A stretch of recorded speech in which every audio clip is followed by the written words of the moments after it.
mean, If you're gonna take, but look, I just want to say, listen, yo, Tehuti is a close brother of mine, excellent scholar. You know, y'all better watch out because he's gonna be straight chopping some heads off. Man, you got plots from a Hebrew, bro. The oldest known spiritual book to speak on the afterlife. Get that Palo Santos burning. Start burning that Palo Santos and that sage together. You can mix them together in the pole. They gonna need some frankincense oil in there. Oh my goodness. What's going on? What the blood seed, Lord. brought out the holy tablet. Oh man. It's on. The Per M. Haru.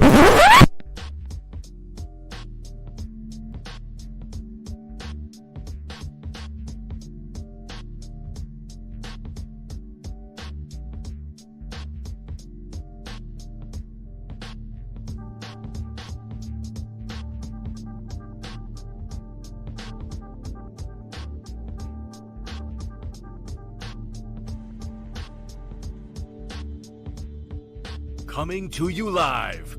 He has been teaching for over 20 years.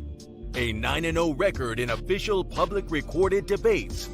You've heard many teachers out there before in the so-called conscious community, but none with the demeanor, calmness, and detail as Tehuti Amun-hotep Ra on such topics as breaking out of the matrix, truth on religious origins, underground conspiracies, secret societies, mental, physical, and spiritual health, the Anunnaki, the Neteru, Kemet and the origins of Mad, meanings and symbolisms of Meduneter, the only one who will stand in front of question of this wide range of subject matters, answer, question, and debate. Some have podcasts, but Tehuti is the teacher, so he has a pod class. Subscribe to the channel for updates, classes, and much more. Join the chat, call in, participate live. Get your notepads ready. Welcome to the Tehuti Pod Class. Open your mind.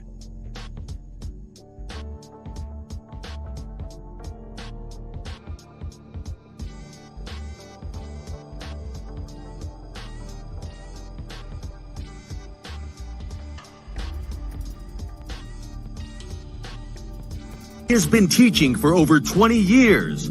A 9-0 record in official public recorded debates. Correction.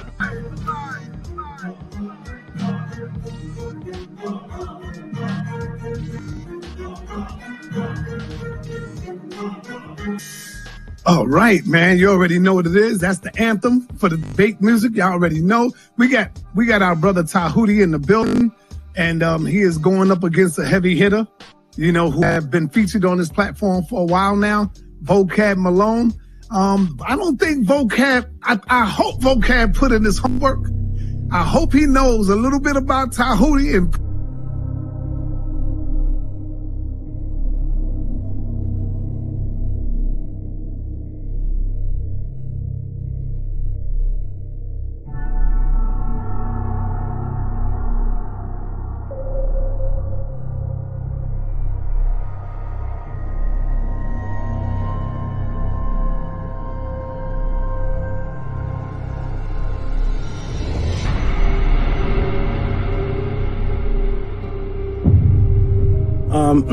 I appreciate everybody. press 1 for Tehuti, press 2 for JJ, y'all. Yes, I appreciate always being here. It's fun, it's educational. It's good to hear all these crazy views and just hear where people are coming from. Peace and love, everybody. Check me out every Friday, 7 p.m. Pacific on the Tehuti Pod Class on YouTube.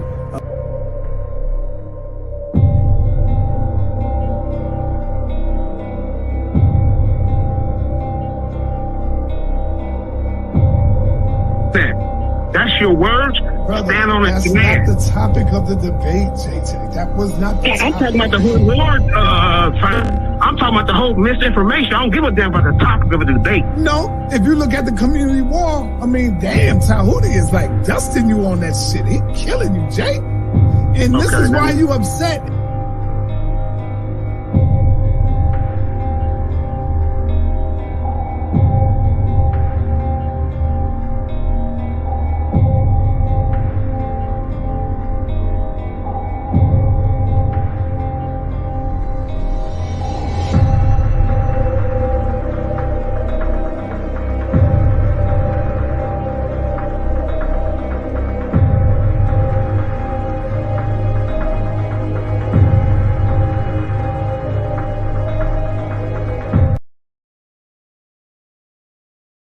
correlation of her not being a literal person with having the sun on her head? I'm trying to link in why you're bringing up the sun is on her head. I'd love to know how you think that a literal person could exist with the sun on their head. So because this image has the sun on her head, therefore this cannot be a literal person. Is that your stance? That's exactly what I'm saying. And I also want you to recognize that I'm saying the same about Ru and the same about Ausar. Okay, great. Can I screen share, please? Yes, sir. So it's the brother Jabari. Remove Jabari. Sorry. Okay. The brother Jabari stance is that because this image has a woman with her son on her head, her stance is that makes this woman not real. When I asked him if that was his stance, he said yes. I'm going to screen share, please.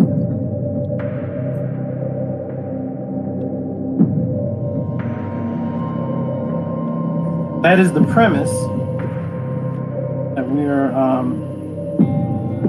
using.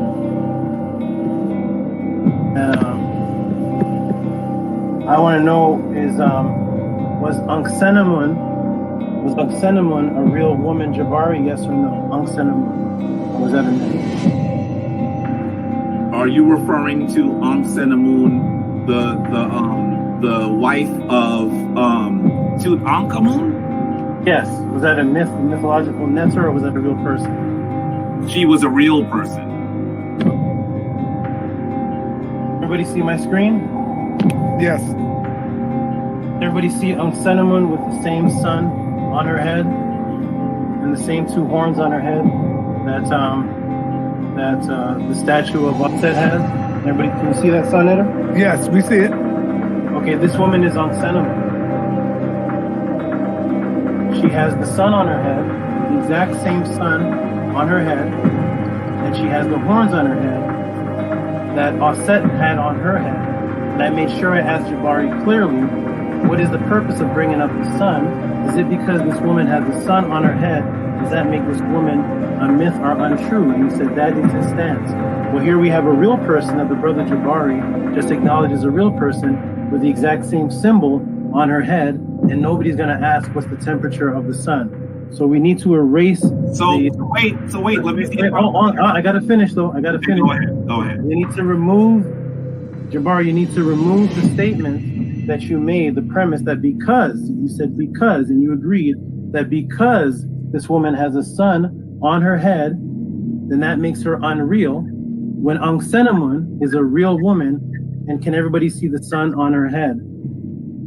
That's a real woman. So yes, real women are depicted with images of symbolic suns on their head.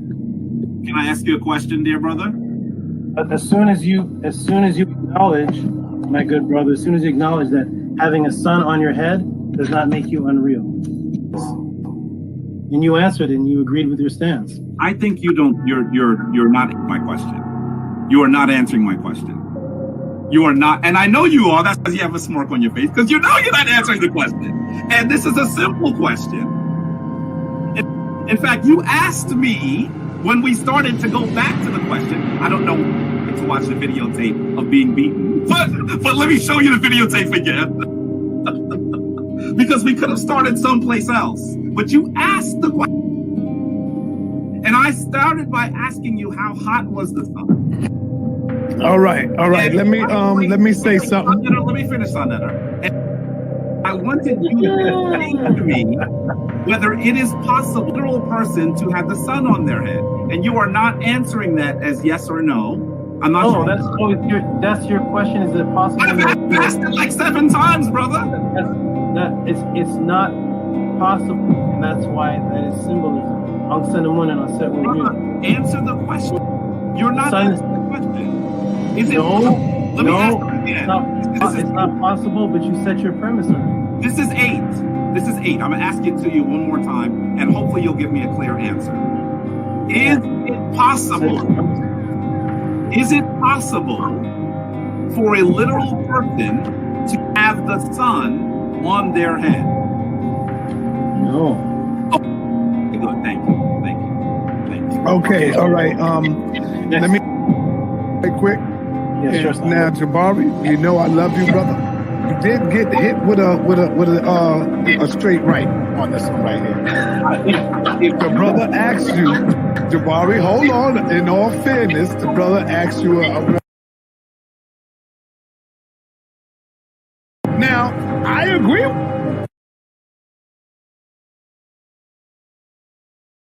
But because of the answer to you when he asked you the question, you definitely said the woman have a son on her head. She can't be real. Brother then showed you a son on the head of another who you did say was real. That's all it is. Hey, Jabari, Floyd Mayweather, the best of them gets hit with a jab, brother. That don't mean nothing. Come back and show the brothers and sisters out there why you are the Floyd Mayweather of the House of Consciousness. That's it, brother. It ain't nothing. This is the reason why Next you have to. All right. Hey, peace and Black Power family. Welcome to another Sonetta TV House of Consciousness, but y'all already know what it is. The brother making his way back to the House of Consciousness. He is now official House of Consciousness member. Welcome to the party, Brother Tehuti. He made his official step through the door a few days ago, taking on the Floyd Mayweather of consciousness, Brother Jabari. Most people in the got Brother Tehuti winning. Now, hey, majority rule. I can't be biased. I got to go with the majority, okay? Because I'm not the referee. So, don't get mad at me, Brother Jabari.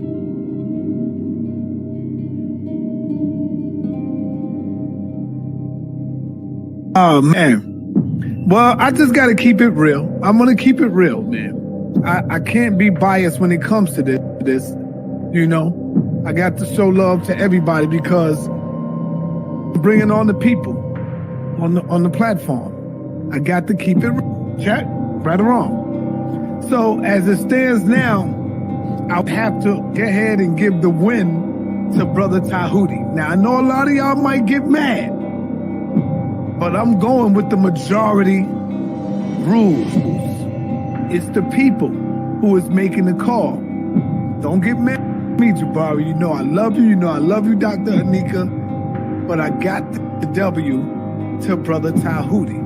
Now, you got the majority. And there's a lot of people that I read the comments. They say, yo, I love you, Jabari. You know I fuck with you, Jabari. But I got to give it to Tehuti. I'm reading these comments. I'm like, God damn. You know me. I was going with my man Floyd Mayweather all the way. But I got to be fair, and I got to keep it a buck. So as it stands right now, Brother Jabari has, and you know the best lose sometime, man, you know? The best lose. Cigarette parade.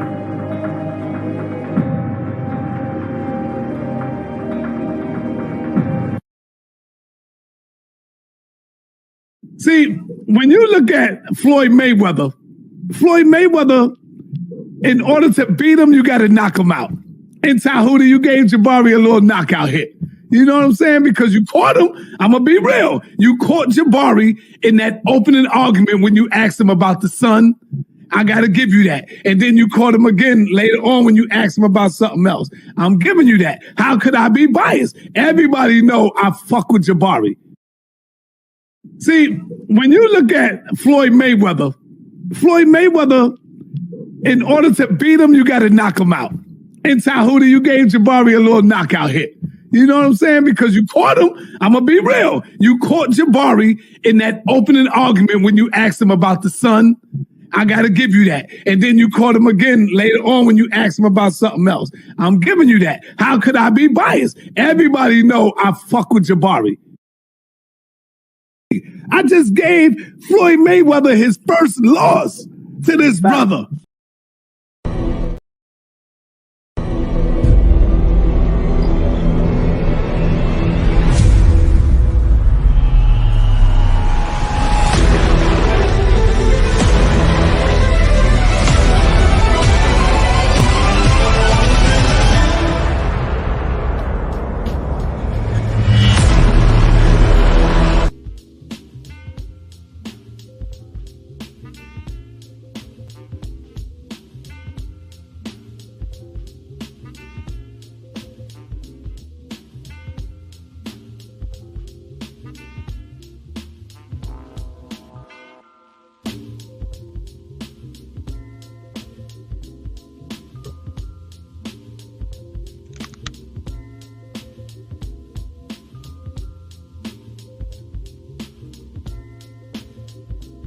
Let me get this mic over here. Mic check, microphone checker. 1, 2 checker. Yeah, let's move this around.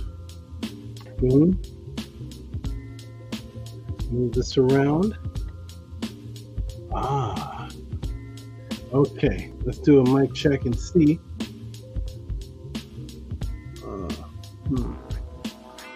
Oh, it's not through the couch. Okay, microphone check, check, check. Good. Okay. Press a 9 if you can hear me. Press a 9 if you can hear me. Press a 9. Nice 9. Press a good 9 if you can hear me. Wonderful. Okay, let me go and check the chat and see. 9. Okay, I got a lot of 9s finally coming in. A lot of 9s finally coming in. Coming in. All right. Wonderful. Okay, everybody. Welcome to the pod class. We're about to get started. Doing a couple more checks with some things. And we're going to get started how we are supposed to. Hold on a second. Okay, where's my... There we go. Point around there. All right. Okay, boom. Come over here. Sorry. Move this over here. All right, we got everybody on check. Let me get the visuals, a little bit of lights better. Let me turn the music down a little bit. Tonight is going to be it again. You guys, I see the questions already in again. It's going to be, woo! All right, everybody. Wonderful, wonderful. Welcome to the Tehuti Pod Class, the one and only Tehuti Pod Class. Who do we have in the room? Let me give a shout out to the people in the room before we really get started here. We have, we got to do Gagut Part 2 because somebody did send in a donation. I believe it was Harass did for ye culture. Sent in a donation for Gagut Part 2. Let me fix this here. So that's what we shall do. Gagut Part 2. Ausar, come over here. You're doing great. Put this in. Let me go and check the chat and give a shout out to the people in the chat, the great supporters, and everybody that keeps this pod class moving. Okay, here we go. Let's see who we got here. We got Miss Nema in the house, in the building. Miss Nema, peace and shout out to you. We have Anki M. Ma'ad, who's named after the very first part of the affirmation. Anki M. Ma'ad. Here's somebody I haven't seen in a long time. E. Manifesto. How you doing, good brother? Well, nice seeing you again. We got Thutmose. Peace, Thutmose. Peace to you. All right, it's gonna be great. Okay. Who else we have here? We have, of course, Kemet 101. We got Jody. We got I.R. Supreme 7. Nice. I love these names.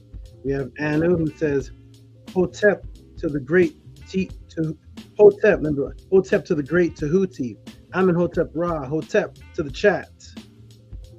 We got Yeet Titi. We got Carolina Mencina back on the attack, back in effect. Carolina Mencina. We got Ha of Antu, Anat. All right, we got a lot of people in here. Eric G. Wonderful. What else we got here? We got Robert Williams. Peace to you. Peace to you, Robert Williams. We got Harass did for ye culture. Wonderful. Okay, let me go ahead and hook this up. And we're gonna get started, everybody. It's gonna be a beautiful thing. I'm gonna check the donations, the support. See if you all want me to teach class today. See if you have good questions. There's already part 2 of the Gagut. Okay, that will go over here. Perfect. Go right there. Awesome, wonderful. All right, we got everybody here. Everybody here. A lot of people in the room. Awesome. We got here's Nahia Ninti. And of course, we got Menhu Ara Merima'a, the very first person in the Tehuti Pod class to fly down and receive his name from me.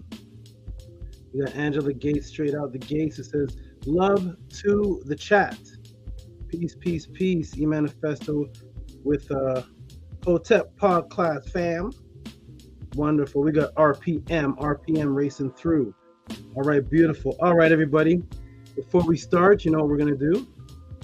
We're going to start with the wonderful, awesome affirmation that has made it across the internet, and it's even made it on the news. We're going to start with the wonderful affirmation. We got Netzer the Greatest in the house. I want to have a chat with him if he's able to come on. I want to find out what he's encountering out there, and I'm going to talk to him about how he can counter what he's encountering so that he can raise up the people that are confused. Shout out to you, good brother. Good brother. Wonderful. Okay, let's get started, everybody. We're going to actually get started with the affirmation.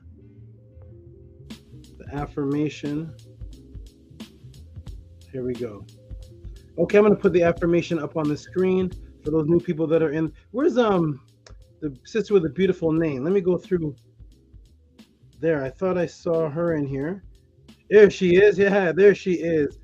Malchia wa Mungu. That's a great. I like saying that name. Malchia wa Mungu. Awesome. I just like that name. Beautiful new sister that came in and has got hooked ever since. Her and Tia, the newest of the sisters that came in. Okay, shout out to you all. What we're going to do now is the affirmation. This is how we begin. This is how I begin all of my important meetings. This is how I wake up in the morning with my goddesses saying this affirmation. This is how I start my classes that I have with my goddesses. Some of my one-on-one classes, every Tehuti Pod class. This is how I start. For those of you who don't know what this is the affirmation. This is what we affirm to be true, because yes, we are not just people on here bashing people's religions, arguing all day for 7 hours. We actually have a way of life, a focus. We actually have standards that we stand on, and the main focus is the teachings of Ma'at and breaking the matrix and the hypnosis. But the teachings of Ma'at are actually the foundations and the standards. So all the new people, you can say it with me, or you can say it in your mind, or you can just read it, whatever you please to do. But we're going to say this together on the count of 3. There it is on the screen. We shall start on the count of 3. 1, 2, 3. Ankia Ma'at un MS, Nin Tet Aset Emat, Min Hebapet Ma'at, Her Enhu Chiyui, Her Ichut. I live for Ma'at, I exist within her. I do not speak in the place of Ma'at. Every day I advance towards Ma'at. My being is surrounded in darkness. I come forth as conscious light. Wonderful, everyone. Okay, let's go ahead and get started with the introduction to the new people and those who may be watching this on the computer, on the internet for the very first time. Let me introduce myself. My name is Tehuti Amenhotep Ra. They call me the Saba. It just means the doorway. I've been teaching for decades and more decades, and even more decades to come. I used to teach in the public for anywhere from 40 people to over 1,000 people, as you saw in the video several years ago, before there was a YouTube, before there was Googles and all these things that make teaching and information so easy now. Before there was Wikipedia and Quora and all these different things that they have now. I used to stand up in front of over 1,000 people and get asked questions. This is actually what developed the Tehuti Pod class that you're in today. So I would get asked questions, and I would have no idea what the questions are going to be, and they would come live with cameras. The news would come, people from all over London, people from Jamaica, people from Trinidad, people from all over the world would come, and they would ask me questions. I would open up for the person who was my teacher at the time. In order to train to be a master teacher, you have to be able to take questions off the rip without even preparing for them. This is what developed the Tehuti Pod class that you are in today. That was not developed on the internet. So, being that I went through that, it woke a part of my development up to a name that I had taken when I was just a youngin'. And that name that I had taken was the Word. It was Word. Word was my name because I was all about vibrations and words ever since I was what they call a teenager. I was all about vibrations, words, and frequencies. And so I would teach when I was a youth by going to house parties and bringing tables to house parties and putting books in the house party. And while people are dancing to Kid and Play and Big Daddy Kane and all of those great guys, I would be yelling over the music, teaching, saying, look at this book, look at this, what's in here? What do we have here? Know thyself, understand yourself. That was me at the house parties.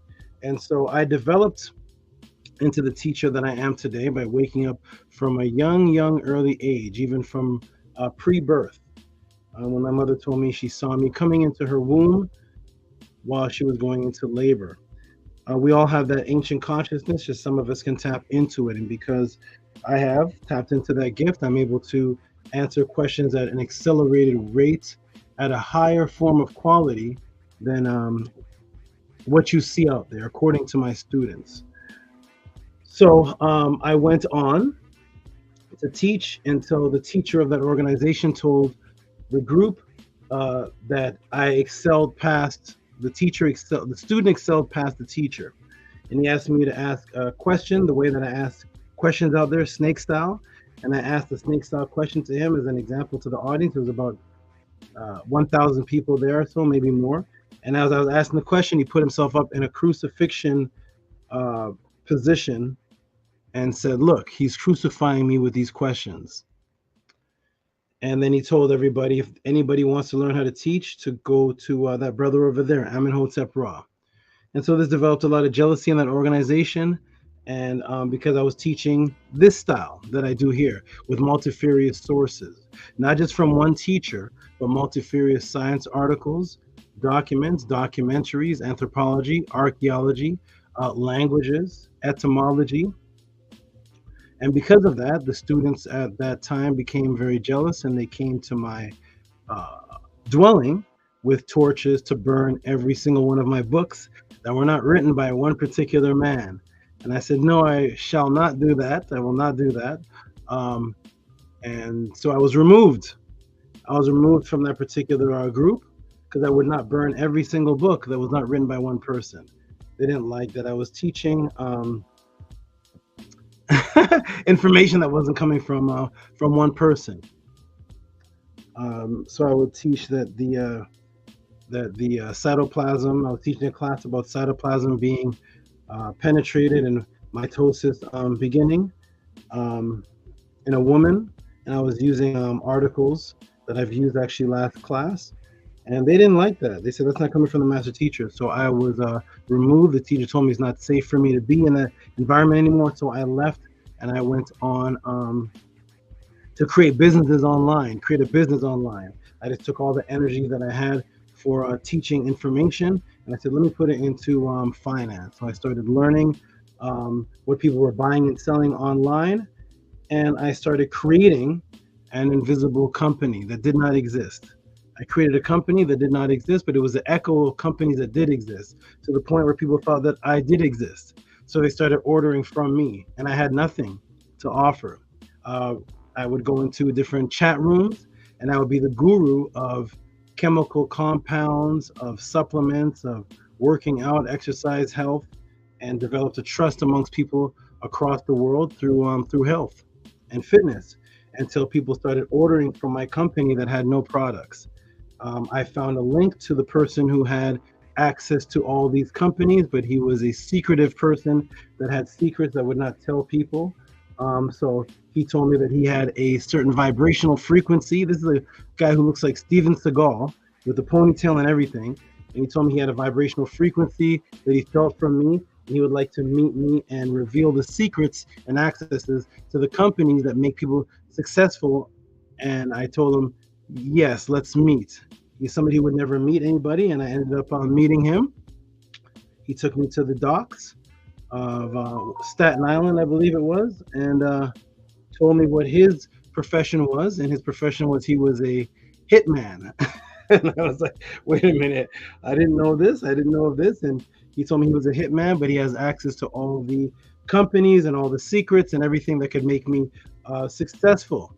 So he told me that if he reveals these secrets to me and I let people know about it, he took me to a particular dock and he said, this is where you will put on the concrete shoes and we will throw you in right here. And I said, okay, I don't want to wear concrete shoes. So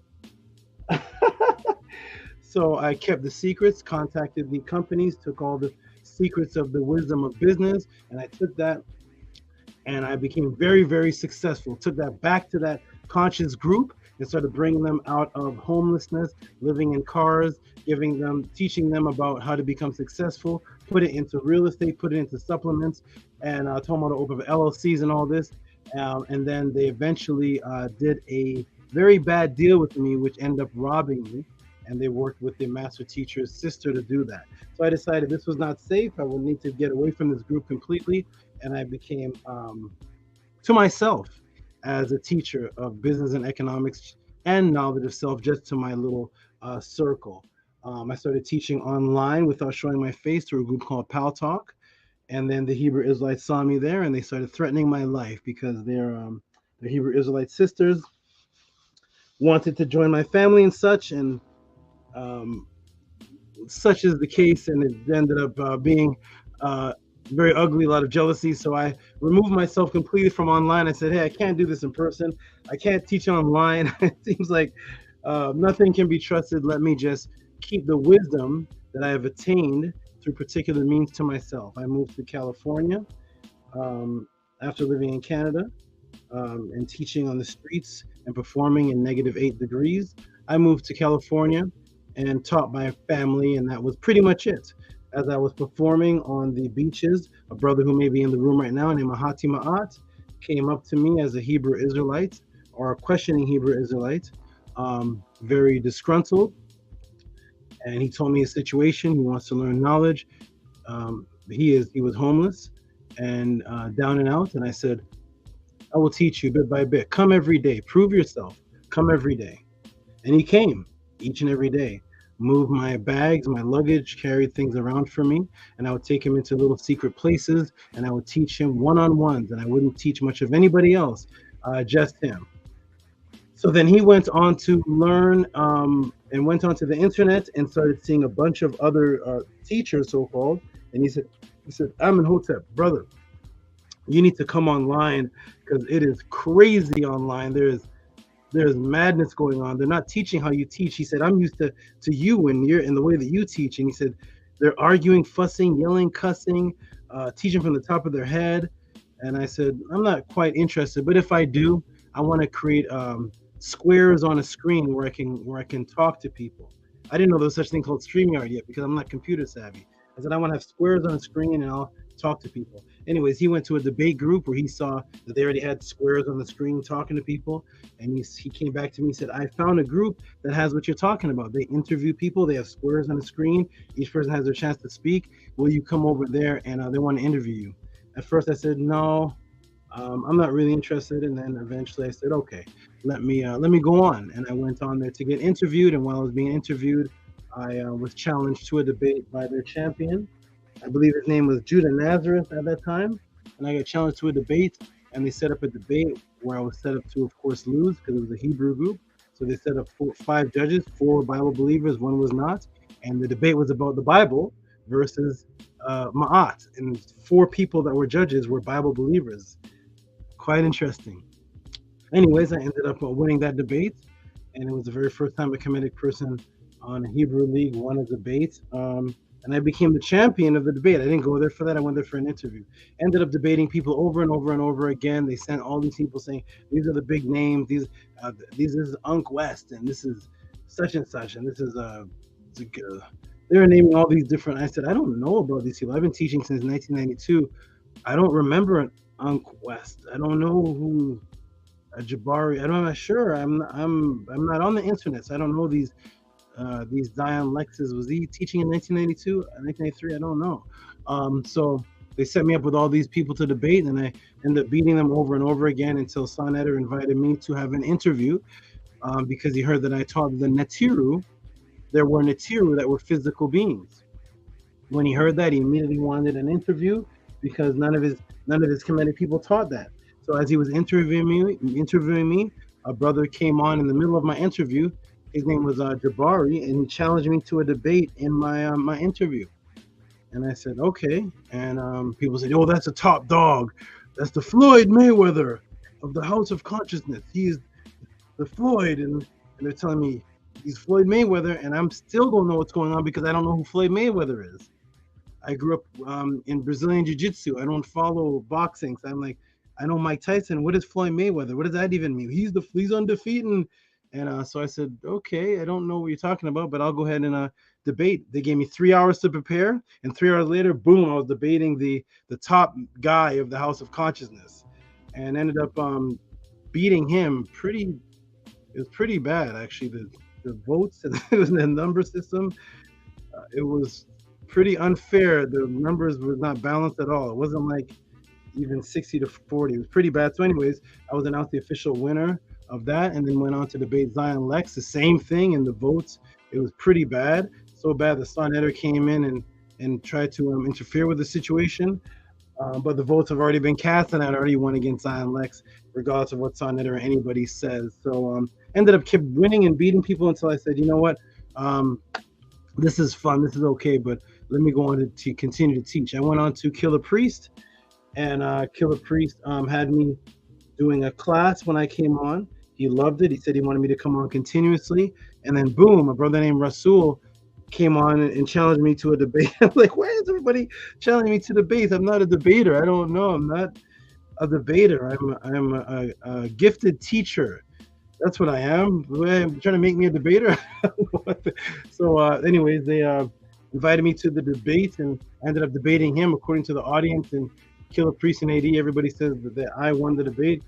I mean, he wasn't a debater really at all, so it wasn't good at all, but it was fun, it was good. So I went on to end up teaching on Killer Priest for class after class after class, until one day I decided that there were so many people that recognized me from 1996, 1995, 2000, 2010.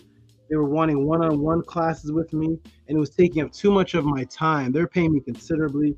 I was getting paid $200 per class because they understand the quality, $40, $50 for half an hour, all types of reciprocity, which peace and love. I respect everybody who paid so high for the quality that I give, but it was taking up too much time. So I announced on Killer Priest, which led to this today, that I'm going to have a pod class. That means I'm going to take the word pod cast, because I'm not in the computer world, but I do. These are called blog podcasts. Okay, well, I'm a teacher, so I'm going to make it a pod cast. I'm kind of into doing those things with words because I used to be I used to battle rap and all that stuff too. So we were playing with words and entendres and stuff. So pod class, yes, I'm gonna have a pod class, and guess what? Everybody's allowed to come to my pod class for free. You can all come for free. But we're gonna have a reciprocity system, and it's the only thing that's gonna keep me here teaching on the high level that I do. And that reciprocity system is, you will give super chats to ask questions, and I will answer those questions. Or you will just give support for what it is that I'm doing and the mission that we are doing. And so I created something with the super chat that's never been done on YouTube. I said, forget the super chat, I'm not monetized anyways. I'm going to do Cash App and PayPal, because I've realized that on Cash App and PayPal, you can type little notes. So hey, guess what? Those notes can be your questions to me, or they can be sent in for support, or We love you, Tehuti. Thank you, Tehuti. Or we want to know about extraterrestrials. We want to know about, is Metanetter older than cuneiform? We want to know about, is the heart rate of the heart 70, 72? We want to know about whatever it is that people is it really the 7 chakras or the 9 chakras? We want to know about, is this place really called Africa? Whatever it is you want to type on there, you can type the question. And then PayPal is even better because PayPal gives you more to type. So I'm going to show you how you support the Tehuti Pod class, and this is what keeps me here. So, for example, here is somebody that is on Hythe who gave $43.72, and he gave that for the Council of Nicaea. And anybody who's in this room can remember that the way that I taught about the Council of Nicaea, had nothing to do with what anybody else was teaching. So the quality, the level of what I take it to, showing you how the Council of Nicaea actually developed from the woman's placenta. From the woman's placenta, and the Ankh symbol is developed what they were arguing about, really. And I brought that out to light, which has never been brought out before, and it turned into a movie. And that's the quality of answers that I give. So that's why you see people give such considerable loving amounts. So, for example, somebody asked a question that was about the Council of Nicaea. Raphael Gary asked about, does the white man come from the black woman or monkeys? Look at the variety of questions that are asked, the diversity. This is Robert E. Williams, who says his family member said, if there's no Jesus, there's no family. Look at the diversity of questions that are asked here at the Tehuti Pod class. That was $20. Kemet 101 had sent $75.72, and he put the question in the email. Because you can also send me a Cash App, and if it can't fit in the Cash App, you can email me the question there, and you can send the Cash App, say question in the email, and then immediately email me there, and I'll see the question. Several people do that. So that is an example. Those are examples of how you support the Tehuti Pod class. That was E-Manifesto. That was Kemet 101. Here's E-Manifesto, who gave $44.44. E-Manifesto, welcome back. I really appreciate your high donations. Please bring them back today because you're one of the people that I announced as the biggest supporters that actually helped the situation that was going on for the emergency funds and supported the pod class considerably. And I announced you in the list of people. So welcome back and thank you for your support. You're one of the highest donators. So he asked a question, and it's also on, he asked it on Facebook. So these are examples. This is on Hythe asking about reptilian, Anunnaki versus reptilians, things that would get you laughed at on other channels. Lamar Scribe gives reciprocity. Raphael Gary says, how do you take the Pentagon UFO meeting? Look at the variety, diversity of questions asked by people. All type of questions. You have Black Alucard just saying thanks for the knowledge, giving $45. You've never seen this on any other pod class before. Here's E-Manifesto again. Oh, look at these asking about totem poles. Look at that. E-Manifesto is asking about totem poles. They're asking about UFO meetings in Houston, to reptilian Anunnaki, to totem poles, to what is the feather of Ma'at. I forgot what else E-Manifesto had asked, but look at the diversity. Can you elaborate what happens when you die? Look at the diversity of questions that are asked by everybody inside the Tehuti Pod class.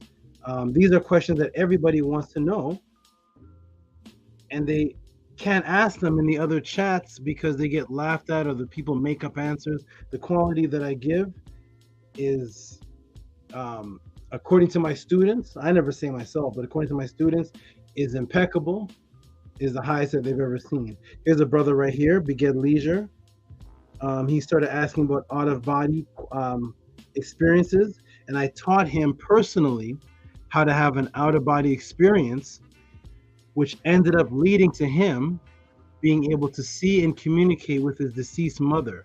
This is what I teach here on the Tehuti Pod class. Anything from government conspiracies, to the development of the Bible, to the origin of the Quran, to Metanetter, to the Anunnaki, to the so-called Sumerians, all the way to out-of-body experiences and how to communicate with your deceased ancestors. Last week, we had a brother give a testimony of how a one-on-one class that I gave him and teachings that I gave him and the energy I gave him led to him quadrupling his income.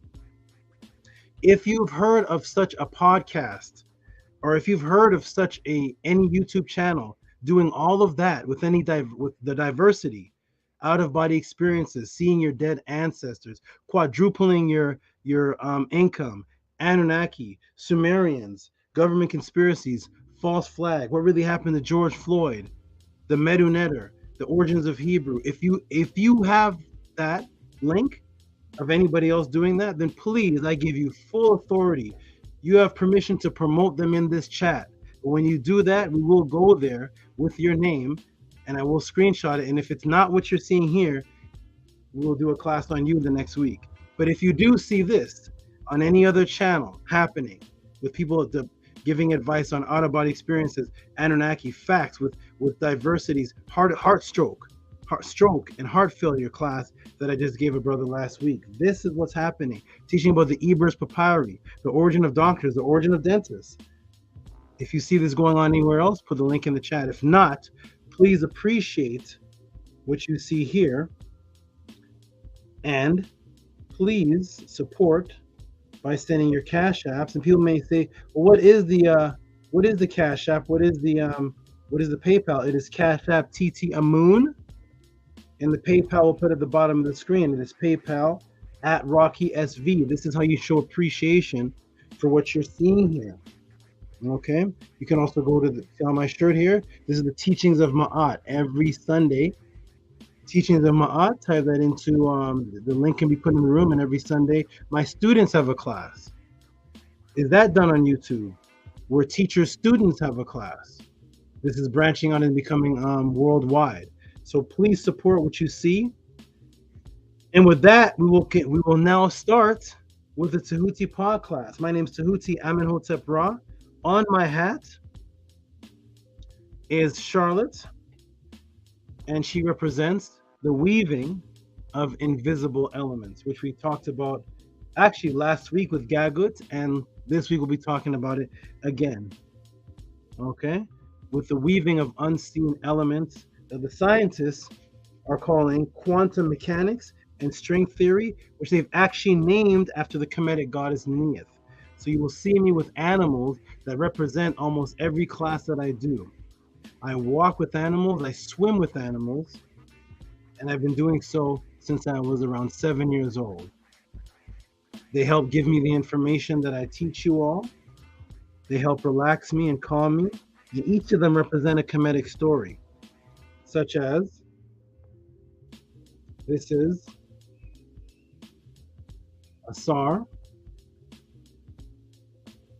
What's going on, man? Ausar or Tef.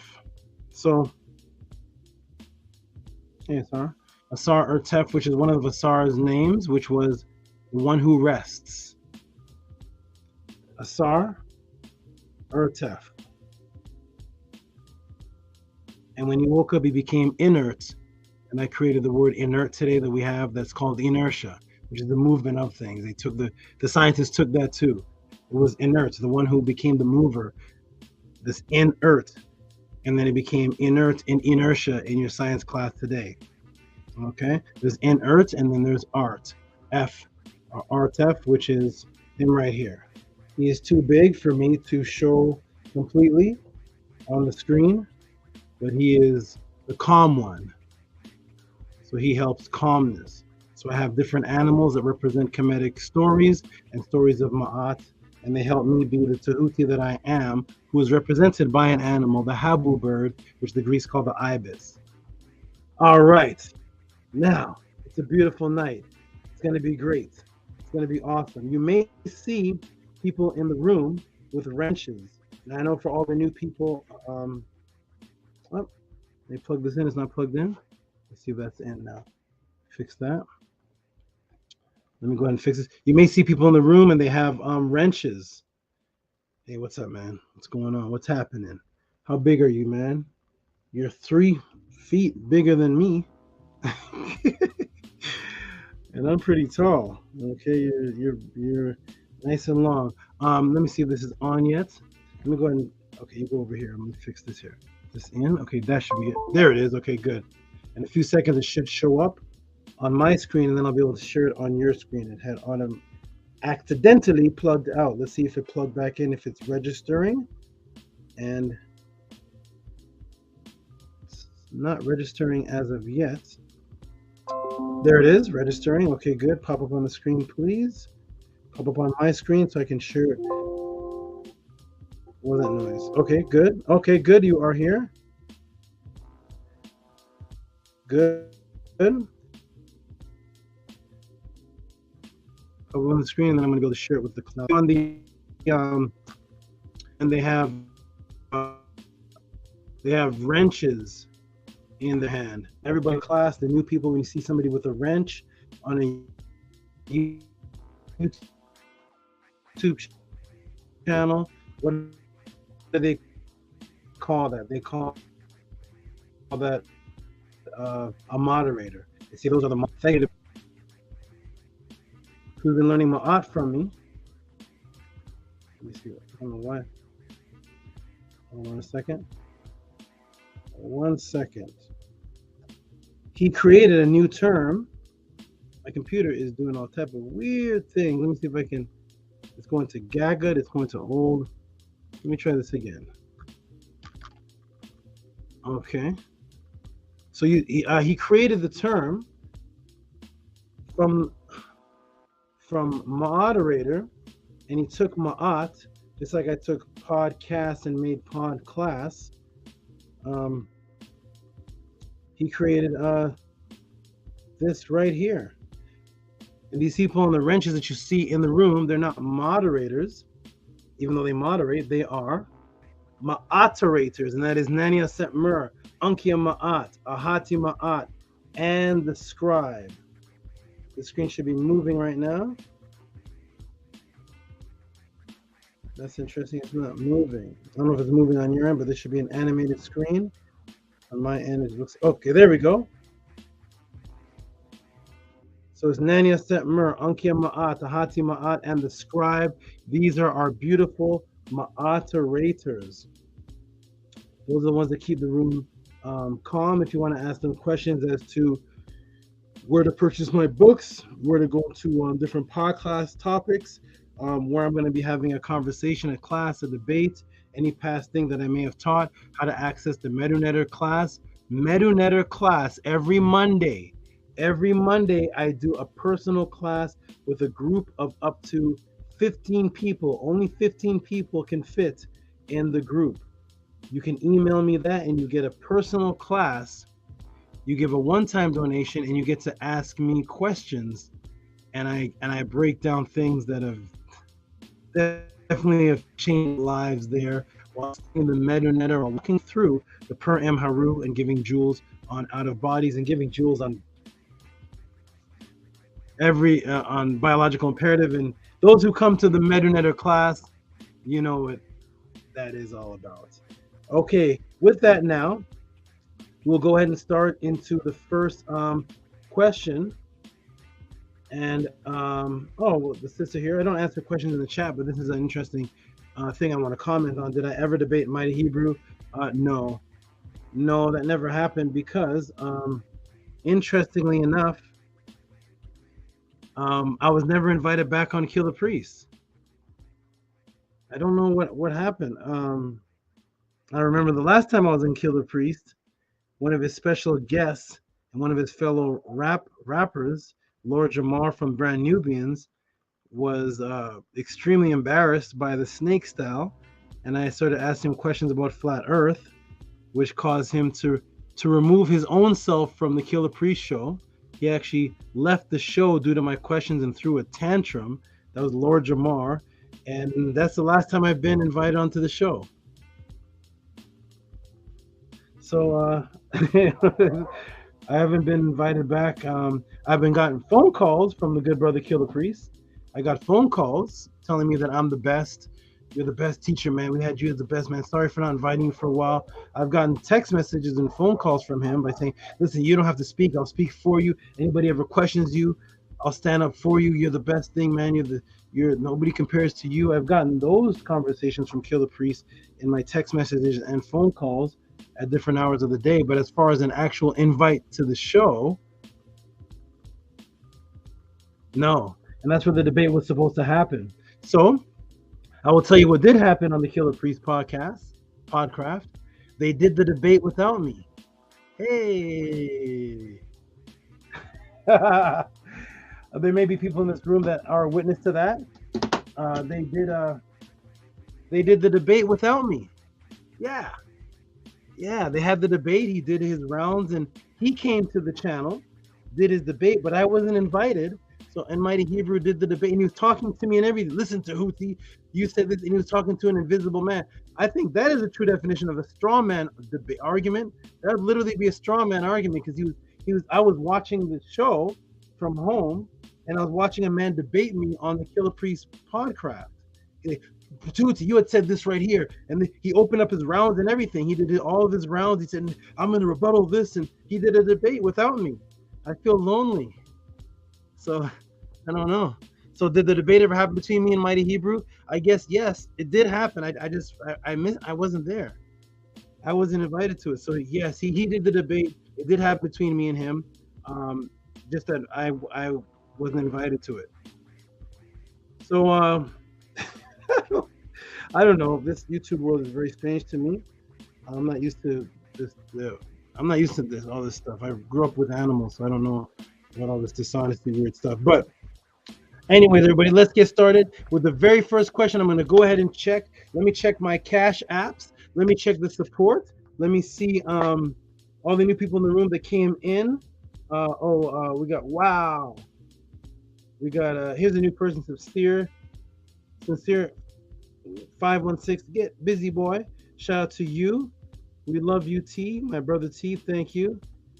So yeah, anybody who saw that happen, go ahead and press 9. If you saw Mighty Hebrew come on the Killer Priest Podcraft and do the debate, he did his debate without me. It was his rounds and everything. This is what I'm bringing to the debate. And he did the whole debate. If anybody's seen that, press 9. I saw it. Maybe it's a Mandela effect. Maybe that really didn't happen, but I swore I saw that. Anybody else who saw that, press 9. If you saw Mighty Hebrew come to Killer Priest and do he was talking to me and everything, press 9. Jody saw it, RPM saw it. That's all I need to know. So I am not in the Mandela effect. This actually did happen in this world. I'm not going crazy. Woo! All right, I'm still sane. Anu saw it, Boss Fee saw it, Robert Williams saw it. I am sane. Yay, harass did for ye culture. Saw it. All right, let's go, everybody. Let's get to the Tuesday podcast. I'm gonna go ahead and pull up the questions that were asked, and do me a favor, beautiful harass did for ye culture. You had sent me a Cash App for part 2 of Gagut. Could you just screenshot that and email that to me right now so I can put it on the screen? I can't seem to let me go ahead and see if I can find that, because I told everybody if they want me to do a part 2 to send in a Cash App support for the part 2 of Gagut, and I believe I only got one from her. Let me see if I actually if that went to another part of my file. Let me see. It should be for trivia donation. She donated for the trivia donation too. I don't know why I can't find that, but Sarah for ye culture donated for. Oh no, she did support too. Wow, she did everything. She did support. For Jesus answer, Boss Fee, Sarah for the class. I don't see it for some reason. Maybe I put it in with the Gagut file itself. I don't know. I don't see it. But Sarah, if you could do a screenshot of that, you did send in support for the part 2 of Gagut. That's what this class is all about. So you all can thank her. I'm going to go there right now and show you, and then we're going to start the class. So here we go, everybody. Welcome to the Tuesday Pod class. We are about to get started. Let me see the support that people are sending in, because I don't teach unless there's questions sent in. Okay, so here we go. We got, she sent it. Sarah is quick on the draw. Quick on the draw. Here we go. Oh, it's humongous. It's humongous. But here it is. I'm gonna put this. It's really big. Let me see if I can. I can't shrink it down, but I'm gonna just do the amount the amount that was sent. No problem. And we're gonna save that to. Okay, good. Thank you. Thank you. Beautiful.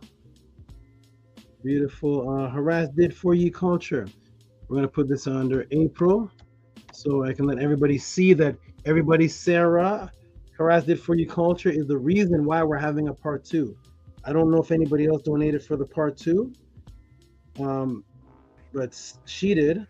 So I'm gonna put here. I'm gonna put the screenshot.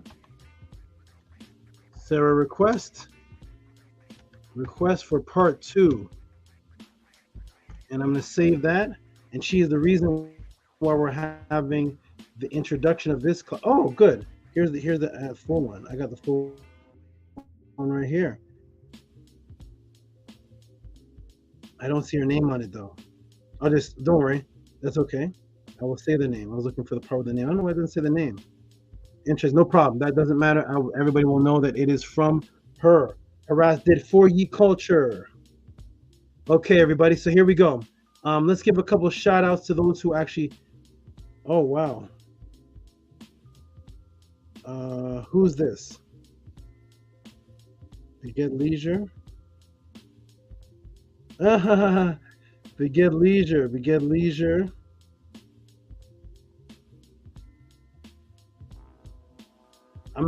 We got a few donations that have already come in. Let me go ahead and delete that. Delete that dinosaur that was found out of space.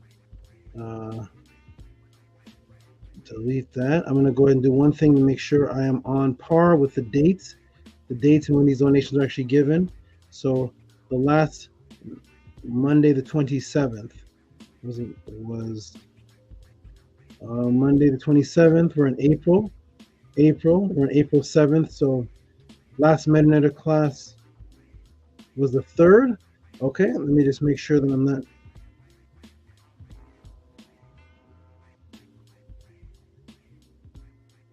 Oh, I see it here. I actually didn't put it in the file because it came April 1st. I get it. Okay, I got you. Wonderful. Okay. Oh, and it got put in with the MetaNetter. It got put in with the MetaNetter donations. That's what happened. Okay. No problem. Let me delete a couple of these. I see what happened, Sarah. You are awesome. It came in around the same time that I was getting the support, the donations for the MetaNetter. So it went into that file. Okay, let's go down and see. Yeah, I got it here. Here we go, everybody. And now this one should have your name on it. Yeah, here it is. Here's the original. Here we go, everybody. Let me go ahead and put this in. I want everybody to see her name on it.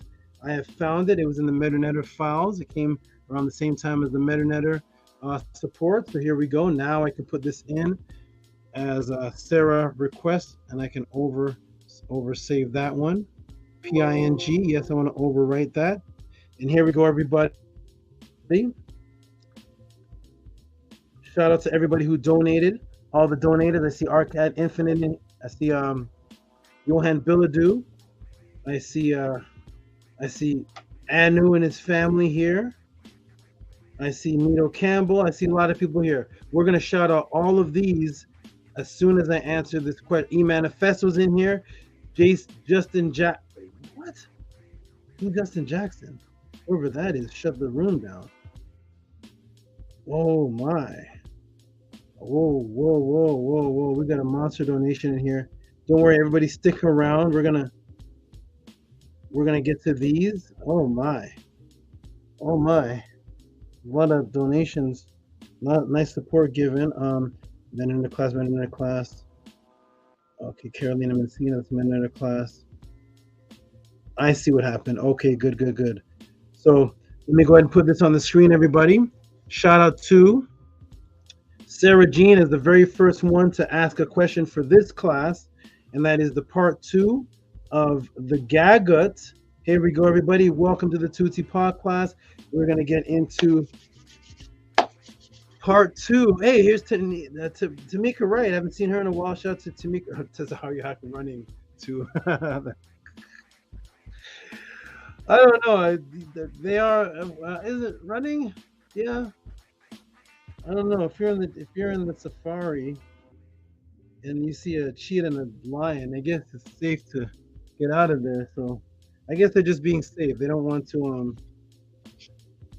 It doesn't seem safe to debate me. So it brings unwanted light, I guess, to your name, and then you end up losing, and it's just. It's not good, I guess, for these people. I'm not a debater, so I don't know. I'm not a debater. I just get in. I've never called out anyone to a debate in my life. I get asked who I want to debate, or they call me out. I've never came into this to debate. I just happened to win them all because I never came in to debate. Like Bruce Lee, like there's kung fu masters that are up in the mountains and they do it for a lifestyle, and then they come to downtown LA or downtown Miami or something, and then you got some thugs. What you got? What do you think? What do you think you're doing, Wong Chung Fu? And he's like, I don't do this. I don't fight. I'm not into this. And then they slap him, and then their finger ends up inside of their ear, and they don't know why they can't hear. So, but he's not a fighter. He didn't come to fight. So Tazariak and all them, much praise to you and all those who are rightfully avoiding me, because I'm not a debater. And that's what, imagine losing consistently to someone who says they're not a debater. I'm the only one that debates. I'm not a debater. And it's embarrassing to lose to somebody who's not a debater, and you're a debater and I'm not. I just get invited to them and I just teach. Shout out to Tazariak and everybody else. Peace and love to all of you. Many blessings to the brother King Lamua. Many blessings. Shannon's in the house. Shannon, this class is going to be amazing. Peace and love to the best Saba and the best chat anywhere. And she put fire. Okay, here we go, everybody. You ready? Let's get into it, everybody. The first question in the Tehuti Pod class. Let me go ahead and put that on the screen for everybody to see. Here we go. Let's get it started. The first question is, in the Tehuti Pod class, Windows was sent in from Sarah Jean. Shout out to you, Sarah Jean. Peace, love, and blessings to you. The beautiful sister who heard my word, who said, when I said, if you want part 2 to the class, go ahead and send in your support and your donation for part 2. And she did it. $22.11. Let's go. Sarah Jean, Harassed for Ye Culture, sending for part 2 of Gagut for the Tehuti Pod class. Here we go, everybody. Ausar, you stay there. Charlotte, you stay right there. And I'm going to stay here. And the series, you all help me out. Here we go. Thank you for the support for the Tehuti Pod class. You are wonderful and awesome. Let me ask a question to everybody before we start. Who was here? Press a 9 if you were here for the last Gagut breakdown. And I broke down the PhD Gabrielle from Nigeria. Who was here? Press 9. I just want to know who was here. If you were not here for that, press A1. If you were not here for the Gagut breakdown part 1, press A1. I want to see how many people are getting this for the first time and how many people are going to appreciate the beautiful Sarah for giving them a second opportunity to get the second class. Let me go ahead and close this down, close all these things down, because these definitely slow things down. So press a 9 if you were here for the Gagut last week, and press a 1 if you were not here for it. And this is brand new. And let's get into it, everybody. Let me go ahead and look in the chat and see who pressed a 9. Who pressed A1? Let me get off this screen here. And we got XA fell asleep. It was mind-blowing. EH said he was not here, or she was not here. Boss Fee was here.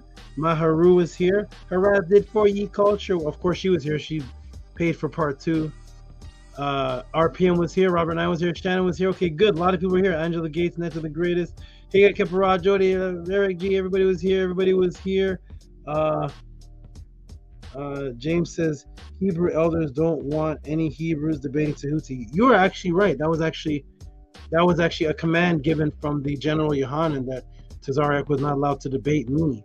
It started off as being said he was not to debate anyone on Kemet, but as we see, he just did 2 Kemetic debates. So the direct orders from General Yohanan had to have been do not debate Tehuti, because he just debated Chris Harris on Kemet, and he's debating Shaka coming up on Kemet. So it wasn't don't debate Kemet. It was directions to not debate me directly. And Tazariak came on last week on Son Eder and said, Tehuti's the only one that follows Kemet, that follows Ma'at.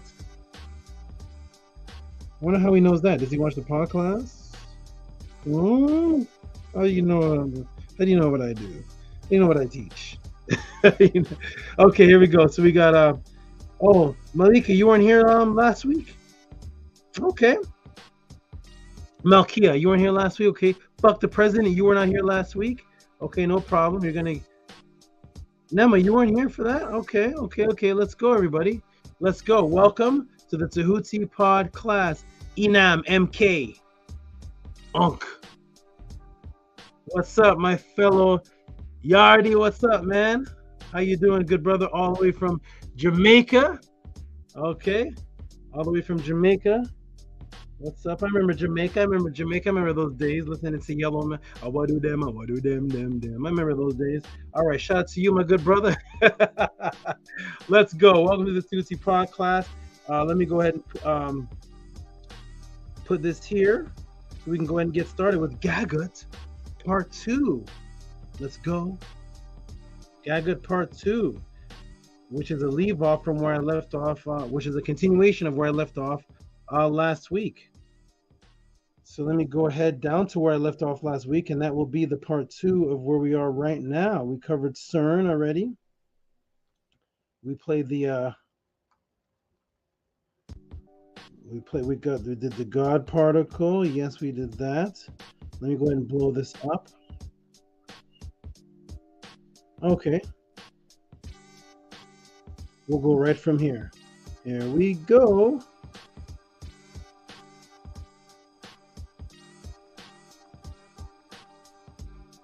Everybody can hear me clear and see me clear. Press A9 if you can see and hear me clear. Here we go. Welcome to the Tehuti Pod class. Humble Books LLC says, I can't wait for part 2. Fire. Let's go, everybody. Here we go. Ready? Shout out to the sneak watchers. Who said that? Shout out to the sneak watchers. Here we go. 68 people in the room. We're about to go into Gagut Part 2. For all those who weren't here, I'm going to go ahead and introduce the brother that we're actually talking about, who came in with the theory of Gagut from the Grand Unified Theory, which I broke down the Nobel Peace Prize winners for the contributors in 1979. And I'm going to show you, hey, what's going on here? Uh-oh. My mouse just died? Don't tell me that. Don't tell me that. Hold on, everybody. What just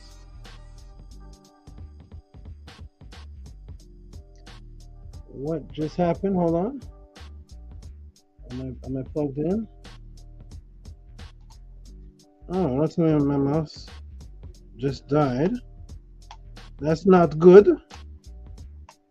That's not good. Nana? That my screen is froze because my mouse died, and I can't. What is that moving? No, it's stuck. I may have to use the manual mouse. I have a charger here. Okay. Let me do this. I'm gonna do this with my hands.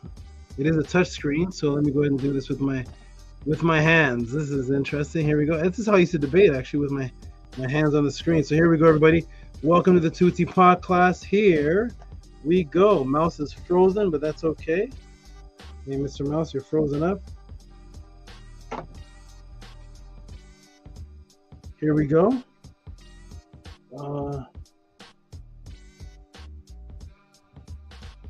me get some agua to get started. I'm over here reaching for the mouse. The mouse didn't work. That's funny. Okay. Here we go. Boom. You can see that on the screen. Let's go, everybody. Here he is. Here he is, Gabriel. This is the brother that actually brought the I keep reaching for the mouse. That brought the Gagut, this Nigerian brother, which is the Gagut, which is the Ethereum for everything. But the GA, he exposed and let it be known that GA is for God Almighty. And we showed the God Almighty that these scientists are talking about are actually the material. So let me go ahead and give this man his credentials again. Nigeria is celebrating her golden jubilee of independence this year, and is therefore necessary to revisit the work of the Nigerian-born professor of mathematics of OFF-PPT Institute of Technology, New York. Who is that? Dr. Gabriel Odo Aibo. Anybody ever heard of him? Maybe you heard of him from last class. Maybe you heard of him from before. But we're going to let him get more exposure now. So Dr. Gabriel Odo Aibo, who is one of her most celebrated scientists in recent times. Professor Aibo was born in Nigeria in 1950, studied mechanical engineering at the Ahmadu Bello University in Zaria, Nigeria, before proceeding to the Rensselaer Polytechnic Institute, where he got a PhD in aeronautics and mathematics in 1981. He came into the limelight when, in 1999, the Time Press New York announced that he had written an article entitled "Generalized Mathematical Proof of Einstein's Theory Using a New Group Theory," which he later advanced into the God Almighty Grand Unification Theory, Gagut, in two books. Though only few scientists in Nigeria were at his visit to Nigeria in November 2004. He got more exposure came to him, but not just due to his work for the visit, as well as publicized to the admiration of many of us in the scientific community, and therefore gladly hoped the needed revolution in science and technology, S&T, was about to commence, especially as the media went agog, elevating him to a legendary status. While from Ausar Rock to his hometown, he was warmly received. This includes his recognition by the Nigerian federal government as a mathematical genius, which was inscribed on a Nigerian postage stamp. So this man is now on a stamp for the mail that was issued in 2005, and his recognition by the Nigerian Senate through the Senate motion number 151, page 320, presented in the Federal Republic of Nigeria order paper on Tuesday, 15th March 2005. He was also knighted by the Ata of Igala Kingdom as Omo Kidojo, which translates into English as genius from within. In 2004, during the visit after his state governor then had earlier led a delegation to visit him in New York. Those are some credentials, aren't they, everybody? Would you say? Those are some powerful, powerful credentials, right? Let's get back to it. So anybody who wants to argue the Gagut, forget about Tehuti. Go and argue with that man with those credentials there. I'm letting you know how the scientists study Ma'at and the material and put it into science, and this man actually exposed that that's what it is. Okay, here we go, everybody. Welcome to the Tehuti Pod class. Here we go. Okay, so those are a lot of credentials and accolades. And remember, he is going back to 1984, 1999. It's 2023, and everyone here knows more about the Avengers and the Will Smith slap, Santa Claus and Jesus, than they know about this great professor who is solving the consciousness and mathematical code behind creation. So what is this professor saying is the consciousness? What is he saying is the consciousness behind the subatomic workings of the atoms? What is this God that he and physicists are referring to? Let me show you some clips from his mathematical class. So when he breaks down quantum physics and mathematics and its relation also to culture, he talks about the Big Bang, a big explosion. And then at the bottom here, look what it says there. What is this here that says? Roaring waters, water waves of noon, Shabaka stone. That's him teaching that, right? Boom. What is that we are seeing on the board? Does that say the water waves of noon, the Shabaka stone? Yes. The God that they are studying and scientifically speaking of in code are the Nitiru. And this Nigerian professor is just bold enough to finally say it outright. Let's look at that in closed captions. Let's see what it says. There it is, closed captions. What does it say? Roaring water waves of noon, and out of one of the waves shot out an atum. He didn't write that how the regular scientists write it, did he? It looks like A-T-U-M, doesn't it? It doesn't look like A-T-O-M.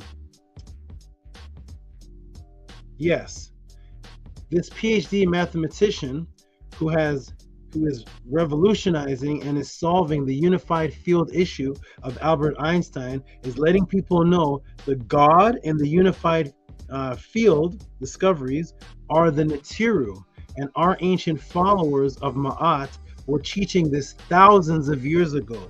Yes, the theme of almost every Tehuti class is what has been secretly studied and taught in code by modern day scientists all along. Let me continue. Are scientists really studying the Nitiru? Let's see. Here's his board. Roaring water waves of noon. So what is this brother speaking on here? Welcome to the Tehuti podcast. Okay, dark matter composes 96% of the universe, and what you see is actually only 4% of all existing things through the visual light spectrum.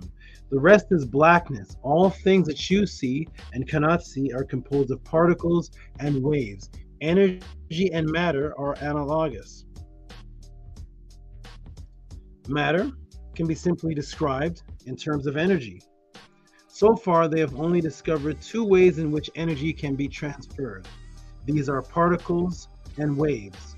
Particles are discrete.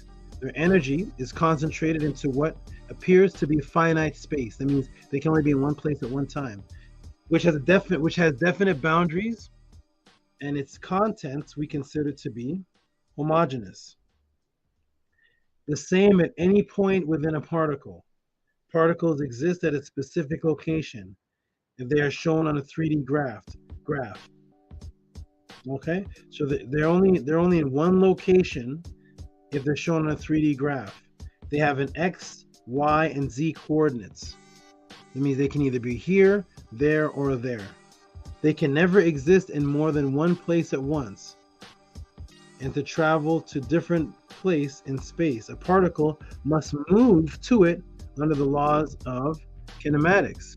So it can't be in two places at once, it has to literally move there. Kinematics, acceleration, velocity, and so forth. Waves, though, unlike particles, cannot be considered a finite entity. Their energy cannot be considered to exist within an infinite location. One moment, everybody, please. Hold on. One momentum.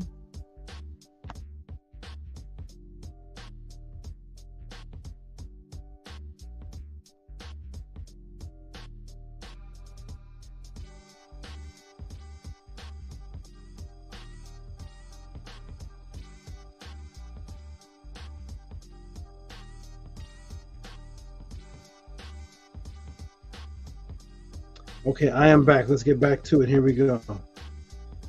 All right, so the particles must move under kinematics, acceleration, velocity, and so forth. Waves, unlike particles, cannot be considered a finite entity. Their energy cannot be considered to exist in a finite location. Okay.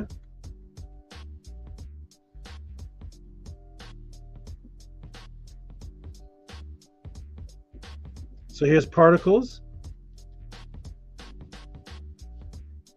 So particles, as we can see, are finite circles in one location at one time. Okay, so what are we looking at? Circles with 3 loops, and then look at waves. Waves look like this. So here's particles, here's waves, here's how all energy is documented and broken down into the smallest parts, into particles and waves. Let me see this.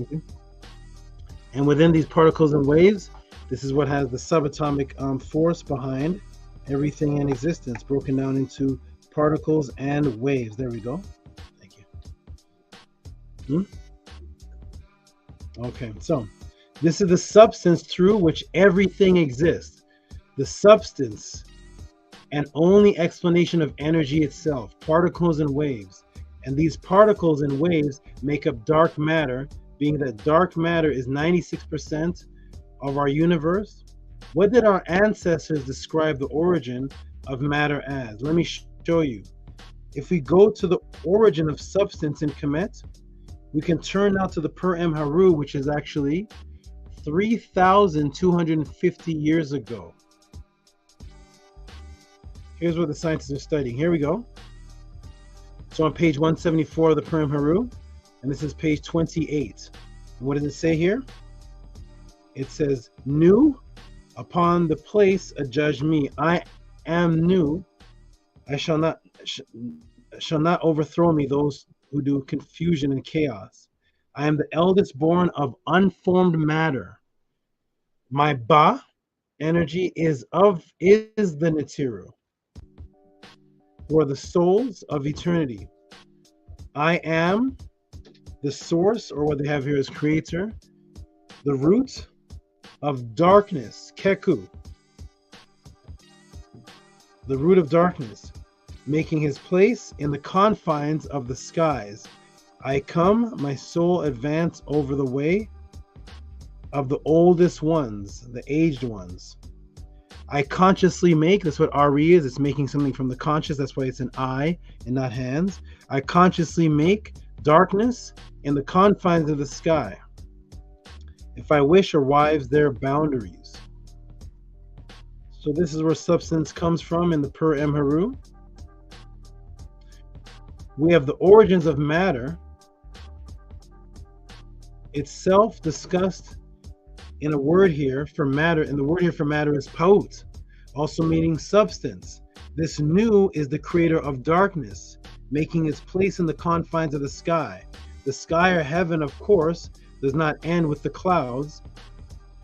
As we see here, it is speaking about outer space, the outer limits of darkness, the essence of things.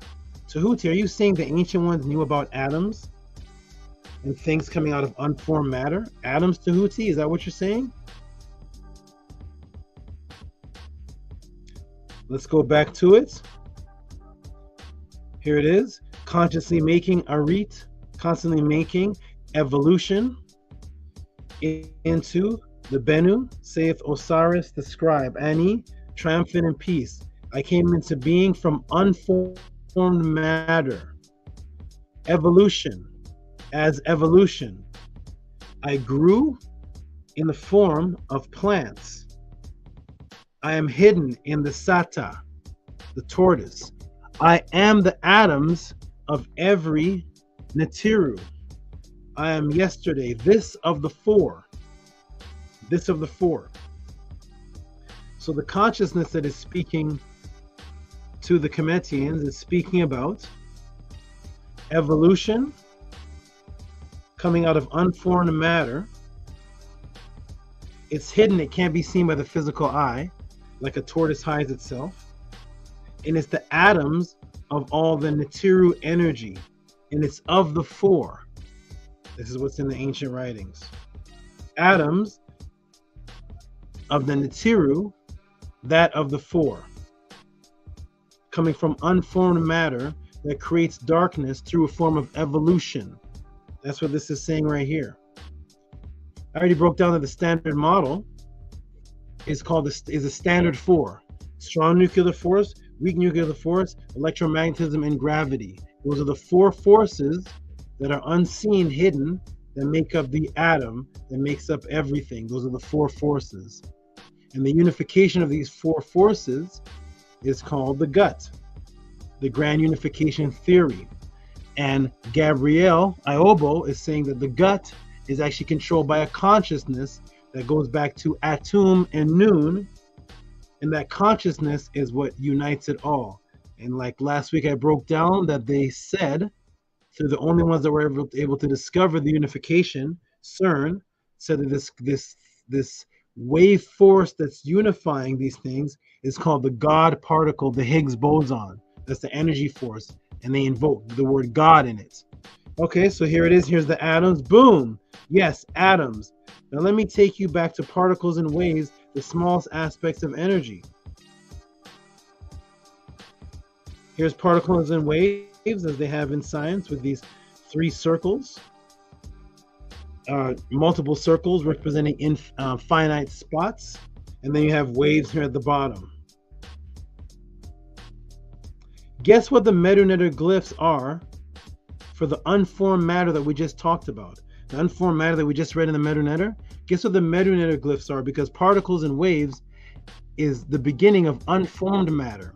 The particles and waves create the forces that actually create the atom, that with the electron creates formed matter. The reason why you can touch things is because you're hearing the deflection of the electron, because it's formed and it's repelling, and therefore you can touch it. That's formed matter. But unformed matter is particles and waves. Well, then Nitiru spoke about unformed matter going into a state of evolution called Kepara, and then evolving into plants. And that's exactly, you know that 80% of all life, of all plant life, is in the waters? And that's what evolved into the plant life that's on the ground today. Starting from the fungus. I did a whole class on that. All right, so what does the Param Haru say is the word for this unformed matter that is that became the atoms of everything? Here it is right here, everybody. Here's the Medunetter. Here's the Medunetter of the word that Gabriel Iobo was speaking of, that said created the atoms. He said it was waves, and he used the word noon. Remember over here, let's go back to where he got that noon word from, and it came from here, the Medunetter, the unformed. See, there's the atoms, and it came from noon, also called nu. There it is right there. I don't have a mouse to show, but there it is right there beside the number 7. And that is nu, or also spelled to noon. We have the Gabriel Iobo saying right here, look. He says, the wave waters of noon. Is that what he said? And what did he say came out of noon? Which we have as the unformed matter in Kemet, as the waves and particles in Kemet. He says, out of the waves came an atom. That's the atom. Isn't that exactly what the Medunetter just stated? Isn't that exactly coming from evolution, which is Kepara, the transformation from things coming into being from unformed matter? It creates plants, because that's where life came from first on the earth, when it was water, from the fungus, and then it evoluted into the atoms that make up every single Nitiru. And this is of the 4. Isn't that what the Medunetter says right there?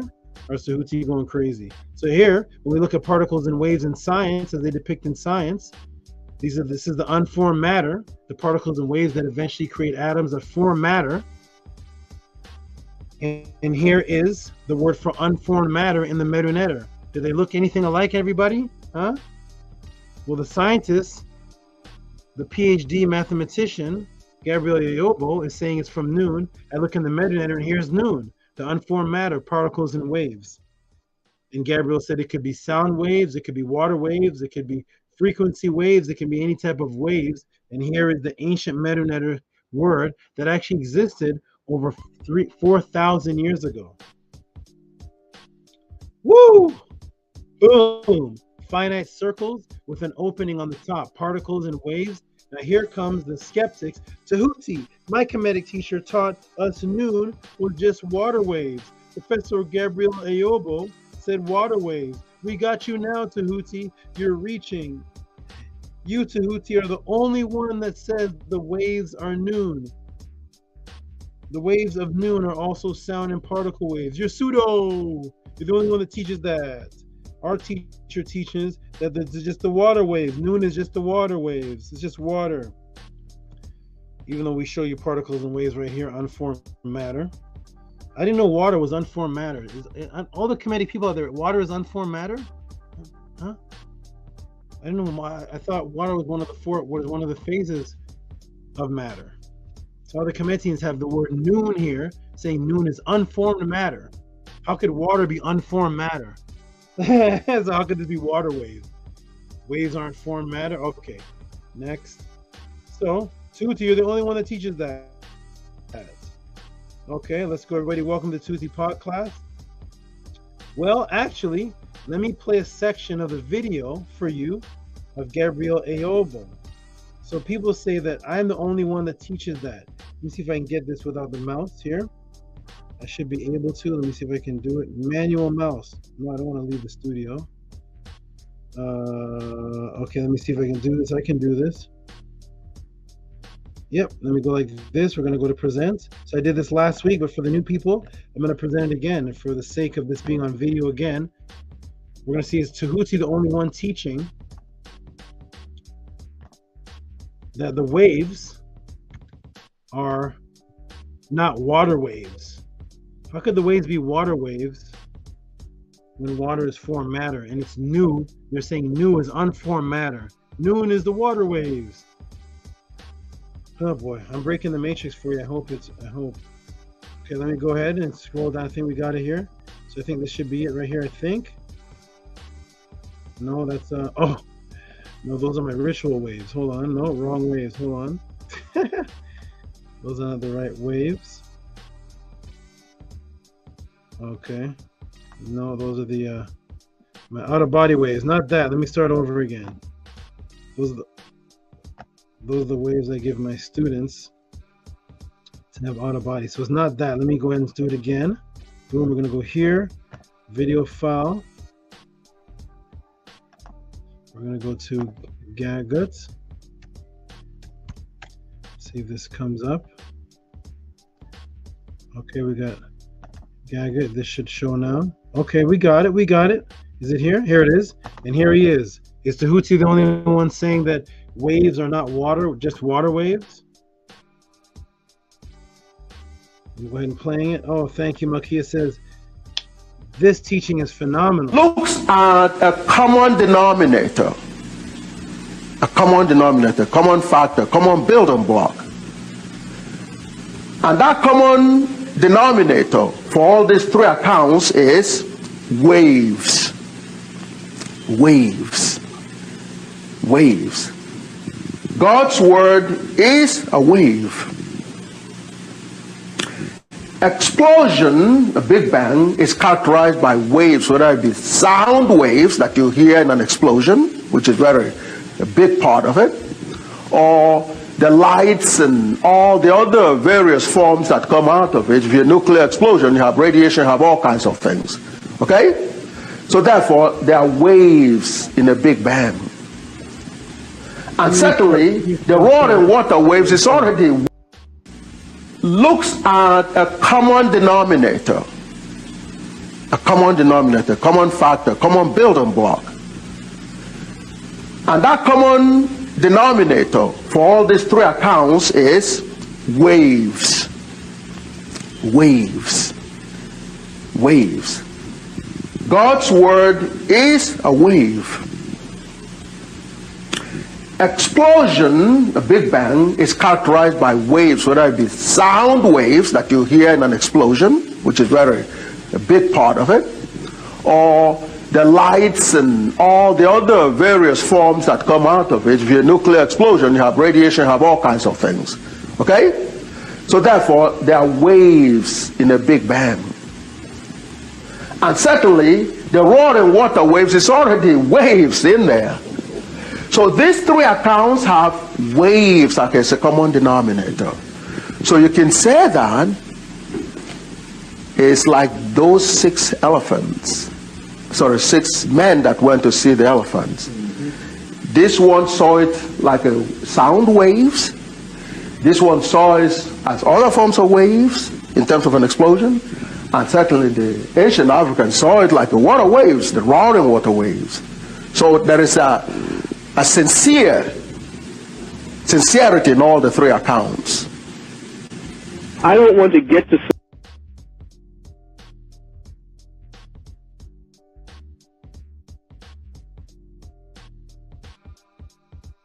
Okay, I'm going to stop that.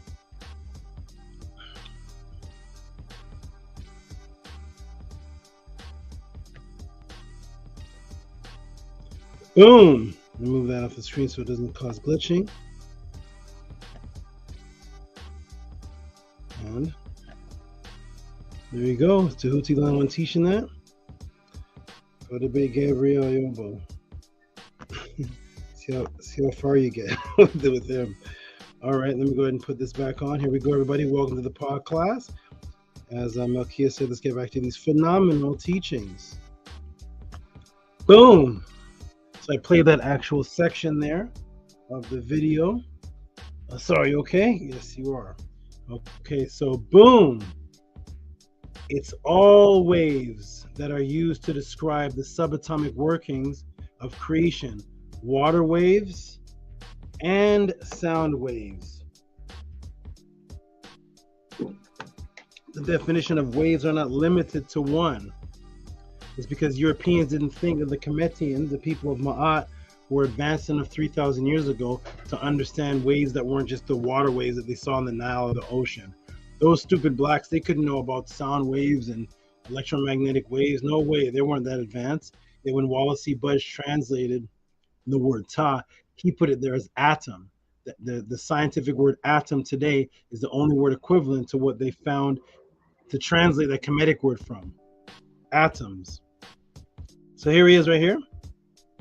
Water waves, sound waves, light waves, etc. Okay. Then he let his mathematician peers and students know the word atom itself and concept is from the ancient Medu Neter. How did he do that?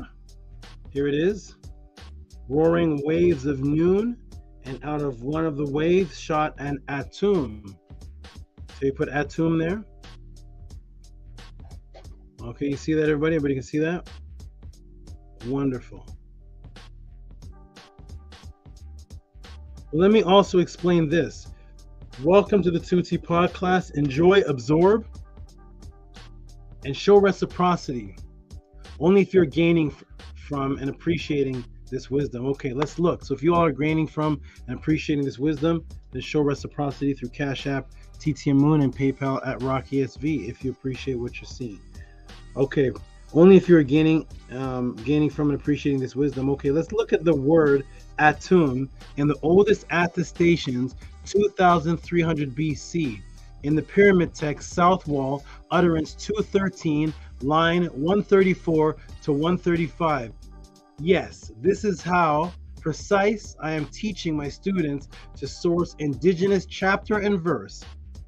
And now let me take you right to the wall itself to show you atum/atom, source substance, in permeating through every body part. Because of course, that's what atoms do.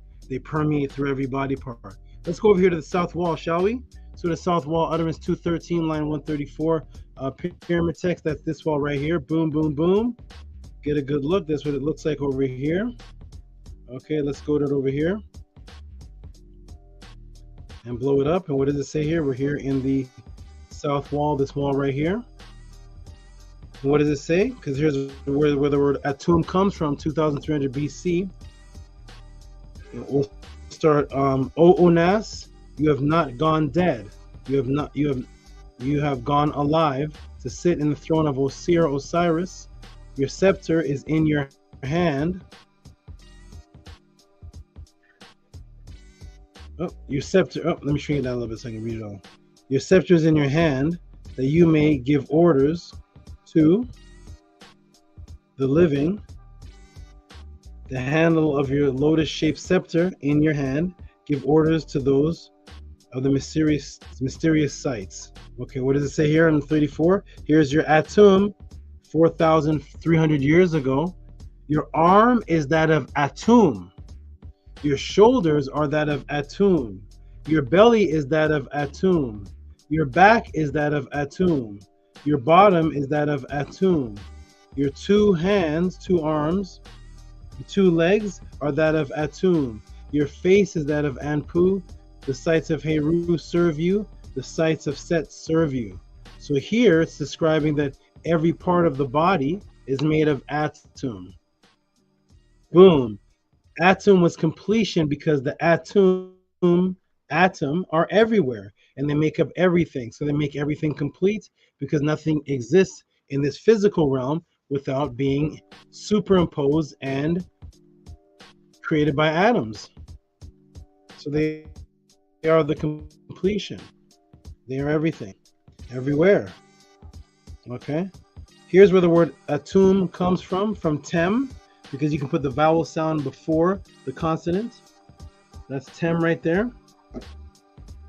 Tem means the entire thing, complete, completion, the tem, which is basically everything. It was indivisible.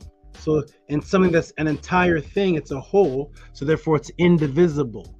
It's indivisible because a tem is only the whole thing. It was indivisible because it was the all that made things complete. Let me take you to the word atom itself. Has anybody ever looked at the word atom in the so-called English that they have today? The word atom we still see in use today. Let's see what it means. What does atom mean? Atom, hypothetical, indivisible, extreme minute body. From tem, they say it's a cut, but it means indivisible. Atom, and over here, atom is whole, an entire thing. If you're whole in an entire thing, then you're not divisible, because once something's divided from that whole, you're no longer whole. So the totem meant something indivisible. Atom. Gabriel Ayobo is saying the scientists got the word atom from the word atim, which is in the pyramid text 4,300 years ago. You see the word atom means an entire thing, which means it's complete. That means you can't cut from it, because the second you cut from it, it's not entire. And then you go to the English atom, and it means hypothetical indivisible thing. It's indivisible, so it's an entire thing. You can see where the scientists are taking straight from the meta-netta, from the word tem, atom. Okay, boom. You can see where they got it from. But do you see the matrix? Do you see the matrix? They will tell you, oh, scientists called it indivisible, and they didn't know the atom could be divided into subatomic particles. But wait, when were subatomic particles discovered? When were they discovered? Welcome to the Tehuti Pod class. Let's give you source. Okay, welcome to the Tehuti Pod class. We are in IBT. We are in timeline of discoveries of subatomic particles, IBT. And this is the timeline of the discoveries of subatomic particles here that we're inside of CERN. Over here, and here's the discovery of subatomic particles. 1955, Owen Chamberlain, Emilio Sergi, Clyde Wiegand, and Thomas, that name I can't pronounce, conducted experiments which resulted in the discovery of antiproton. 1956, team of Frederick Rhines and Clyde Cohen discovered the electron neutron, a subatomic particle with no electric charge. 1962, Leon Lederman, Melvin Schwartz, and Jack Steinberger discovered what is identified as the muon neutrino, subatomic particle, going back to 1955. Okay, so they'll tell you that, well, the reason why we call it atom, they called it atom, is because they didn't know it could be divided into subatomic particles. They thought it was one indivisible thing. You see where it says right here? The definition of atom, indivisible. It's indivisible. But then they discovered back in 1956 Europeans discovered, we already knew this, but Europeans discovered in 1956 that it was divisible. Okay, so let's see with the matrix. Let me break the matrix down for you. 1956. What year is it now? 2023. 67 years of science. Tell me, people, what is it called today? Oh, it's still called an atom. Almost 70 years after they proved it's divisible, the scientists nowhere on Earth ever corrected that, right? Very funny. So they called it atom because they thought it was indivisible. Well, they found out around 70 years ago that it was divisible. So tell me, scientists, why is it still called an atom today? Anybody in the room? Why is it still called an atom today? They never correct that? This is the science we depend on. They're still calling it an indivisible, and they found out that it's divisible and it's still called that? That's very funny. It's a tone that they will not change because indivisible is from atum. It's not from the atom that they think is indivisible, because if it was from that, when they discovered that it was divisible, why did they never change the name? Because it's not from that. They're giving credence to where they really got it from, and that was atum, the indivisible, from the pyramid text. Atum is the Kemetic vibration origin, which is complete. Skeptics, tell me. Now, tell me when they change it. Tell me when they change the name. Any skeptic in the room listening, tell me when they're going to change the name Atom. Since you all are thinking, believing the psyops, believing them when they say, well, Atom is named from the fact that it's indivisible. Well, 7 years ago, they found it's divisible. Why is it still called that? Okay. That which is within Atum becomes subatomic. Remember in Kemet, Atum was in all life. Atum was also represented the sun when it's made its completion and resurrected again, thus the symbol of life. Let me show you one of the names of the subatomic particles. Okay? So remember again, I'm going to put this in your mind so you can understand that Atum also represented the completion of the movement of the sun when it's made its completion into a dark state and then rose again and resurrected over the horizon line, which forms the top of the Ankh, which was called the Shen, which was the sun, the circle resurrecting over the horizon line, moving upwards. That's also what Atum represented in Kemet some 4,000 years ago. Let me show you one of the names of the subatomic particles, everybody. Here's one of the names. This is the scientific name of a subatomic particle. It's called the Tau. Oh, that's nice. That's nice. Tau, elementary subatomic particle similar to electron, but over 3,000 times heavier. Okay, like the electron and the muon, the Tau is an electrically charged member of the lepton family. Because remember, we have, well, I haven't gotten into it yet, but we have the triad of lepton family of subatomic particles. Okay. The Tau is negatively charged, while its antiparticle is positively charged. Nanny, you can turn this all the way down as well. Okay. What else do we see the name particle? What else do we see the name of the subatom quantum particle mean? We keep scrolling down because they're going to give you now the meanings of the origin of it. And here's symbolism. What does it say here? Ancient times, Tau was used as a symbol for life and resurrection, whereas the 8th letter of the Greek alphabet, theta, was considered the symbol of death. What? The symbolism of the cross was connected not only to the letter chi, but also to the Tau, equivalent to the last letter in the Phoenician and Old Hebrew alphabets, and which was originally cruciform in the shape of the cross of the Tau. What? So they're saying that this word for this subatomic particle, I'm letting you know where the scientists are getting this inspiration from and this knowledge from, is from Kemet. So they're saying the Tau, which is the subatomic particle, which is a part of the lepton triad, right, which is negatively charged, its antiparticle is positively charged. They're giving it the word Tau. When we look up the word Tau, it says that the word Tau is an ancient symbol for life and resurrection. Didn't I just break down that Atum was the completion of the sun when it died because it got dark, and then it resurrected, and that became the word atom. Now they're saying the subatom particle is called tau, which was from the symbol of life and resurrection, and it's from the Southern Cross. Interesting, scientists. Very interesting. Very interesting. Very interesting. Boom. Resurrection of Atum. More subatomic physics terms tying into Atum. Oh, guess what pops up in the etymology as soon as you type in this subatomic element? So as soon as you go to etymology.com, etym.com, or etymology, the etymological dictionary, and when you type in tau, the subatomic particle, from scientists who are supposed to be atheists, scientists are not supposed to believe in God, they believe in science, but when you type in tau for the subatomic particle that's a part of the lepton triad, guess what pops up? Here it is. Hey, there it is, tau.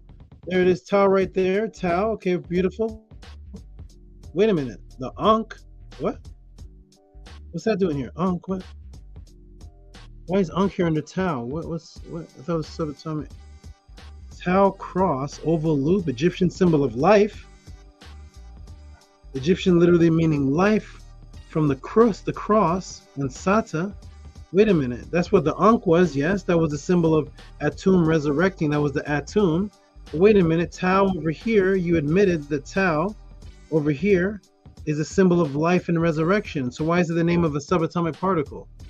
And why is it when I look up tau in the dictionary, I'm looking up tau in the dictionary, and Ankh is right under it? Why is there a Kemetic word under this subatomic, this name of a subatomic particle, which is from the Greek alphabet, which is a symbol of life and resurrection? And the, what was that? Okay, and the Ankh is a symbol of resurrection, which is a symbol of the circle, Atum rising over the horizon lines after it died at night. So it's death, and then it resurrects, and that's the Atum, which makes its completion, and that's the Ankh. And the tau, the subatomic particle that's a part of the triad of lepton, is now the subatomic particle that makes up the Atum. And the word Atum in their science means indivisible, and that's what Atum means in the Medu Neter. They found out 70 years ago that actually the atom is divisible, but they're still calling it atom, which means they never named it for that reason. They named it for the Kemetic reason, because here's the subatomic particle called the tau, which comes from the Ankh, which they say right in their Wikipedias and etymological dictionaries. So when you look up tau, a Medu Neter word comes up. Why would that be? Why? Welcome to the pod class. Boom. Subatomic particle, tau, which forms the atom, is a part of the Trinity, by the way. So it's part of a Trinity, and the Trinity is the electron neutrino, the muon neutrino, and the tau one. That's a part of the Trinity, as Atum was. As Atum was the beginning of the day, the first part of the Trinity, which is the Ra. The light starts, that's the Ra, or the Bach in Kemet. And then the Aten, which is the center of the day. And then at the end, when it keparaz, then the Atum, which is the Trinity.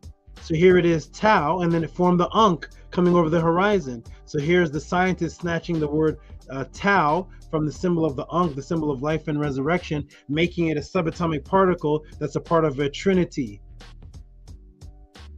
That when I look up the word tau, the word Ankh comes up, which is the resurrection of the Trinity. You know, they study Kemet and Ma'at. It's just that we don't. That's all. Your scientist does. You know, everybody else studies Jesus. So here it is. Here's the Ankh. There it is. There's the Ankh right there, which became the tau. Woo! I mean, I could stop right here with this class. Do you all want more? Do you want me to go into the helium and correlation, or should I stop right here? Okay, so let's go into the helium. Let's go into this more. Let's go into it more. Welcome to the pod class. So I wear a spider on my hat, and I say this represents the energy of Neith, energy, which is subatomic interweaving of webbing. Let's continue. Let us continue. Okay, Tehuti, are you telling us that the modern day physicists and scientists and PhDs today have really just hijacked ancient knowledge and are using Kemetic known symbols and taking from the followers of Ma'at from hundreds and thousands of years ago? Well, let's look at the symbol for the quantum string theory, shall we? Here's the quantum string theory. There it is. Get a good look at everybody. That is the symbol scientifically of the quantum string theory. That's one of them. One of the symbols. That's one of the symbols right there. There's another symbol right here. Here. So the symbols are this interesting symbol here with it looks like, I can't even describe it, but you see it on the screen over here. That's the symbol there. Then we have the X, which is the cross. Right here, the X. And then we have like a loop. So these are the symbols scientifically that you can look up in physicists' books for the symbol of quantum string theory. The quantum string subatomic energy that actually controls and maneuvers and creates the atom connectively. That's why they call it string. And here are the symbols scientifically. These are not supposed to be religious symbols. These are not Christian symbols, Muslim symbols, Hebrew symbols. Here is your scientific physicist symbols. Okay, very nice. What if I were to tell you that in Ma'at, along the Nile Valley, we taught of the creator Netert, that's the goddess, Neith, of the invisible string, of inter-atum, unseen creation, of bonding forces or a unified force, and the physicists today use her Medu-Neter glyphs to explain today's quantum string theory. Oh, Tehuti, the mythologies, the pseudo mythology. Well, here it is, everybody. Here's the Medu-Neter symbols for Neith. There's Neith right there, the Medu-Neter symbols for Neith. There's your quantum string theory symbol below it. There's Neith, there's the quantum string theory. Here is the quantum, here is the Neith. Here's how you spell Neith. You spell Neith with these symbols right here that you see on the screen, with the cross, the X, and the loop. That's how you write Neith in Medu-Neter. Who's the goddess of string. Here's your quantum string theory symbols right here. Is that a coincidence? They didn't take it from Kemet. They did not. Did not come from Kemet. No, your scientists just study Ma'at. That's all. Your scientists study Ma'at more than you. That's the only thing that's going on here in the PSYOPs matrix, is that they have you in religion, and they're studying the Medu-Neter. They're the ones talking about the God particle. They're the ones talking about Gagut and Khnum, and from Khnum the waves shot T.O.M, and the subatomic particles, the Tau, from the resurrection of life from the Ankh. And T.O.M is indivisible, and that's what the definition of T.O.M is in the Medu-Neter. And here's the quantum string theory, and here's Neith, who is the goddess of string, and here's her Medu-Neter symbols, and it's the exact same symbols. They study Ma'at, just that you don't. That's all. Everybody who's watching this, just that you don't.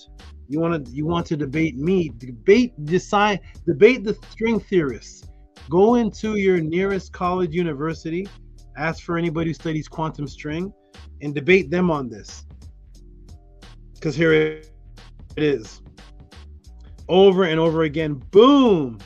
I am not done. Remember, I just taught you Neith, which is also said Nit. It's NT. There it is right there, everybody. So let me show you right there on the screen. You see that hand right there? You see the waves at the top? And the two domes that are loaves of bread? That's Nit. It's Nit with the working hand. Invisible workings. It's Nit. Pronounced modern day as Neith, but it's actually Nit. I taught you. I'm not done. Boom! I'm not done. Remember, I just taught you that Neith, Nit, was the goddess of string, which represented a unified force. Remember this trying to study gut, the grand unified theorem, which has been the topic of today's class.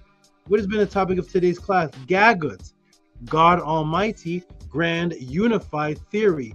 Where do you think the word knitting comes from, people? Huh? Where do you think it comes from? You think it has to do with your mother and grandmother crocheting? No. What is knitting? Is it sewing a string that you buy from a fabric store? No.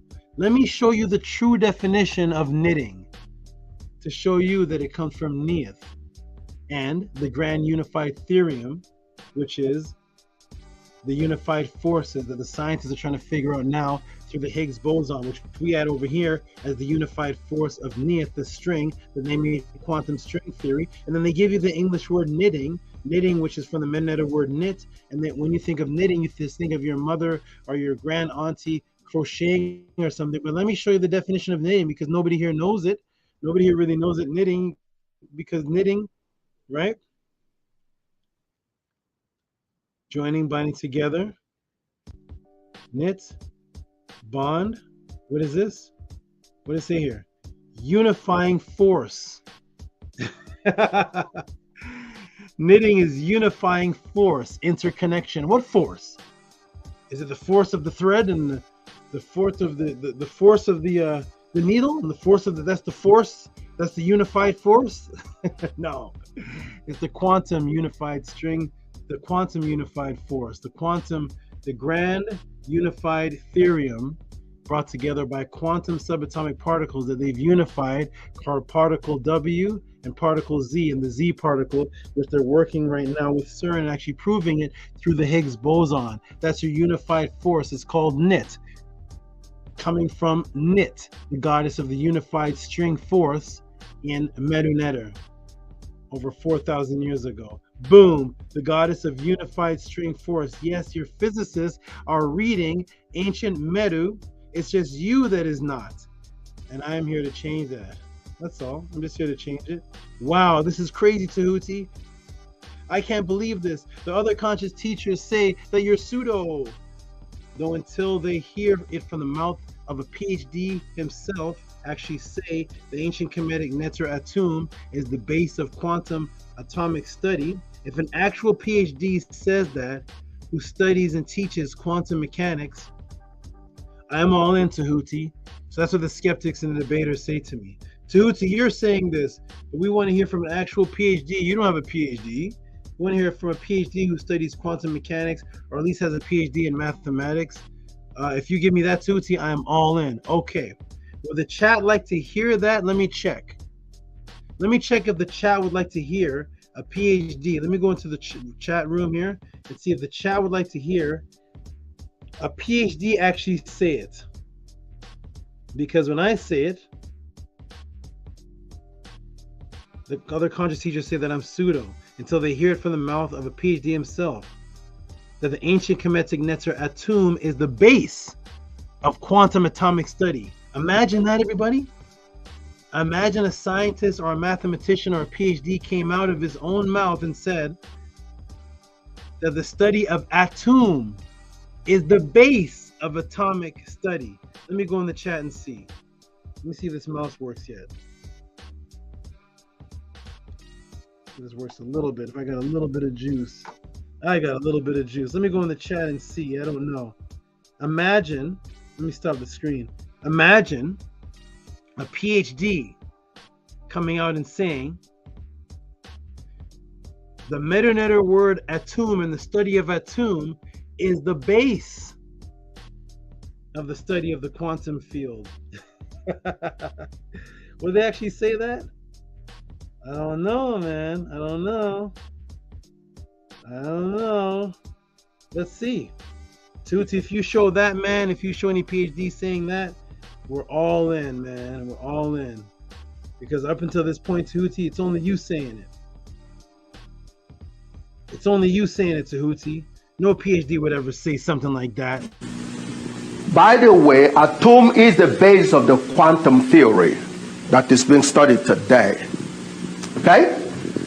The hydrogen atom as a building block was the one that was examined by the modern day quantum theorists to look at if they can break it further, okay, from the model that was given by the ancient Africans.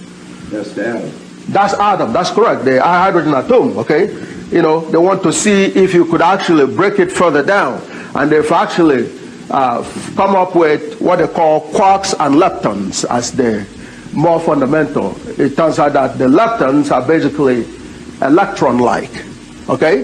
They have characteristics of electron, positive, negative, the charges may be different and so on and so on, but basically they're electrons. So they didn't go too far from the model given by the ancient Africans. So you can say that the ancient Africans are the fathers, the grandfathers and grandmothers of the quantum theory. Did you all hear that? You know what? I like it. I'll play it again. Hold on. By the way, a T.O.M is the base of the quantum theory that is being studied today. Okay? The hydrogen atom as a building block was the one that was examined by the modern day quantum theorists to look at if they can break it further, okay, from the model that was given by the ancient Africans. That's Adam. That's Adam, that's correct, the hydrogen atom, okay? You know, they want to see if you could actually break it further down. And they've actually come up with what they call quarks and leptons as the more fundamental. It turns out that the leptons are basically electron-like, okay? They have characteristics of electron, positive, negative, the charges may be different and so on and so on, but basically they're electrons. So they didn't go too far from the model given by the ancient Africans. So you can say that the ancient Africans are the fathers, grandfathers, and grandmothers of the quantum theory. Tehuti, you're pseudo.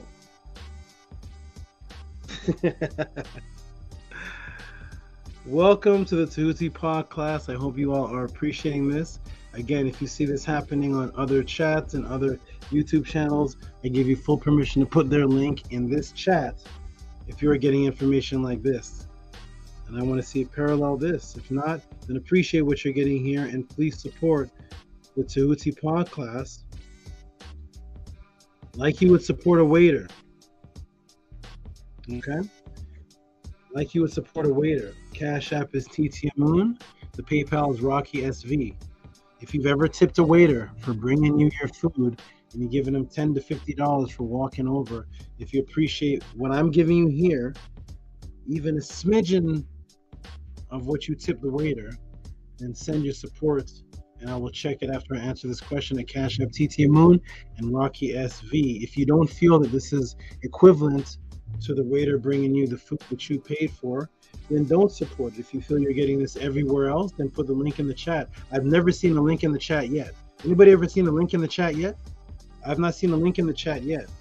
So obviously this is not being taught everywhere else. So if you feel this is unique and this is helping you break matrices and understand things you never have before, then support at Cash App T.O.M Moon. Okay. If not, then just type in the room, you are garbage, Tehuti. I will never support you, because when you don't support, when you don't support, you might as well just type that. It's kind of like a cowardice not supporting. If you're not supporting this, then just type in the room, I will never, and we're not going to kick you out either. I just want it for reference on video.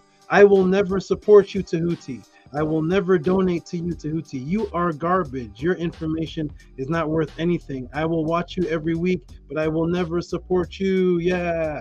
Just go ahead and type it because you're saying it silently. But if you respect this and appreciate the time to getting this, we're 56 minutes into the first question.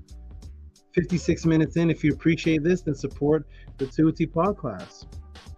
If not, then just type in the room, Tehuti, you're garbage. And I'll say, and I'll get better so that I can one day earn your support. Here we go. All right. So we just went and played it. We just went ahead and played that. There it is right there. Okay. We are back. Welcome back to the podcast. I hope you all appreciate this.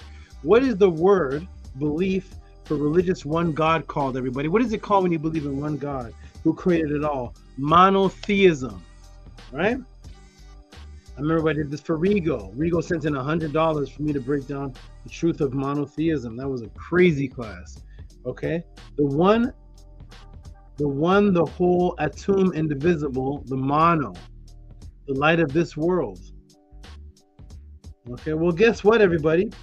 Atum, physicists say, started the Big Bang of our solar system, right?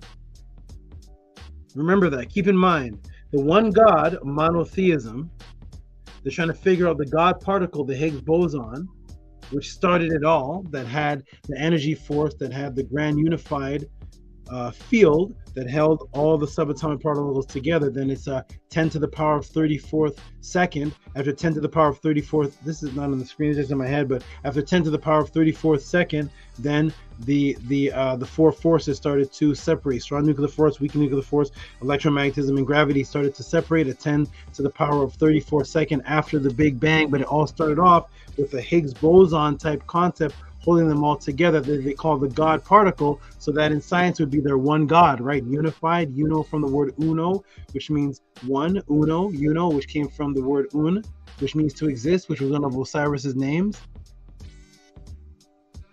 Oh man, I don't know.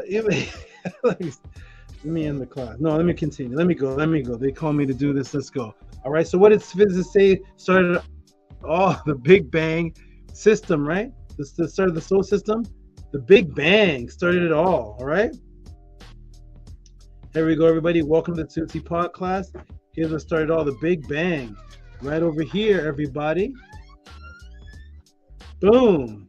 We go into, of course, space.com. What better website to go to if you want to learn about space than space.com? And they get into this section of what started it all. How was the sun formed? Let me go ahead and shrink it down a little bit. Actually, let me expand it a little bit. How was the sun formed, everybody? Okay. Although it may look empty, space is filled with gas and dust. Most of the material was hydrogen and helium, but some of it was made up of leftover remnants from the violent deaths of stars about 4.5 billion years ago. Waves of energy, waves. Am I saying that right? Did I say waves? Yeah, it does. Waves of energy traveling through space press clouds of such particles close and tight together, and gravity caused them to collapse in on themselves and then start to spin. The first steps of how the solar system formed. The spin caused the cloud to flatten into a disc-like pancake in the center. The material clumped together to form a protostar that would eventually become the sun. Ooh, from waves, right? It all comes from waves. Hey. Yeah. All right, now, let me show you the word helium and break the matrix for you. You all think there's any matrix in the word helium? Every single person in this pod class has used the word helium or heard of the word helium. Check, right? What's the matrix in that word, though? Anybody know? Let me go into the room. I want to interact with everybody. What's the matrix in the word helium? Could there be a psyops in the word helium? In the word they gave us in school, helium. It's an innocent particle. Innocent gas. Helium, right? Right? Tamika says fire, fire, fire. Woo! Regal says you're the... Okay, thank you. Thank you. Now, what's any matrix in the word helium? Regal put Helios. That's cool. That's where that's cool. What would the matrix be? Let's break down the psyops, everybody. Let's break it down. What's up, T-Bull? Peace to T-Bull. Helios, the sun. Tamika's going wild in the class. Tamika's snake, some bomb, hat, brain, something diamond. Wonderful. Heliocentric. Okay, good. Okay, so we understand what the word helio. We understand where it comes from, right? Okay, good. Let's go. Welcome to the Tehuti Pod class. Here we go, everybody. Welcome. All right. So now let me show you the word helium and break the matrix for you. Woo! Let's go into it, everybody. Let's actually look up helium. What does this say? What does it say? It says this article is about the chemical element for other uses. Okay, helium from Greek helios, the sun. So you all are right. Helios is a chemical element symbol. So helium means the sun, right? Helium. Everybody put in the room. You all put it. Yeah, you're actually right. You guys were good. Helium means the sun. See, Helios, the sun. Helios. We got. Oh, hello. I got you. Helios, the sun. From hello. That's right. Tamika put fire. But yeah, we got Helios is the sun. Okay, good. We got it. Helios is the sun. Wonderful. We're getting there. Where's the matrix come in? So Helios is the sun.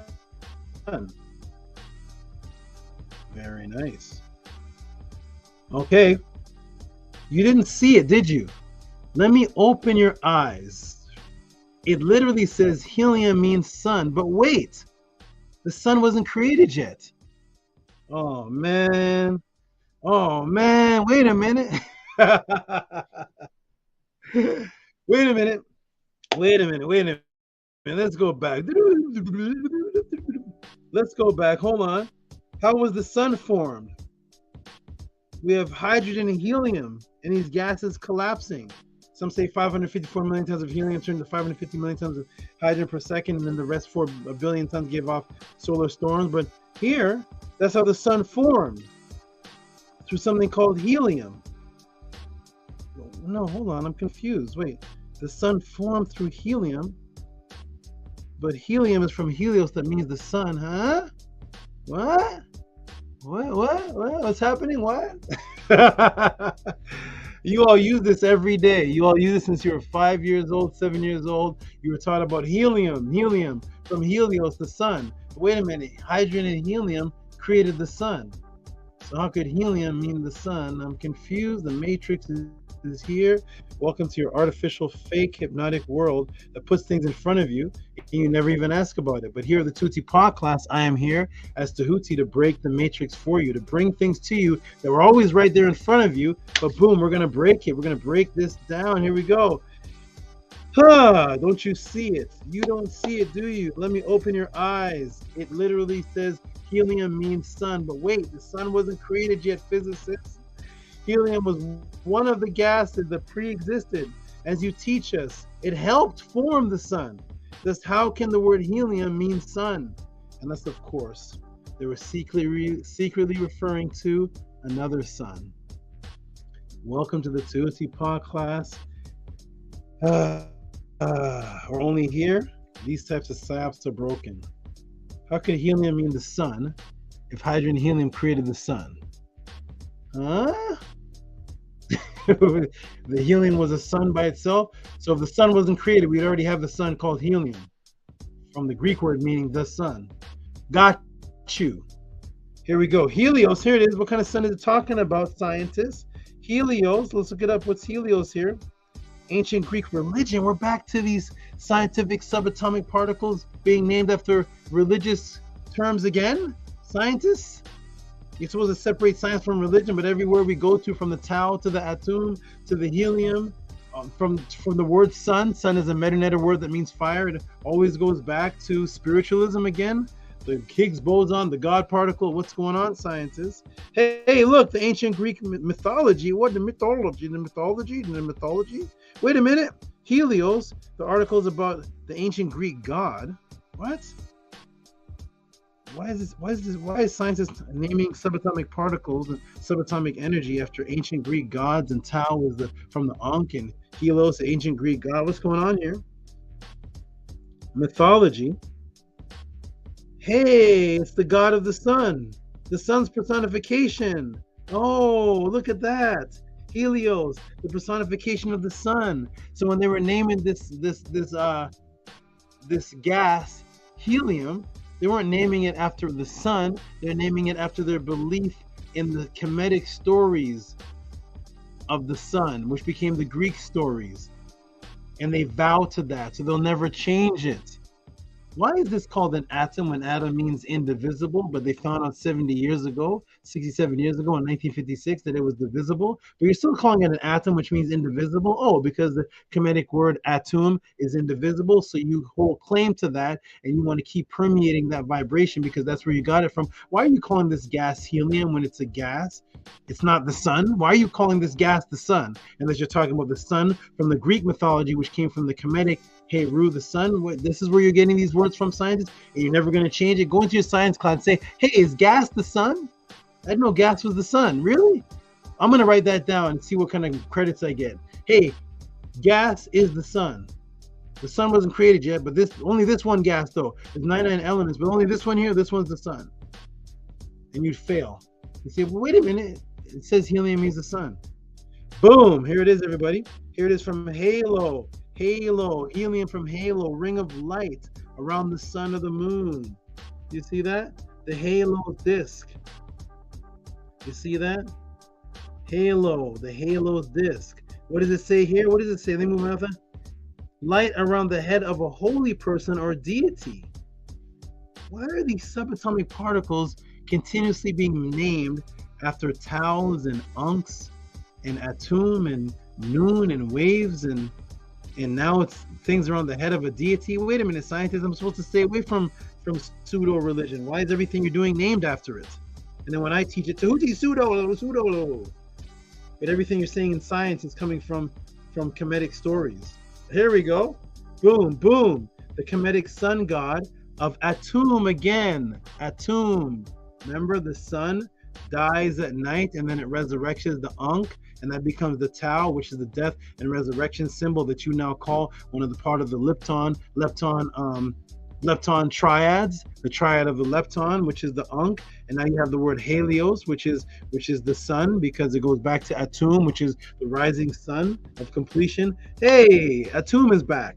Atum, creation, interesting. All these physicists, quantum, atomic, subatomic terms, from Neith to everything to the Tau, all seem to lead back to Ma'at and the Nile Valley and a unified creation concept.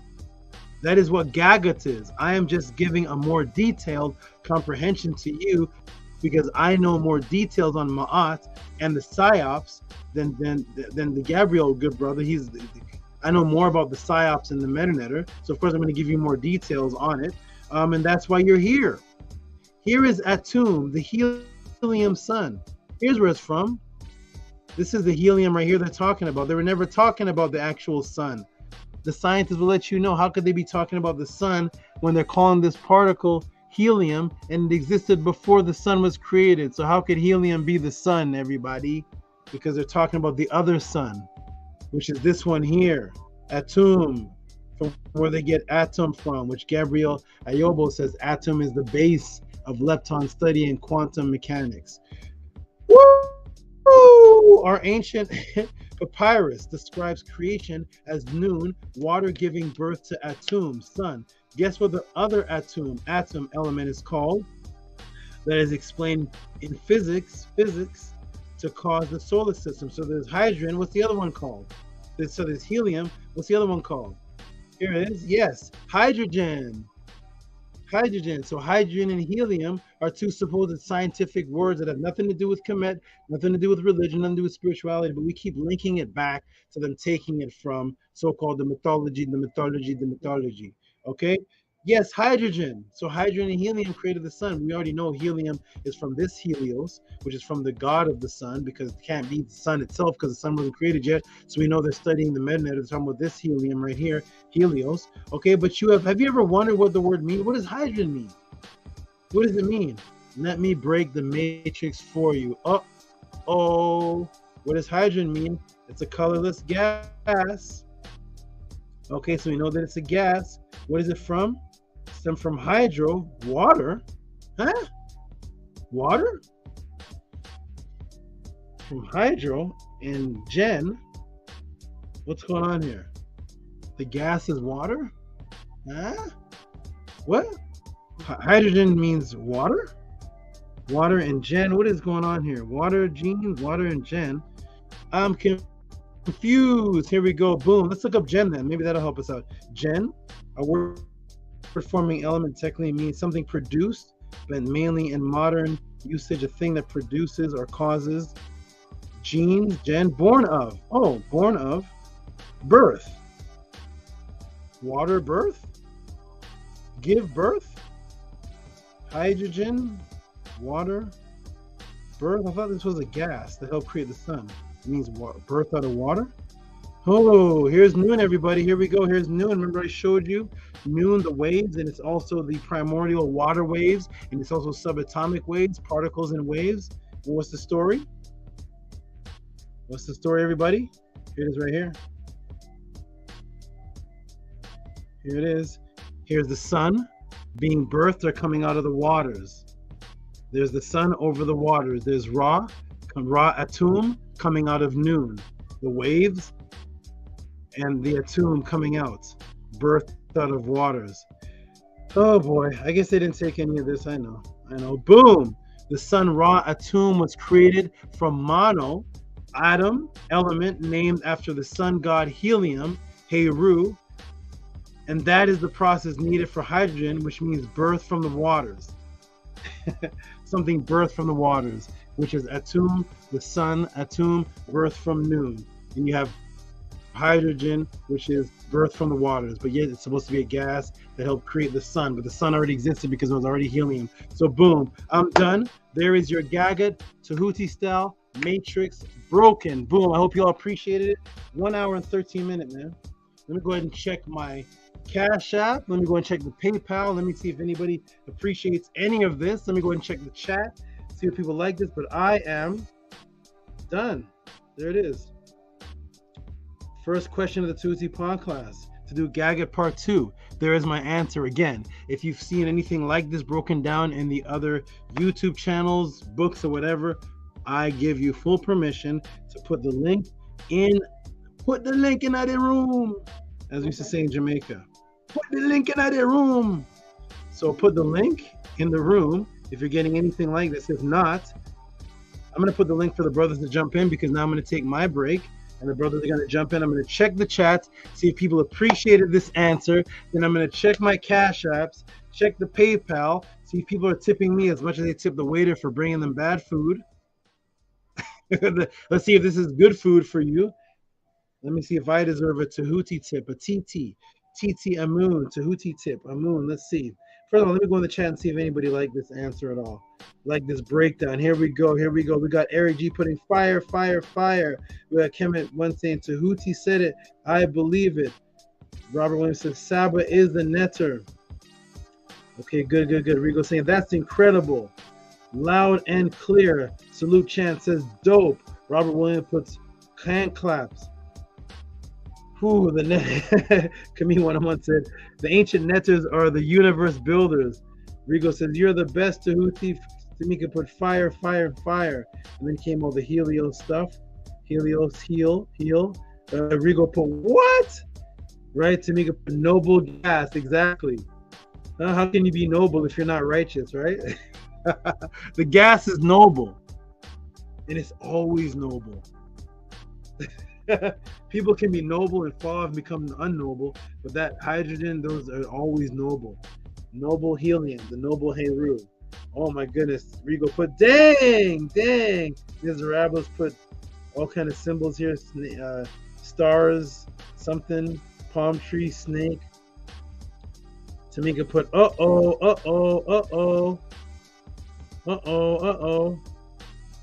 True Exotics TV put salute podcast King Tehuti. Oh, shout out. This is a new person. I've never heard of this person. True Exotics TV.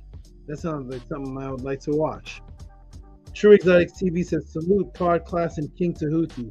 Shout out to all the people that I've never heard of before that are tapping into the pod class. Okay, everybody's tuning in. Everybody likes it. The light described as being created here before the sun, moon, and stars, which appears on the fourth day. Genesis 1:14-19. All over the element chart. Rigo put whoa. That means the donation's coming from Rigo. Whenever you see whoa. Okay, here we go. Who else liked the answer? Shannon put, we're going deep into the elements in Medu Monday class. Yep. Come to Medu Netter Monday class. If you want a personal one-on-one classes with me and a group of 6 to 10 people, email that and find out how to come in. Okay. Boom. What did 97 Mer put boom. Harass did for you culture. Harass, did you like that? That is your part 2. I wasn't going to do that if nobody donated. You weren't going to get all that. I said, you all wanted me to get into hydrogen. I've already answered the question. Oh my goodness. There we go. Raphael Gary put beautiful. God walking on water. Here's a new person. H-E, hey H. I don't know how to say that name, but put female. Shout out to he H. New person in the room. I've never seen you in the room before. Shout out to you. All right. Boom. Higa Kepara said, astronomical answer, Saba. Incredible. Thank you. Let me get some hydrogen. Let me get some hydro. Let me get hydrogenated. Let me get some hydrogen. Let me get some birth from the waters in me. Imagine that, a gas being called birth from the waters. Did the gas create the water, or was hydrogen created from water? Because did the gas birth waters? Did that one gas birth water? Just that one gas. No other gas was involved. All right, here we go. Nema says, Tua Tehuti, Tua, lovely Netter deserves donations like no other. Thank you, Nema. You are awesome, wonderful, beautiful as always. Thank you for your support. Andromeda Miserabilis, breakdown time, boom. What an invigorating time, boom. Washing hands, stay home. Rigo's laughing because of what I said about the donations. Here's Big Vapes. Shout out to you, Big Vapes. I like that you upped your donations too. Shout out to you. Rigo says, that was great. Sibo says, only mods can post links in the chat, but great breakdown, Saba. Okay. I didn't even know that. Only mods can post links in the chat. Okay, thank you, brother, for telling me that. What I'm gonna do is if somebody wants to post a link in the chat, go ahead and ask me, and I'll put permission for you. Okay, we got Robert Williams, Gagut boom. EH said, like no other. Oh, True Exotics says, I'm your brother, Okanate. Oh, True Exotics. What's up, True Exotics? What's up, my brother? That's my brother. I was actually supposed to get the my anaconda from him long time ago in the beginning of the Killer Pre-Show. We're gonna do some wheeling and dealing. Shout out to you, my good brother. Anu says his favorite word, fantastic and very profound breakdown. All right, everybody. Where's our cat today? Was our cat in the room? I saw him at the very beginning of the pod class. Okay. Wonderful, everybody. So what I'm going to do, Hatimad is in there. What I'm going to do, and I also invited the brother to give his testimony and talk, which is Jay Kirkland. Is Jay Kirkland here? And also, I invited a brother to come up and talk to me about people saying to him about all the gods are one God or something like that. And I'm going to talk to him about. He sent a donation of how to respond to that. So he's invited in the link as well, and I can talk to him about how to talk to people about that, because some people are innocent and really believe that, and some people are lazy and don't want to do any research. I want to know what kind of person is telling him this, that all the God's names are just the same, and I can actually walk him through as a teacher on how to bring that person into the truth, as opposed to writing up some answer that may not even pertain to the vibration, the intent that person came to him as. So I invite him to come to the panel. His name is Netzer the Greatest, to come to the panel, and I will talk to him for a bit on how, which everybody can listen to, on how to break that down. All right, everybody. I'm going to do one more, and Tua, for your valuable time. Great breakdown, Tehuti. All right. Tua to you. And I'm going to go ahead and step out the room. You, Hati, I don't know if that was there before or if he just put that there. He has the breakdown right behind him. The sun, there it is. I had that 2 weeks ago. It's perfect timing. There's the Atum right there coming out of the noon. There it is right there behind Ahati. All right, everybody, I'm going to step out and take a little break. Brothers, take over. I'll be back in a couple of minutes. Everybody who's watching the pod class, who liked that answer, who appreciated what they saw, please support and throw your tips. Give your tips to PayPal Rocky SV, because there's more questions I see in the Gmail. There's more questions that were sent in, and then the Scribe sent a question, and Nahum sent a question about Khnum, and then Scribe sent a question I see about about females relating to becoming a SAR. I'm gonna teach what's never been taught. We're gonna talk about the female Ausar. We're gonna talk about the female Osiris here in the Tehuti Pod class. I'll be back, everybody. Give your Cash Apps and PayPal there. I'm gonna take a break. I'll be back in about 8 minutes or so. Peace.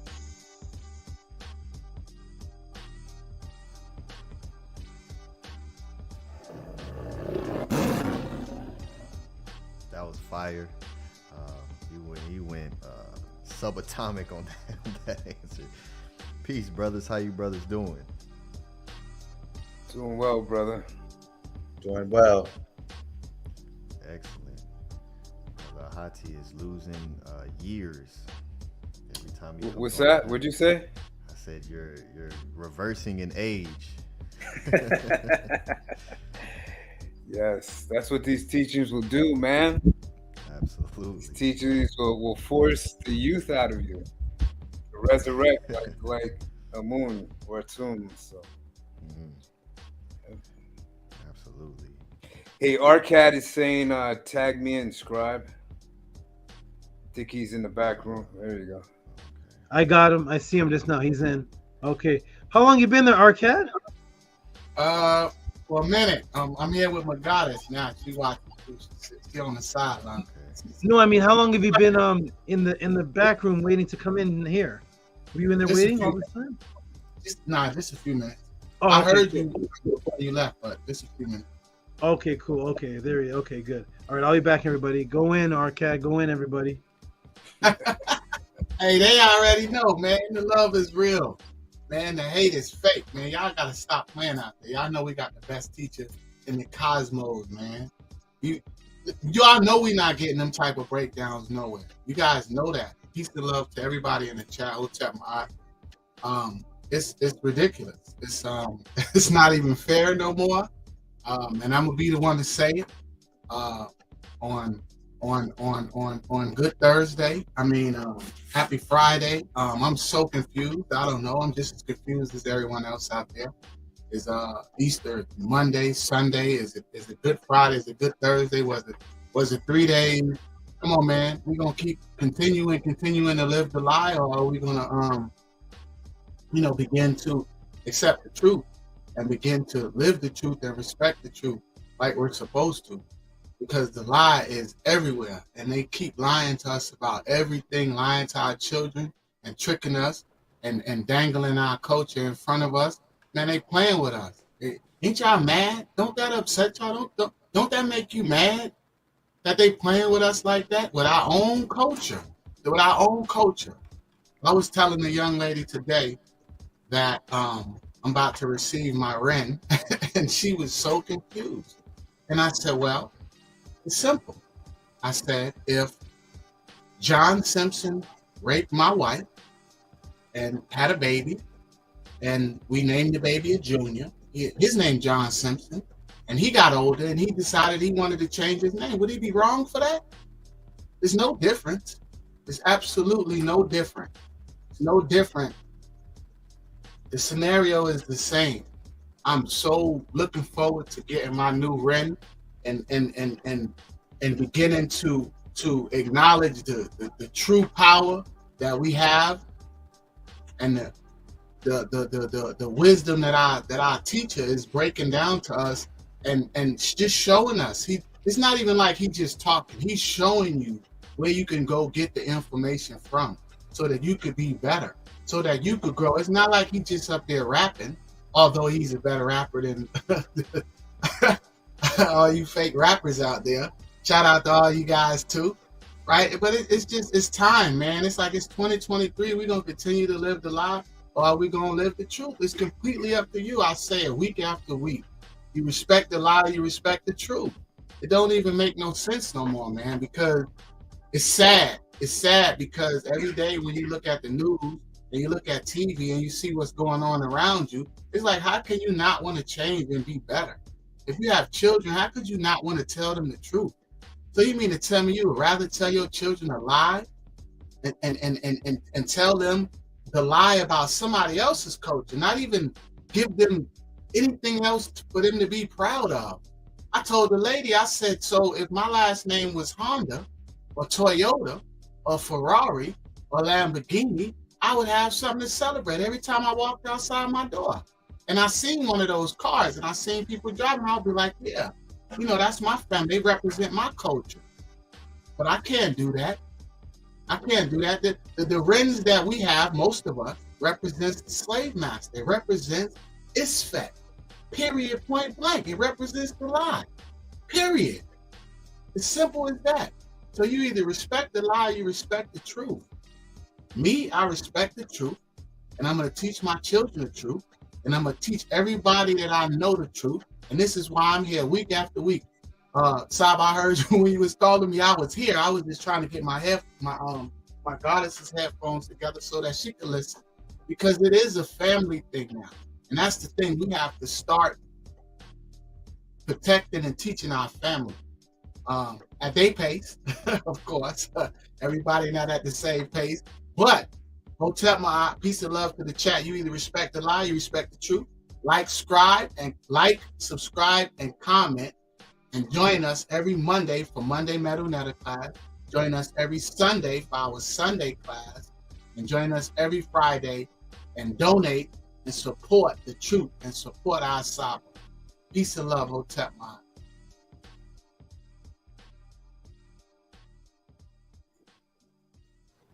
I caught you. Go ahead, Scribe. Now, peace, brother. Good to see you. Good to hear your tones. Yeah, you're absolutely right. The lie that's perpetuated, of course, one has to take accountability for what you've taught your children all these years. It takes a lot of courage to say, you know what, I was wrong. Now I want to bring the truth in. So that's part of it as well. Taking that accountability to making sure that we bring forth the correct information. And we see what it's doing in our own personal lives, and it's good that I'm very grateful that there are other brothers and sisters who are willing to come and bring themselves forward to showcase this working in real time, and so people can see the magic that happens whenever you choose to align yourself with this type of teachings that's based on Ma'at, and it's absolutely beautiful. So what Saba Tehuti is doing is it's so magical, and it's absolutely beautiful, and it changes your perspective on what life is, right? And revealing all these spells within the matrix, it becomes so much and overwhelming that we become blind to it. So we need Saba Tehuti to continue to do what he's doing, to bring forth these spells, because it's infinite. They've had so much time to build this step by step, brick by brick, the same way that we are over here breaking that down and then rebuilding up an organization based on the teachings of Ma'at brought forth by Saba Tehuti. And they've been doing this for a very long time. So make sure you're showing your support and your reciprocity, and also taking your notes and implementing these teachings into your daily life, bringing forth these ancient source teachings that absolutely guide you in a path that is gonna force you to elevate. So when we align ourselves with that, it's you start to see it work in real time. So peace and love to everyone here who's always consistent. Hail to all the people in the chat that support Saba Tehuti and the teachings of Ma'at and reconstructing this family here. Yeah, thank everyone. Brother Minku, I'd love to hear your tones. Peace, brother. How you doing? Peace. Salute to all you brothers. Hey, one second, my brother. Minku, hold on a second. I'm trying to see if this is the real brother. Hey, priest, Killer Priest, if that's you, send me a text right now. I don't understand this language. I don't know if that's you, but if that's the real you, send me a text. Killer Priest, if this is you, send me a text. Okay, I don't know if you're saying you changed your number or whatnot. send me a text, or if that's you, send me an email here. Send me an email there, and I'll be able to talk to you in email and know if that's you. Shout out to you if that's you, but send me a text or send me an email. Okay. All right. Okay. I'll be back, brothers. Go ahead. Hotep Ma'at to the panel. Peace and love to the chat. I'll be short. I just want to say I'm happy you all are here. Saba is like setting the captives free. He's grabbing them, bringing them to freedom, going back into the matrix, snatching souls, bringing them to the promised land. And this teaching, imagine being rejected from getting into the best Ma'at Kemetic universities, but you still getting it anyways. Saba, if they wouldn't let you in, but Saba is still delivering it. And so tuition at the best colleges like Harvard, whatever, the Stanford, the Ivy, whatever, imagine not being able to get in those, but getting a better education than they could provide. Do you know how much that would cost? Do you know how much it would cost to get into Harvard? It's a lot. So your reciprocity, is expected because you're getting the best teaching you possibly can get. This is what the Tamahu hides from you. They take it, they studying it, they using it. Get yours. Like, start your journey, or continue on your journey the right way. That's what you're doing it. You're getting from the best. So we expect that you give all that you could give for the best possible healing, teaching, love, community building that you can get. That is what you're getting from Saba Tehuti. We see it in the chat, your praises, and we appreciate that.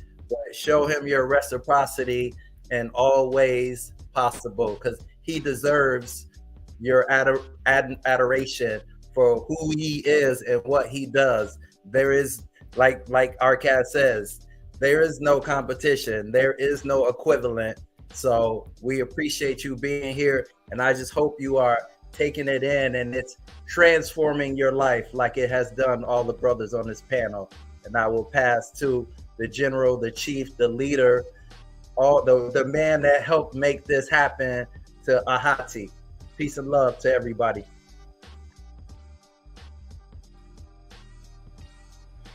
I want to say hail to the chat, hail to the brothers on the panel. Menkura, that I want to echo what you said, that if you haven't already, hit the like, hit the subscribe, and hit the notification bell, because it will remind you of these great teachings week after week. I love the teaching, I love the first answer, because I remember when Saba showed me the word Adam in the Purim Haru. I was like, what? I was like, no way.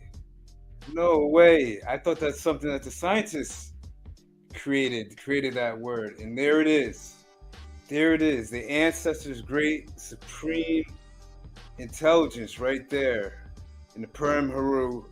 In my estimate of counting, over 50,000 years ago, they have knowledge of this. And it's great because, as the brothers know, as they're journeying through the Netter Monday classes, that when you start really experiencing this way of life, the Kemenu, or the subatomic particles, as they call it today, don't seem so distant, or as the clowns say, Fasudo.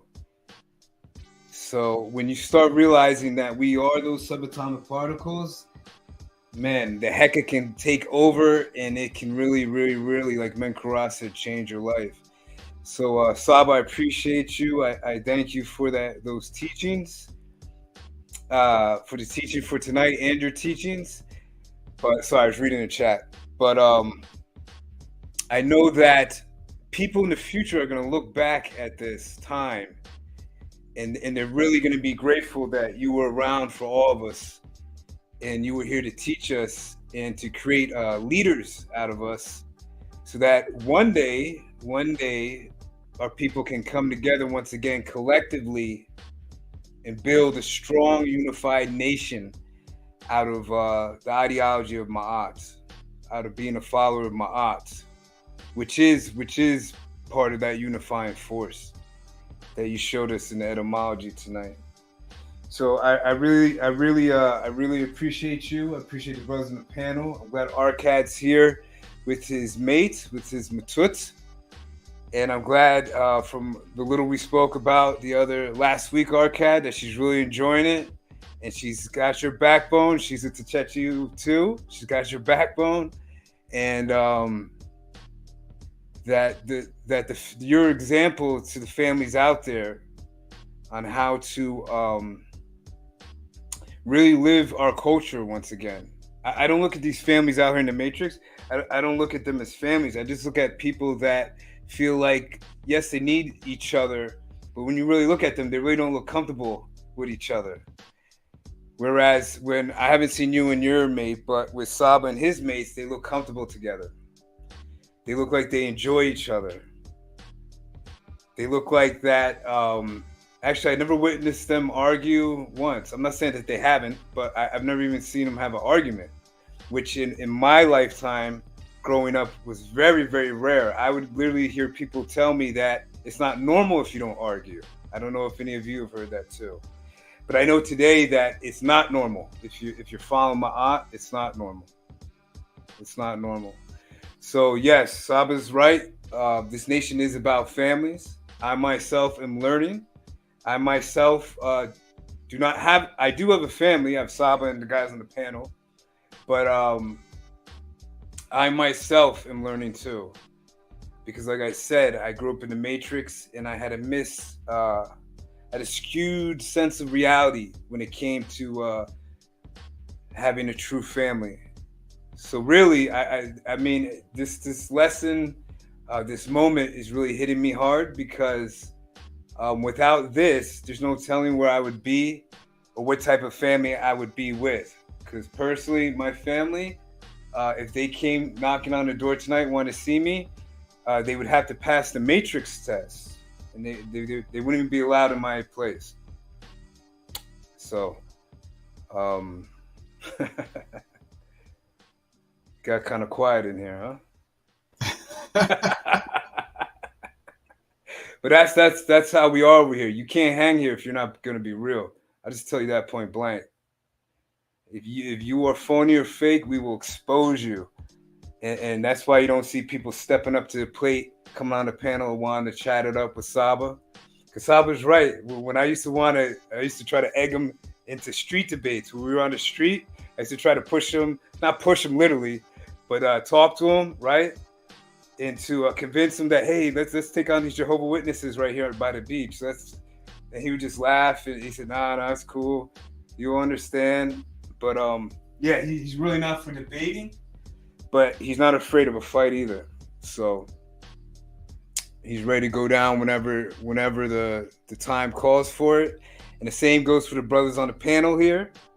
Same goes for the brothers on the panel here. Just because we have knowledge doesn't mean that we are weak or intimidated or anything else that could be perceived as cowardice. That's not it at all. What we are is real. And we're not afraid to open up to one another, and we're not afraid to open up to you. That's why we're going to have another Discord meeting coming up at the end of the month. The date will be announced, and we welcome all of you that are new and all of you that have been here for the long ride. Keep riding with us, and we're going to have a Discord meeting at the end of the month. We welcome everybody. There you can ask us any questions you want. We are not afraid to answer, and we are not going to run from your questions. So I welcome all of you to come out and go to that Discord meeting. You can join at our website at teachingsofma'at.org. It's teachingsofma'at.org. And maybe Scribe will show you on another break or another time. He'll show you how to get to it, and you can find it easily. That's all I got, fellas. Tap, peace. Can y'all hear me? Yes. You have a slight echo. Oh yeah, go ahead. That's probably go ahead, brother. Okay. Tap, you can hear me? Is it better? Yeah, it's good. It's on my TV. Hey, the chat say, "Hey, Killer Priest, nah, he's still number one." That's right. You know we got the best teacher out there. It's ridiculous. It really is, man. It's sad because we really gotta. It's like, why can't we come together and respect the truth? I just don't understand it. It just don't make no sense whatsoever. But you know, hey, the love is real, and you know the hate is fake. That's how it really is. You know, but y'all, I love you switch that around. I love how you. But that's the truth though. But they act the other way. You know what I'm saying? Right. They act like the love is fake because they act like it's all good. But that's not really how they feel in their heart. They fake. You know what I mean? And I'm tired of the lie. I really am, and I'm tired because it's like we losing. It's like, man, we lose. Man, our children suffering out there, man. Our children suffering.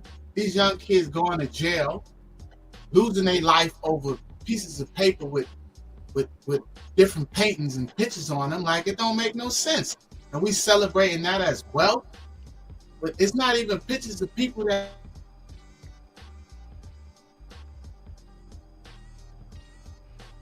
Uh-oh, brother Arcad, you froze up. I don't know if you can hear me, but you are frozen. Bringing that fire to the panel. Calm down a little bit, Arcad. Come back to us. Yeah, he's absolutely correct. And this currency, you know, one thing that they're doing now is, you know, getting rid of the physical and bringing forth this governmental digital currency. So if you're not up on that, if you're not aware of that, I would do some research into that so you're prepared when the transition comes. So yeah, absolutely.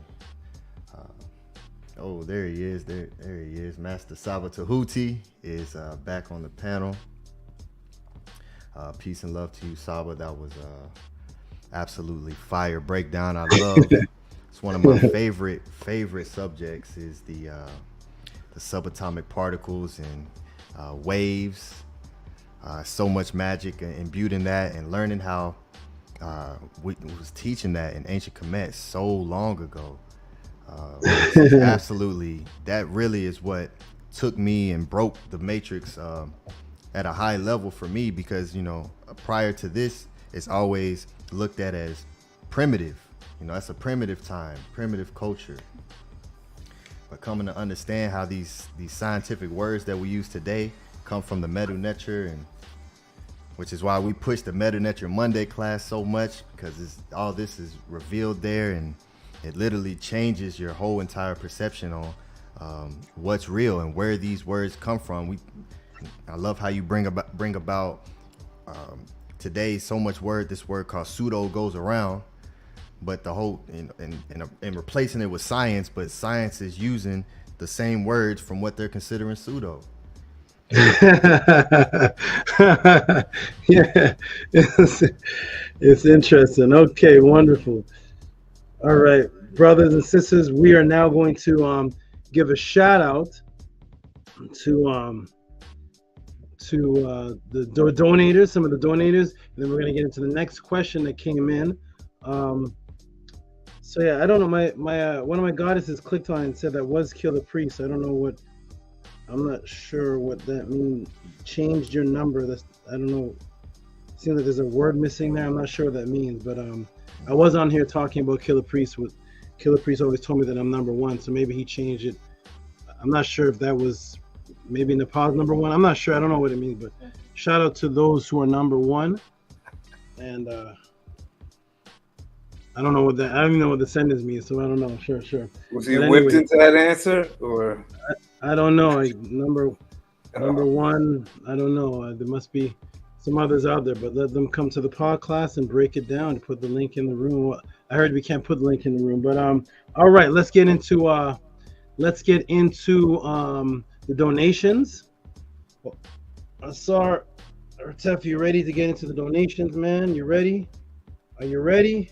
We got some donators for you. Donators to help support. He says, help support the Tehuti pod class. That's what Ausar says. Okay, let's get into these donators, everybody. All the supporters, the beautiful people. We're going to do a few of them, and then we're going to get to the next question already. I mean, oh my gosh, the next question. Another one. It's another one. This is back to back to back. Okay, so here we go, everybody. Okay, Ausar, hold on, just calm down a second. Stay right there. We got to get into these questions. So you just sit still. Do what your name means. Be still. Okay. Okay, here we go. Ready? So we're gonna get the do the donations that have been given, and here we are. For the donations that have been given to the Tehuti pod class, we're gonna go up to up to B Get Leisure. B Get Leisure sent this in. Beautiful question. Beautiful question. Let me go and tell me, brother, when you can see this on the room. Oh, you're so strong. You're breaking my fingers, Ausar. You're too strong. Okay, here we go. We're gonna put this in the room here. So this is from B Get Leisure. And okay, hold on. So I'm gonna put you over here because you are a strong brother, man. It's like 3 times stronger than me. Okay, we're gonna put from 2 April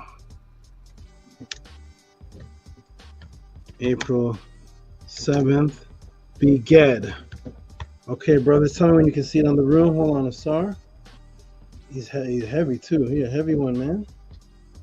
Work arms out with you. Okay, here we go, everybody. We're gonna go. Brothers, get the noise ready because I'm gonna go ahead and shout out B Get Leisure. B Get Leisure, if you're in the room, shout out to you. I'm trying to get you on the screen right now. Okay, here we go. Present. This should show on the screen now. Share screen. No, don't do that, Ausar. Don't do that. You tear the whole microphone down. You can't even talk. Okay, here we go. Boom. Is that on the screen, everybody? Give him some noise. Big Ed Leisure. Give him some noise.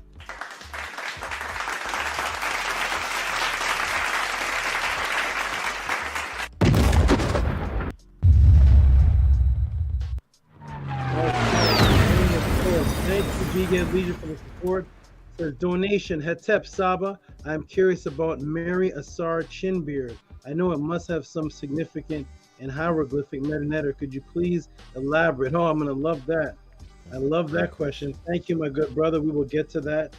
I like that question. I like that question a lot. As a matter of fact, that's interesting you asked that question in this class because I came to class actually with the beard today, in the Ausar beard form today. Okay, so there it is right there. I'm gonna break it down. But I'm gonna save that. We're gonna get to that. It's a beautiful question. Shout out to you. I'm wearing the beard that you were asking about. Shout out to you, Beged Leisure. I don't know if you're in the room, but shout out to you. Peace and love. Okay, let's get to the next one. The next one. That's from Beged Leisure. The next one is from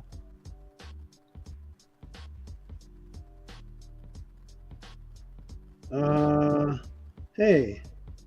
Let me check a date for something and see when was the Scribe. What date was Metanetter Monday was the 3rd, right? Yes, it was April 3rd. Okay, so this came from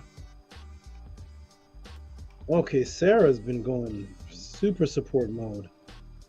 Okay, Ausar, I'm gonna put you over here just for a minute, man. You're in beast mode. Let me put you over here just for a minute. Go into the heat. Let go of me. You're super strong, but I need both my hands to do this, Ausar. You're ready to eat a pig, man. There we go. Yeah, I can imagine how strong he is because Seb Ra is strong. Seb Ra strong? Oh my goodness, the SARS.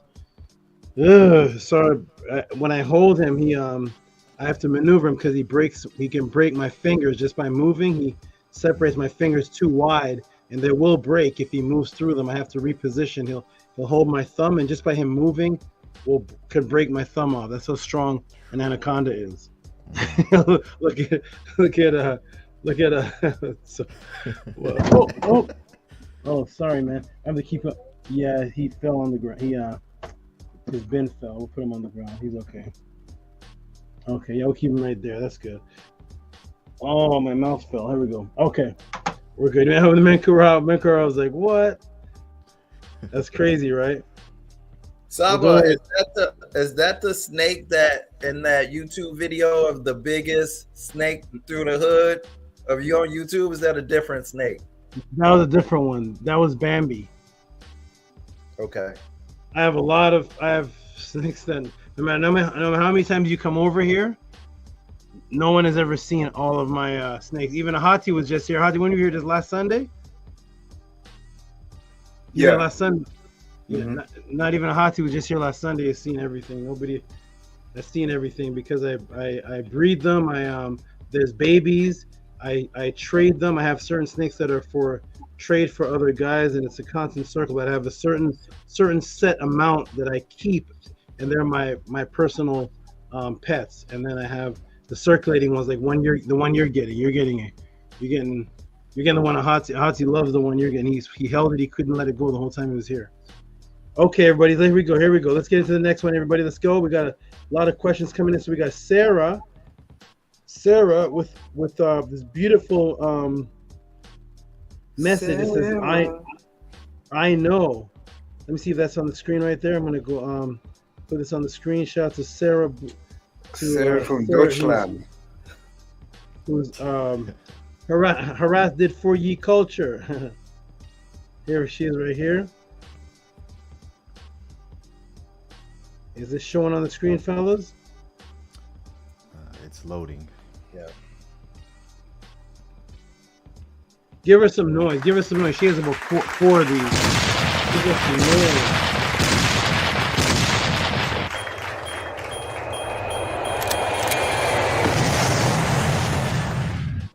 $13.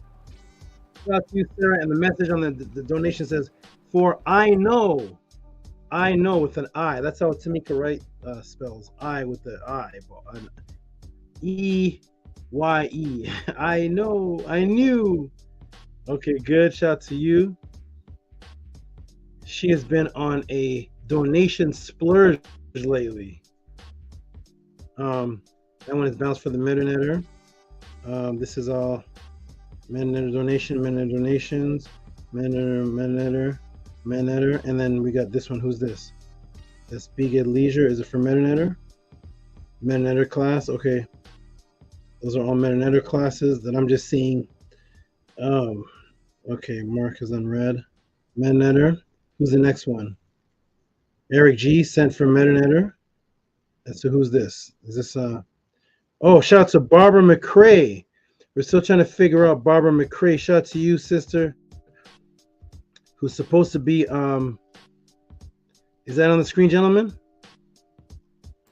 Yes. Yes, it's showing. Give her some noise. Shout out to Barbara McCrae.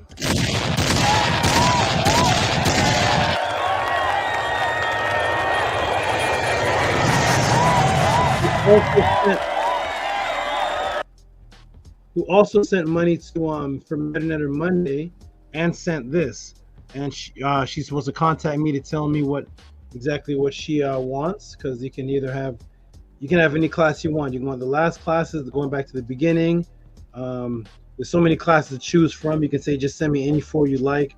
So I'm waiting to hear back from beautiful Barbara McCrae to see what Metanetter classes she wants, and if this donation is a part of the Metanetter class donation, I don't know, but I'm waiting to hear from Barbara McCrae. Shout out to you, wonderful Barbara McCrae, for that donation and for your support for the Metanetter Mondays, because you all people, you can send the money for the Metanetter class, not show up for the class and ask me to send it to you, or if you know you're not going to show up, you can say send this when it's processed, and you can still watch the Metanetter Monday class even if you're not there live. Okay. And here's her Metanetter Monday donation. So I'm not going to post that because that's going to go in the Metanetter Monday file. So she gave for 3 classes.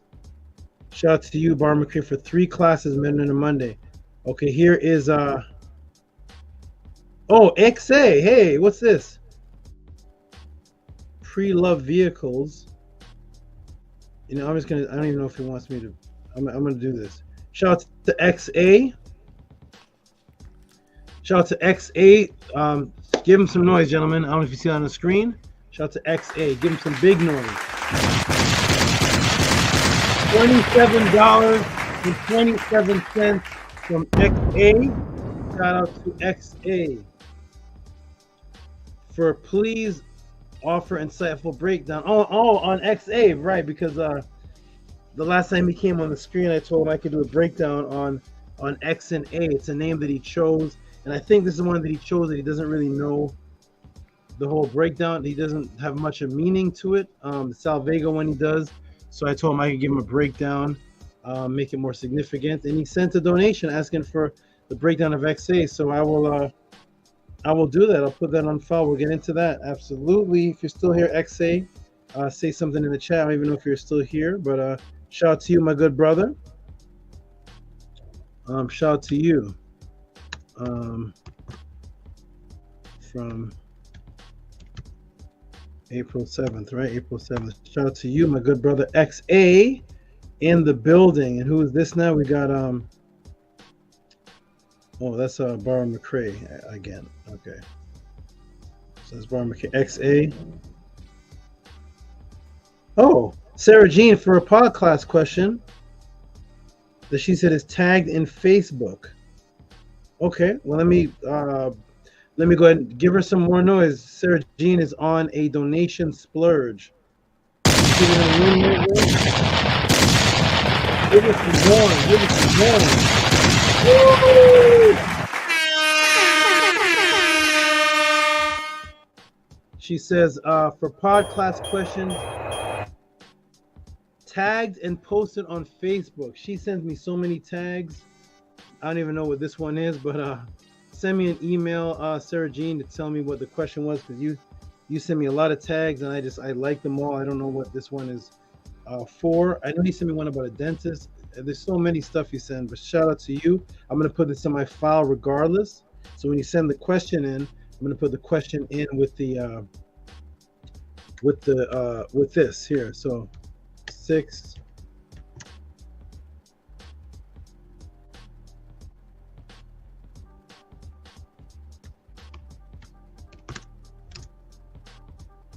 Okay. Shout out to Sarah Jean. Appreciate you, good sister.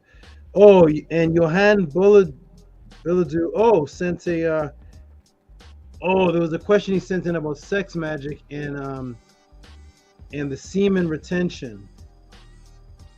So he sent this. Hey Saba, the question about semen retention and sex magic was for the podcast on YouTube. Okay, good, because I thought he wanted to do a one-on-one, something maybe was personal. He wanted to know about sex magic, but he said it's actually a podcast question. So I'm gonna go ahead and save it. Question from Johan, because he did give a big donation for that to answer. Okay, that's in the file. Thank you for clearing that up for me, good brother. Appreciate that. Oh, what do we got here? What's showing on the screen right now, Scribe? It's showing Johan Billadu. Okay. Johan Billadu is about to get changed to the... Oh, no. Changed to the family here. What do we got here? We got a family donation. Like last time, we got the family donation from Lisa and Sosh Wallace. That was beautiful. I love families when they work together and when they're studying the knowledge and applying it. What's on the screen now, gentlemen? It's showing Anu. Give them some noise. It's from Monty from Anu, Antu, and Nema. That spelling of Nema is very interesting, but okay. Shout out. I'm gonna give a personal clap. Shout out to family support. Family support is wonderful. I love that. I love that so much. Family support. Shout out to there. There we go. Boom, boom, boom. And we're gonna do 2 more, and then we're gonna get to the next question, which is from the honorable, the noble, the consistent man who's been donating in sets of 9s for every single pod class there has been, and that is Nito Campbell.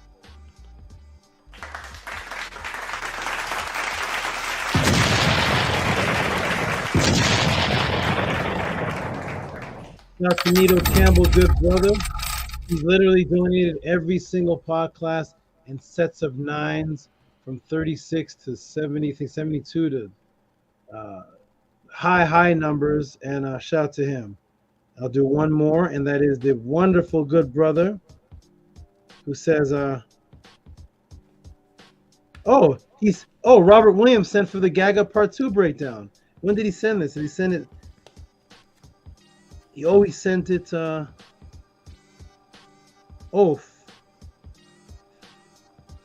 don't know if he sent this for me to break it down, or he sent it because he loved my breakdown. He could be in the room, but whichever one he did, give this man some big noise. It says, for Gagut Part 2 breakdown.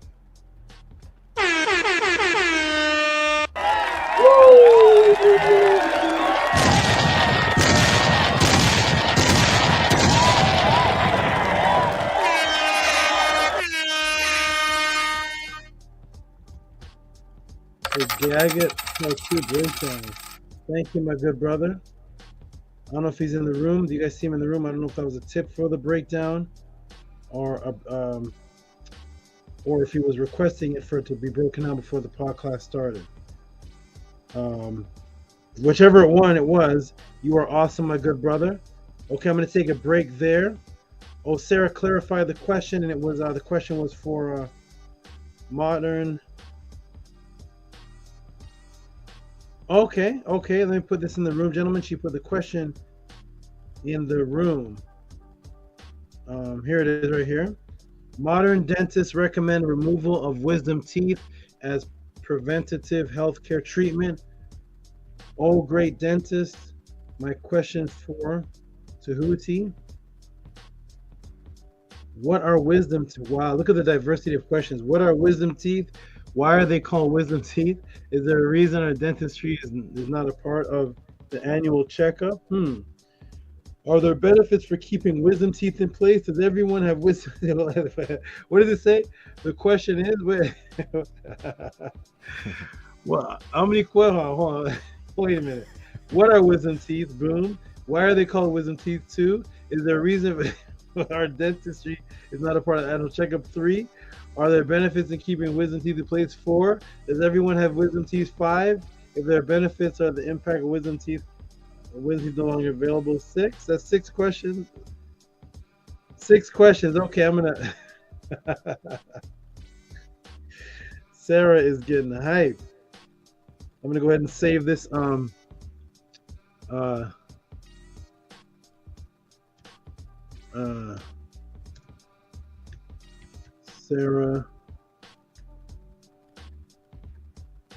Sarah's question. Okay. Sarah's question. Okay, thank you, Sarah, for clarifying that. Awesome. Okay. All right, everybody. We are gonna get. I see everybody. I see Amin Men Ra Atum, Arcad Infinite, Netter Unkotep Elf, 2 of them. I see Ajax with the monster donation. I see Kemet with the great donation here. I see Justin Jackson. Is that Higa Kepara? No, that's his son.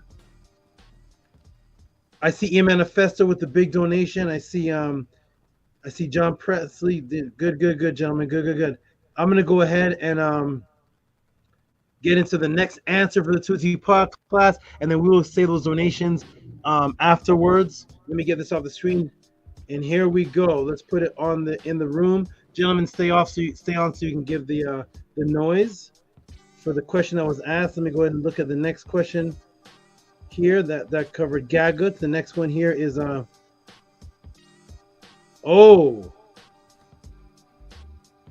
Sumer or each.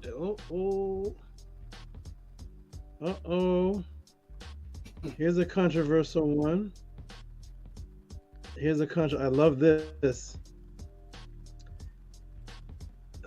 Let me go and put it in the room here. Here we go, everybody. Here we go.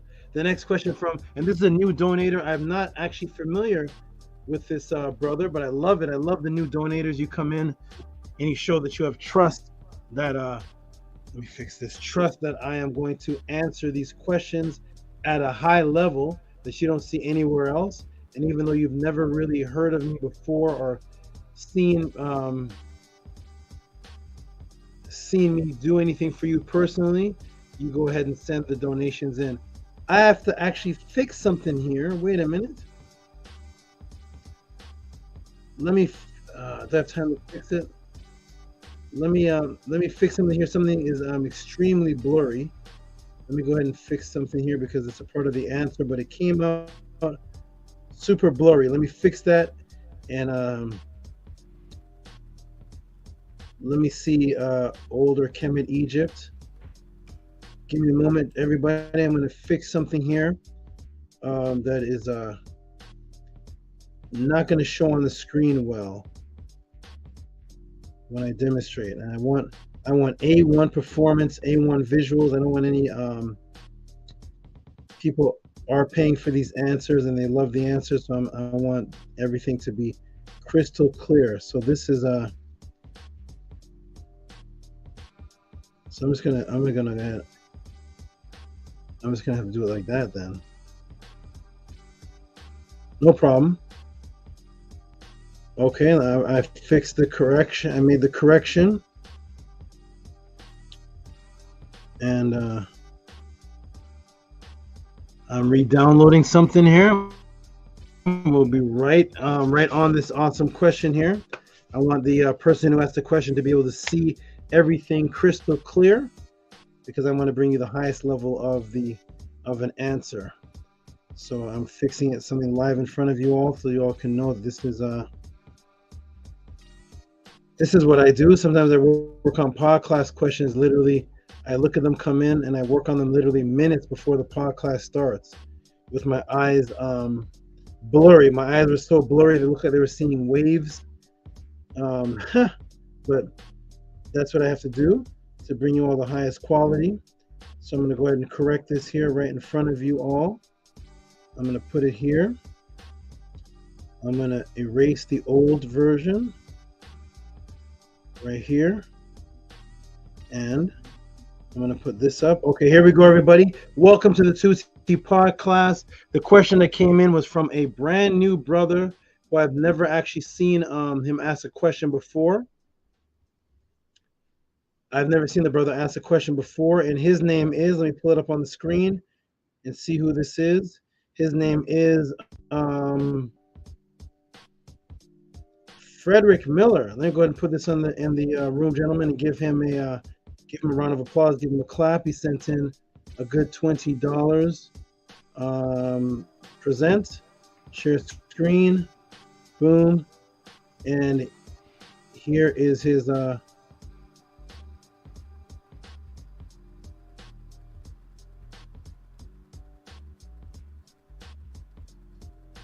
why it's not on the screen, I don't know. Here it is right here.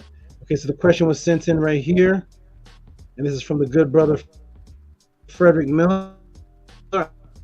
I'm not familiar with this brother too well, but shout out to all the new people with the faith that they see the quality of questions. Is that on the screen, gentlemen? Yes. Yes.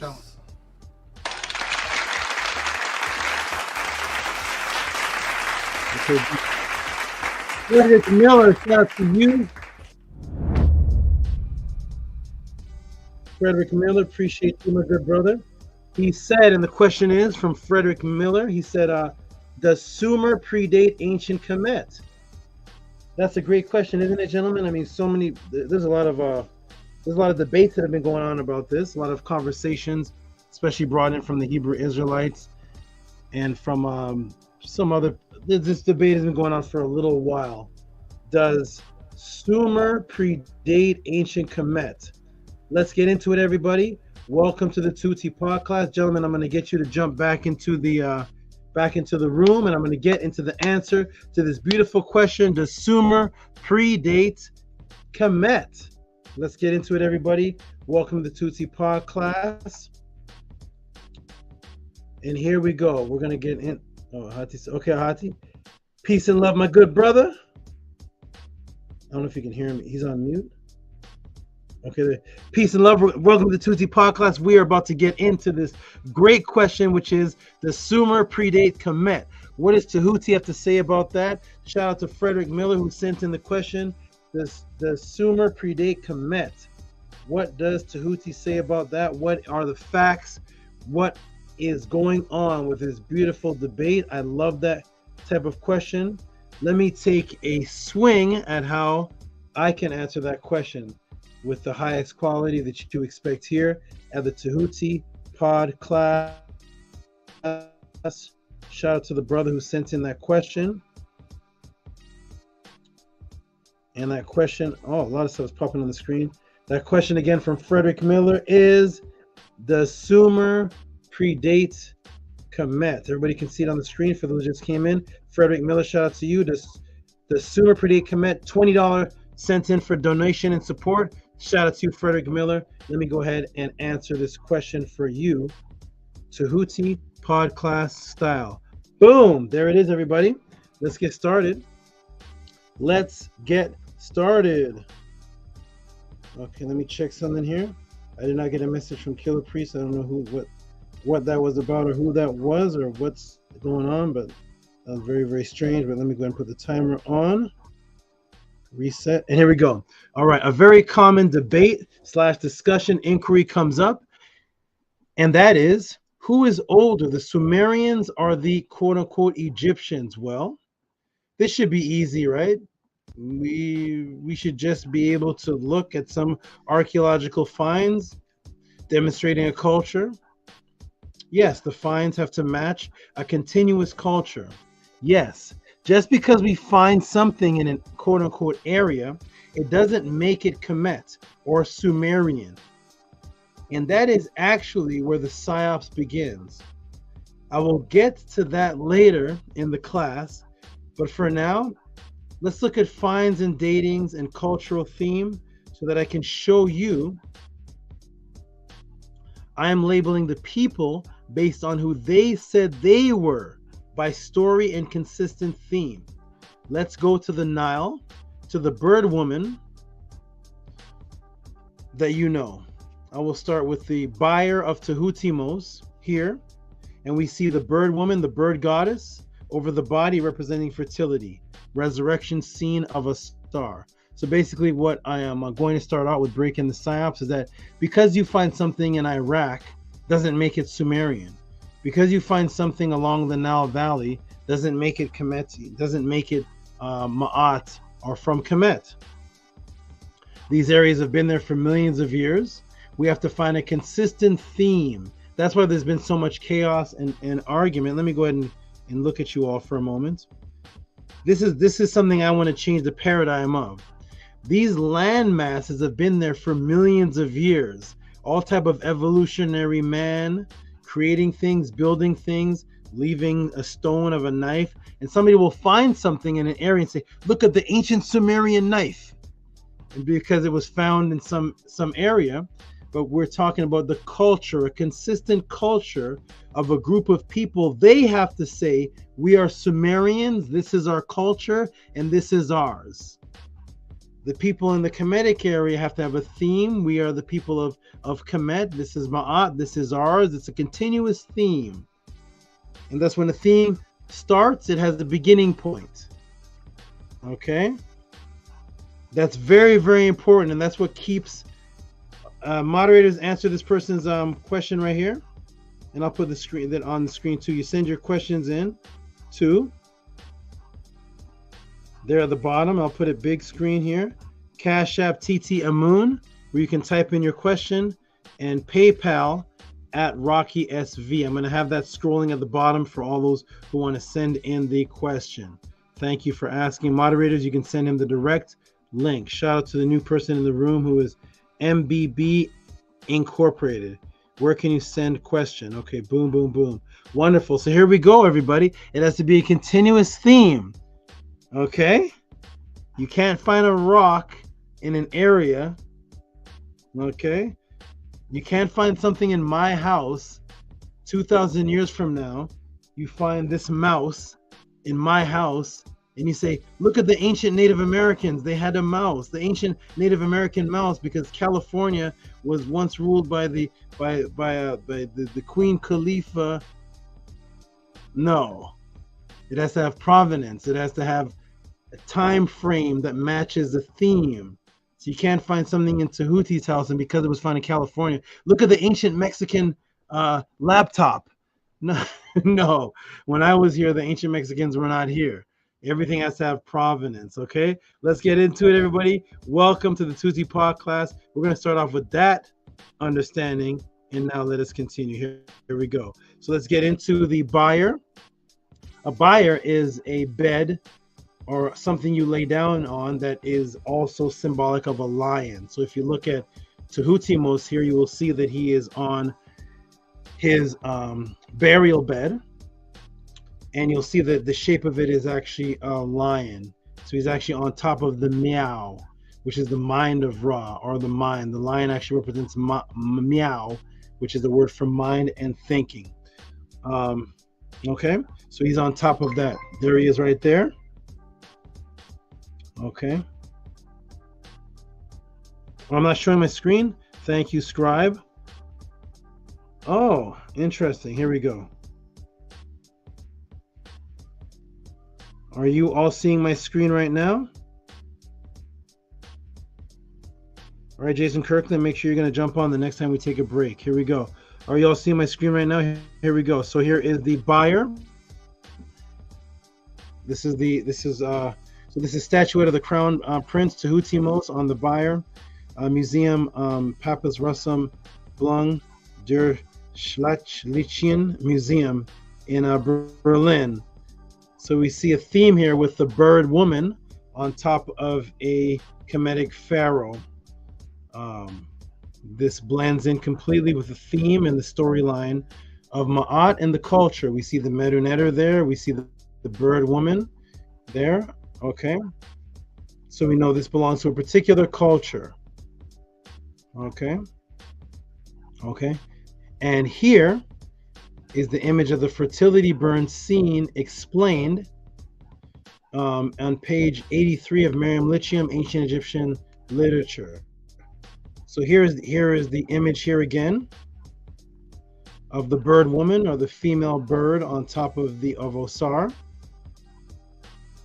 Okay, so here it is on the buyer of Tehutimos, on top of the area that would be his phallus, and here it is on top of Ausar, on top of the area that would be his phallus. We see a consistent theme, a culture, and then here's the writings to match him to Ausar on the stellar of Amenemos. Okay, Louvre Museum C, number 286.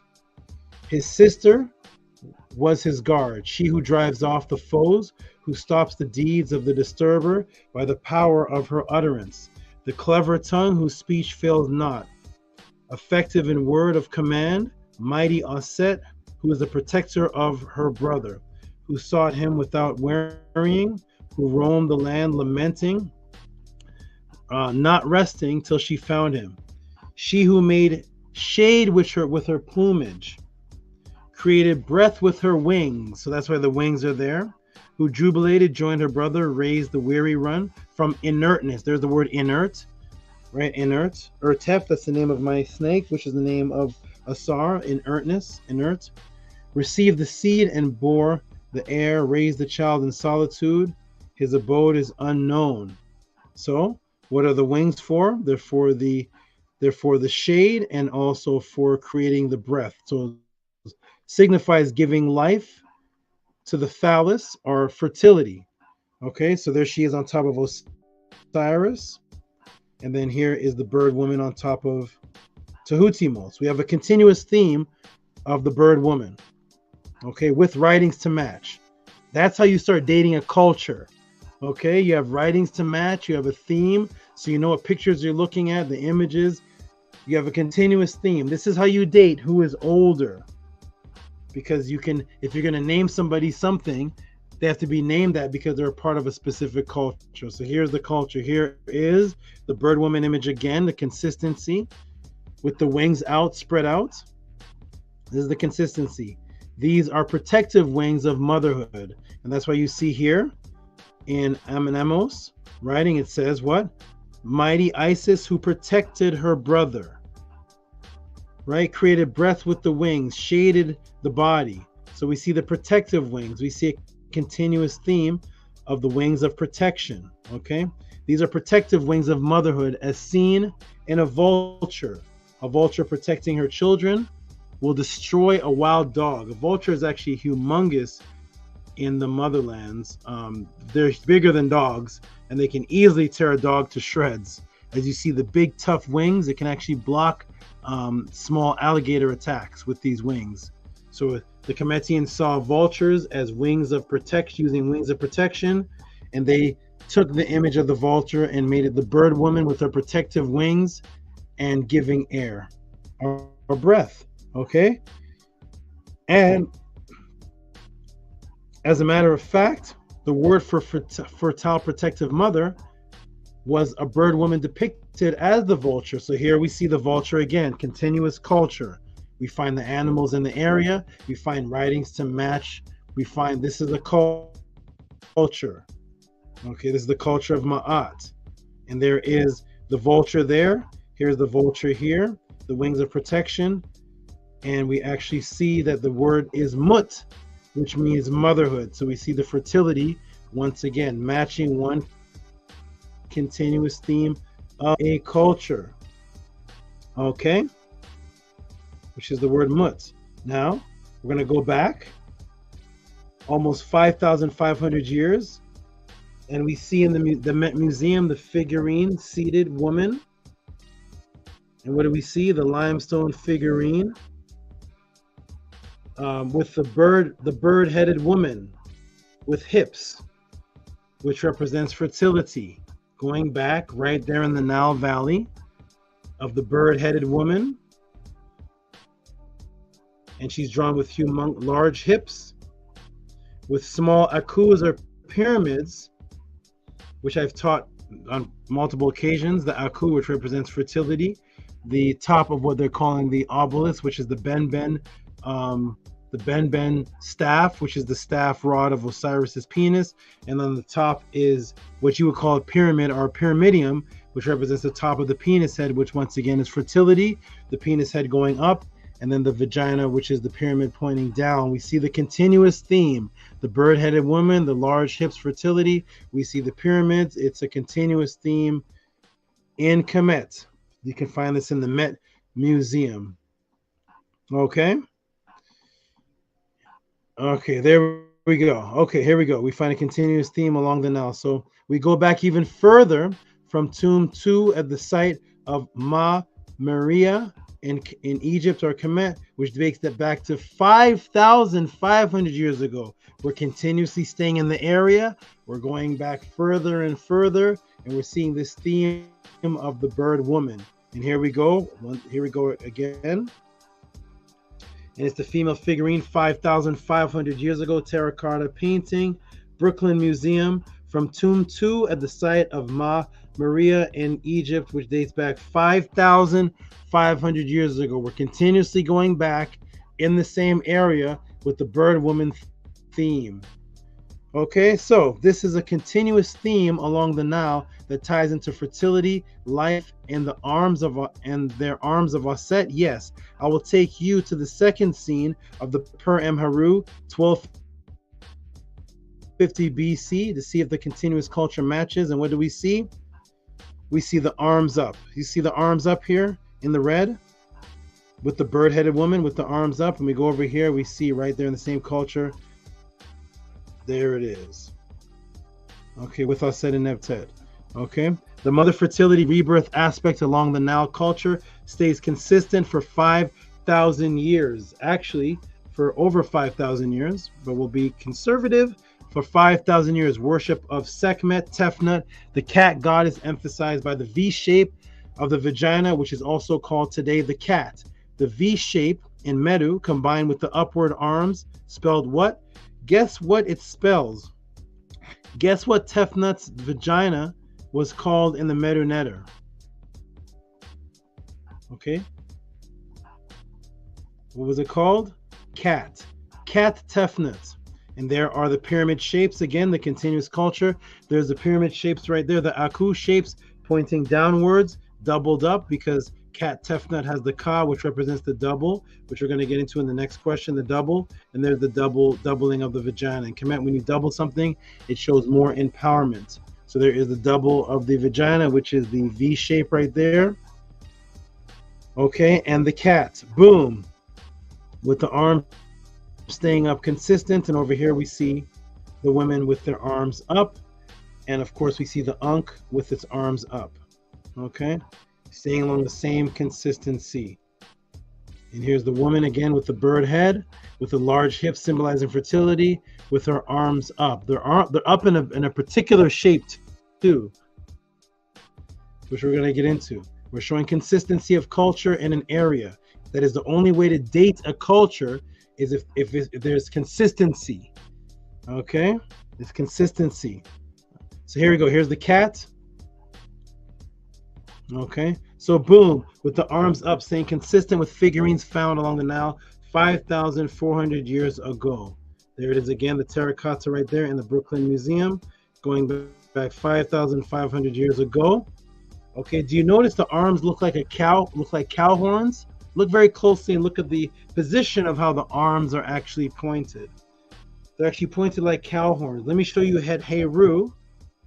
So it's a fertility symbol, terracotta fertility symbol along the Nile going back 5,500 years ago, with the arms up and actually curled in, looking like cow horns. If we actually look at Het Heru here, what do we see? We see on the head of Het Heru, we see a horn, we see a head of a cow, and the design of the shape of a cow looks like a person with the arms up. You see that? That's called the Ka. And it's actually intermingling the cow horns with the Ka symbol. And if you look at the symbol, it actually looks like a person with the arms up, because that's the Ka. We go over here, and that is the bull horns over here. And over here, it is the shape of the Ka symbol, which is actually inside of the bull horns. We see the same continuous cow fertility. Arms up in the air, boom, Ka. The arms that are also cow horns of Sekhmet, Het Heru, one flowing continuous culture. And what about the emphasis of the cat, Tefnut, the V shape? How about the V shape? And here we go over here. We see the ancient oars called the hem. Right, the ancient oars, which was also the word for wife in Kemet. And these were the oars which represent the rowing of the boat, and that which controlled the boat of the afterlife. Okay, and there we see at the bottom, what do we see? The V shape there with the slit in the middle with a large V shape, which represents the oars of the afterlife, and the fertility aspect of the oars, which is the shape inside of the word Makaru, which is true of word. And there's the V shape. And what do we see if we keep continuing on in the area with the same culture? Let me take you back even further. Let's go back 6,400 years ago on the Nile. We went back to Tahutinos, back 3,000 years, then 4,000, 500,000, 5,500. We're going back now 6,400 years, staying in the same area, showing a continuous culture, because this is how you date a culture. You stay in the area and you see consistency of a culture. Why is that? Simple, because we live on so-called Native American ground. But our life playing Super Nintendo and PS2 and going and watching the Avengers is not Native American culture. So that's, even though we're still in the same area, we're not the continuation of that culture. Even though we live on the land which was once inhabited by Native Americans who had that culture, but the culture you live today is not that culture. So thus the date of the culture stops when a new culture starts in that area. You can't consider now your PS2 a part of the length of Native American culture. So we're continuing with the theme, area, culture, continuation here. What do we see here? What do we see here? We see more fertility images with the V shape again, covering, if you notice, the V shape is over it's larger than what the vagina is. It's emphasizing the V shape, which is the Aku turned upside down. Okay, because the vagina is just a little area down here. That's the V shape. But why is this whole thing emphasized as a V shape with pattern on it? To emphasize the V shape. It's a continuous culture along the Nile Valley. And now we're going back 6,400 years ago.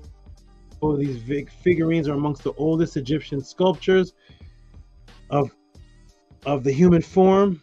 They began a long tradition, very long, representing naked women with accentuated feminine attributes, such as statuettes were probably intended to involve magical support for rebirth in the afterlife, bodily carved from hippopotamus ivory, model from clay. They range from the elegant to the basic style. This is what they call the Badarian. This is in the British Museum number EA 62211. Okay, bear with me, ladies and gentlemen. I'm trying hard to stay number one. Okay, here we go. So here's the cat Tefnut with the double V shape again, the vagina of Tefnut, called the cat Tefnut. Okay, with the V shape emphasized, the continuous culture in the same area, the Badarian area, which is, and ladies and gentlemen, that is the Nile Valley, keeping along with the same culture, same area. We are continuing, okay? No PS2s have started yet, even though in Egypt right now there's kids playing PS2. That is not the continuation of Egyptian culture. So here we go, all right? The emphasis on the V shape again equals birth, a continuous theme. Now let's go to the oldest Sumerian writing, because of course to have a culture, ladies and gentlemen, one thing that should be included is writing on what that culture believed in, writing that matches what the culture says about itself. That's how you know what a culture says about itself, because it wrote about itself. Okay, so let's go to the oldest Sumerian writing, what they call proto-cuneiform. Okay, this goes back 3100 BC. That's 5,100 years ago. Proto-cuneiform tablet with seal impression, administrative account, barely distribution with cylinder seal, impression of male figurine hunting dogs and boars. Okay, so this is 3100 BC. Met Museum. Wonderful. Okay, very nice. 3100 BC. Now, how about quote unquote Sumerian pottery? Let's look at the dating and provenance on those artifacts. Let's go back to the Met Museum. Here's a bowl right here. Okay, nice. We're getting older and older. We're getting very old here, ladies and gentlemen. Here we go. How old is this bowl here? They call it the Ubaid period. 6th and 5th millennium BC. Mesopotamian Eridu. Wait a minute. 6 and 7. This is Met Museum access number 49.13.3 or 133 49.133.2. This goes back 6th and 5th millennium. We're going back far. We're going back far to the Sumerian bowl. 5,000 BC. It looks like Sumer is on the Sumer's ahead of the lead. Sumer's ahead of the lead. Sumer is predating Kemet. Wait. But quote unquote Sumer is predating Kemet in what exactly?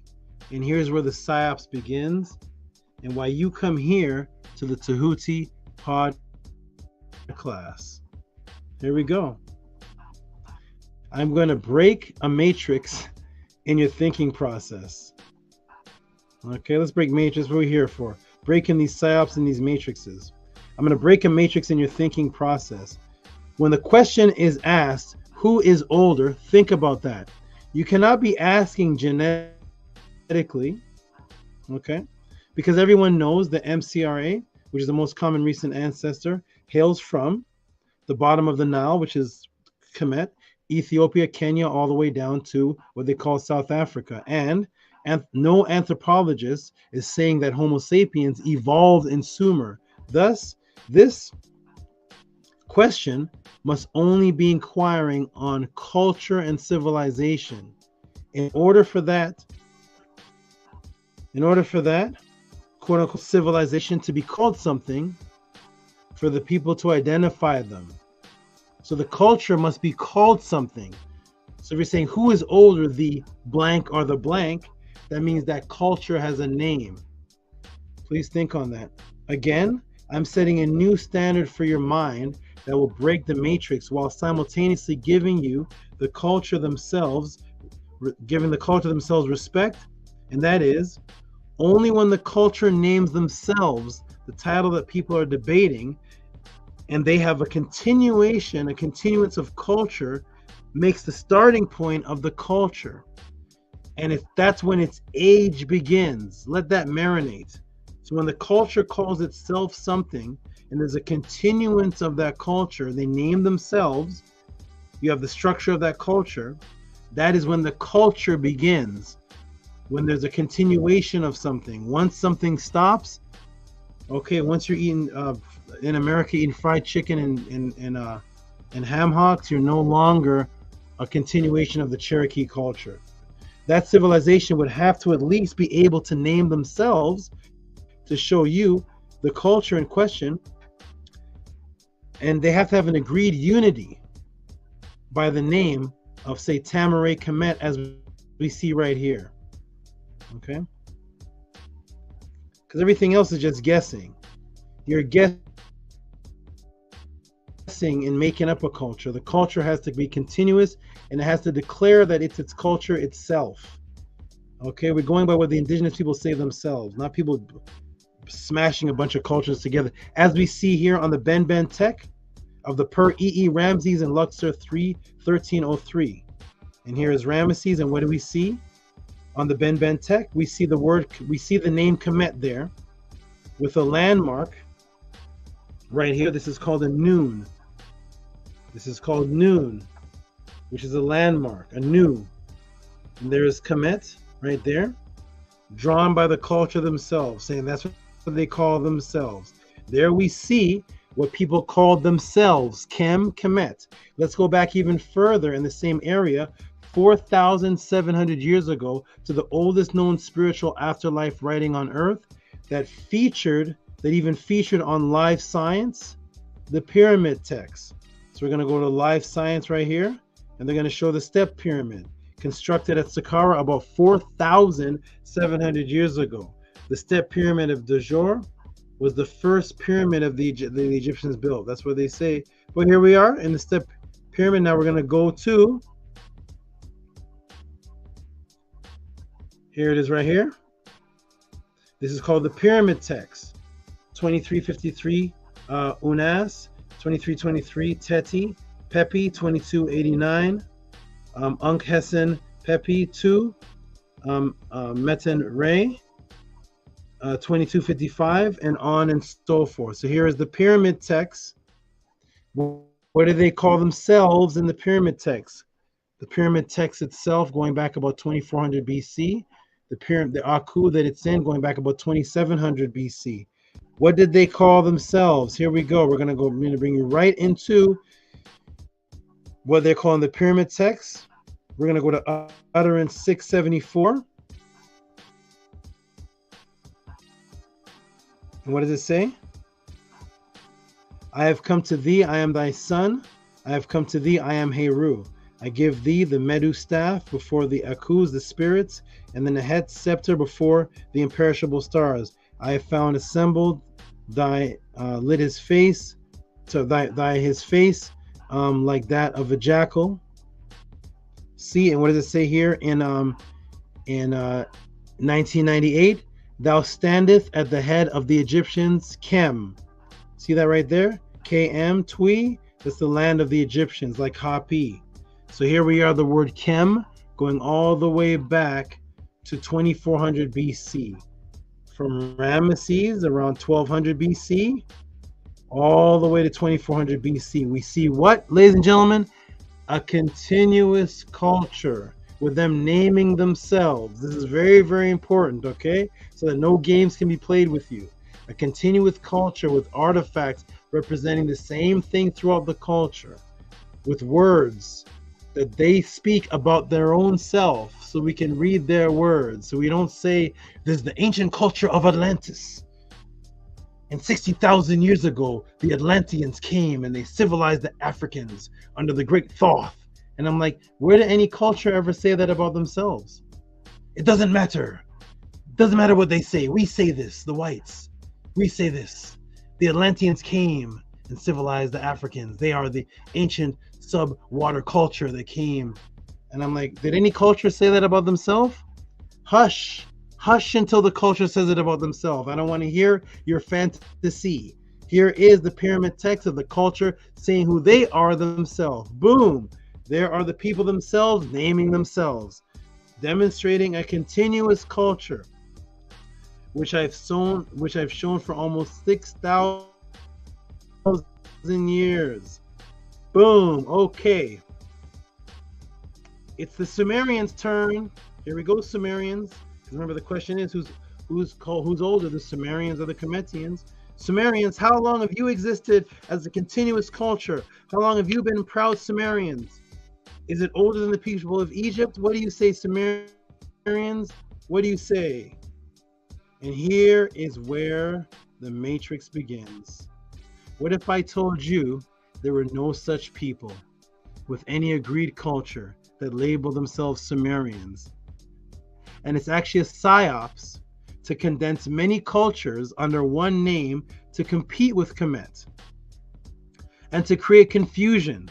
Let me take you back to those quote-unquote Sumerian writings and definitions again, but this time with the beak of Tehuti to analyze with Ma'at, which means examination. Let's go back to what they're calling the oldest Sumerian.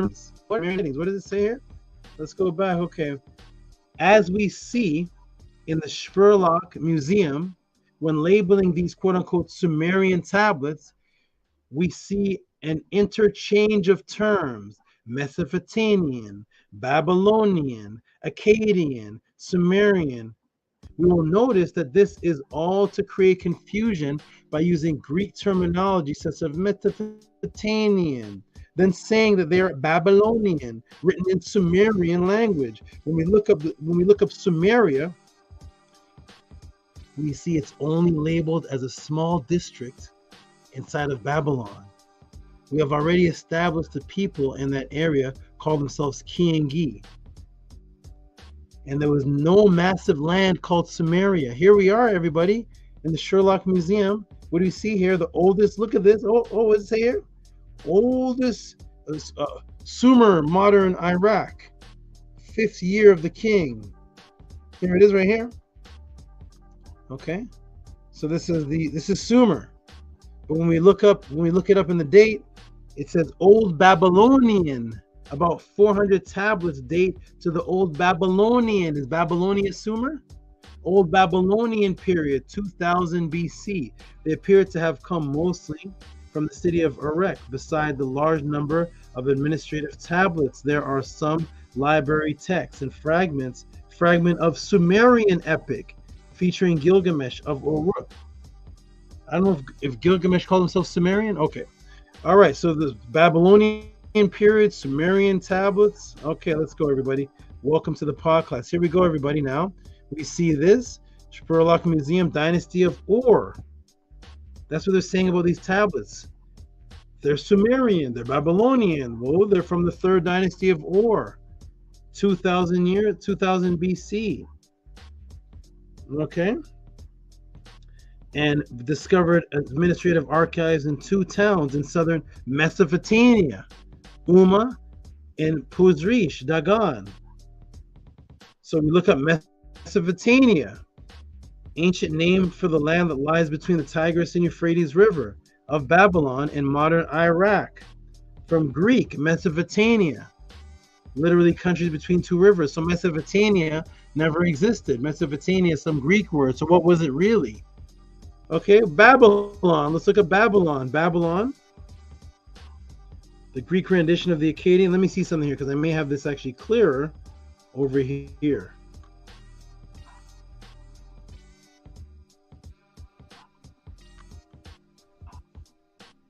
Okay, I'll just read it. No problemo. So Babylon, we look at Babylon. What do we see? It's a Greek rendition from the Akkadian Bab Ilani, which means gate of the gods, from Bab Gate. So what you're calling Babylon is from another group of people that called themselves, that were the Akkadians. They were the Akkadians, and that was an area called Bab Ilani, the gate of the gods, from the Akkadians. Babel, Old Persian. Babaru. You see all these different names being clumped up as one. We go to Sumerian. Okay, so all these places here, they're attributing the tablets to, and they're calling it all the Sumerian tablets. Look at the Sumerian tablets. They're found in Babylon. They're found in this area over here, and this area over here, and this is in Acadia, but it's all Sumeria. But when you look up Sumeria, so Sumeria must be this huge place that includes Babylon, Akkad, Persia. All of this must be Sumerian, right? But wait, when we look up Sumerian, it says pertaining to Sumeria, the name of a district in ancient Babylon. It's just a district inside of another people's land, inside of Babylon. Oh boy. Did they tell you that when they broke down the ancient Sumerian, which covered this whole land, no matter where you're from, you're Sumerian. But now when we look up Sumeria, it's just a small district inside of Babylon. So now the tablets are actually found in Umma and Puzure Dagon. No native mention of Sumeria. Then the tablets and culture are Mesopotamian. No native attestations of Sumer. Then the culture is Babylonian. The Greek rendition of an Akkadian area called the Gateway to the Gods. Then we finally get to Sumer, and there you are, Sumer. What are you all? Ancient civilization and culture? Wait, what did it say? What are you, Sumer? You're the name of a district in ancient Babylon? Wait a minute. You're just a district in another ancient place. Notice nobody ever argues what's older, Babylon or ancient Kemet. There's never that. What's older, Acadia or ancient Kemet? Nobody ever argues that because the dates are not older whatsoever of Bib Eliu and Acadia. Everybody knows Kemet predates that. So what do? They have Sumer, and now Sumer is anywhere in that area is now Sumer. But when you look up Sumer, it's just a little district inside of one of those areas. So anybody outside of that district didn't consider themselves Sumerian. Uh-oh. A district in Babylon. So the Sumerians are people within another culture. What if I were to told you they were named that by that culture? Another culture named them. But first, let me show you what this small district of people within a larger culture of Bab Ilani, what did they call themselves? Did they say they were Sumerian? Well, better for me than to take you to the ancient tablet called the Lament of Sumer. Let me take you to a tablet that's called the Lament of Sumer. Okay, so this must be a Sumerian tablet since the tablet is called the Lament of Sumer, right? Must be. Gotta be. The tablet is named Sumer. Hey, the Lament of Sumer, we found it. We found an ancient Sumerian tablet. What does it say here? It says, to overturn appointed times, obliterate divine plans, storms, gather to strike, like flood. Oh, here we are. An. I know these gods' names. An, Enlil, Enki, and Ninhershag. Okay. They lock in favor. Oh, here it is. The divine powers of Sumer. You see that? There's right there. The divine powers of Sumer. So here we have a Sumerian tablet that's actually named the tablet of the Lament of Sumer. So this must be Sumerian, right? Because here's the word Sumer. Here it is. We got everybody. Boom. We got it. We got the word Sumer, but no. Let me break the matrix for you because that's what you get duped in. But let me show you for most of you for the very first time what it actually says was the name for the people in that small district we're called. So what I'm going to do is I'm going to take this tablet and we're going to go into the word for word in the language and then into the English. Let's see. So we're looking up line 3 to 11 and we see here the powers of Sumer. So somewhere in line 3 to 11 should be Enki, Enlil, and the powers of Sumer. So what am I going to do? I'm going to go to, here it is. Lament of Sumer, but now we're not in English anymore. Nope. So here it is, line 3. Here it is, Lament of Sumer. Here it is right here. What does it say here? Oh, what is this?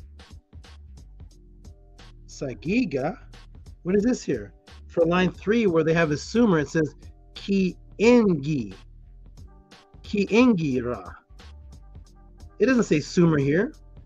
This is the transliteration of the Sumerian tablets. This is the tablet of Sumer, found in Sumer. And the word Sumer is here in the English. But when I look into what the Sumerians write, they're like, huh? What? What is that? I never heard of that word. No, we're the Kiingi. We're just a small district inside of Bab Ilani. We're called the Kiingi. Just a small group of people. See, we wrote it right here, Kiingi. So how come up here why would they put Sumer here unless there's a psyops going on?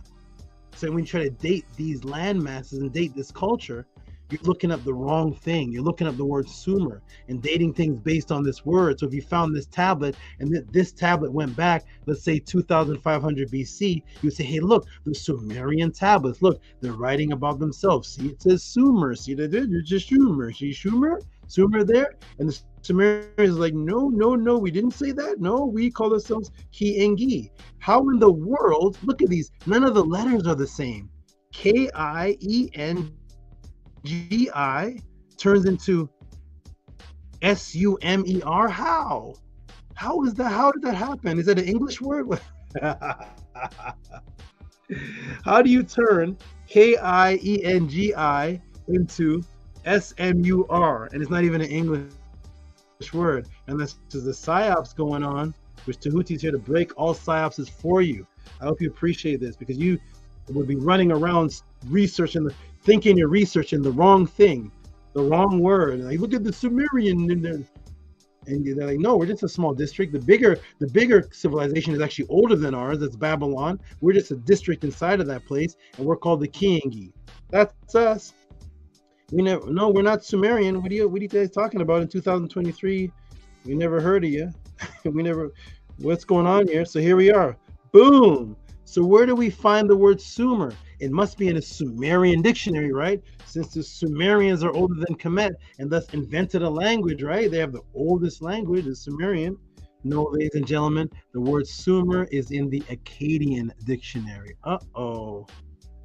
Thus, there is no culture of Sumerian that can predate Kemet if the base of the culture and language is the name Sumer is from another language, from another culture. The district was merely inside of. Let's go to the concise.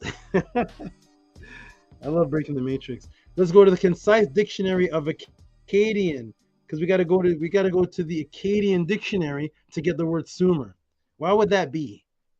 If Sumer is the oldest culture, why would we have to go to an Akkadian dictionary to find the word Sumer? Because when we go to the Sumerian, it says Ki-Engi. The word Sumerian is not in the Sumerian language. Isn't that strange? The word Sumerian is not in the Sumerian language. I'm confused, but let's break the confusion, everybody. Welcome to Tutti Paw class. Here we go, everybody. So what I did is I grabbed the concise dictionary of Akkadian by Jeremy Black, Andrew George, Nicholas Postgate. Santaj dictionary. Here we go, right here. Okay, and let's go, everybody. Let's go. We're in the Akkadian dictionary, and in the Akkadian dictionary is where you see Sumer. From OB, Old Babylon, Sumer. What does it say here? It's really in their language, Imigi. Hey, Sumerian language is Imigi. Oh man, we caught you red-handed. Sumerian, what is your name doing in the Akkadian dictionary? Oh boy, but in your language, you never heard of the word Sumer. Isn't that crazy? A culture, this ancient, oldest Sumerian culture that never even heard of their name yet. What's our name? Oh yeah, we're the oldest culture. What do we call? They say we're called Sumerians. Now forget that. We're called Kiingi. We're the Sumerians because you said it. That's our culture, the Sumerian culture. We never heard of the word Sumerian, though. If this world is not crazy, I don't know what's crazy. Here we welcome to chaos. So here we go. Welcome to the chaos world of Isfet. Here we go, everybody. Here's Sumerian language. What is it called? I'm going to lay my mouse over it. Imigi, not cuneiform, not Sumerian. Is right. See it? You see it? Imigi, right? There's Imigi.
Hey everybody, how long have I been off? Wow, the Matrix took me off.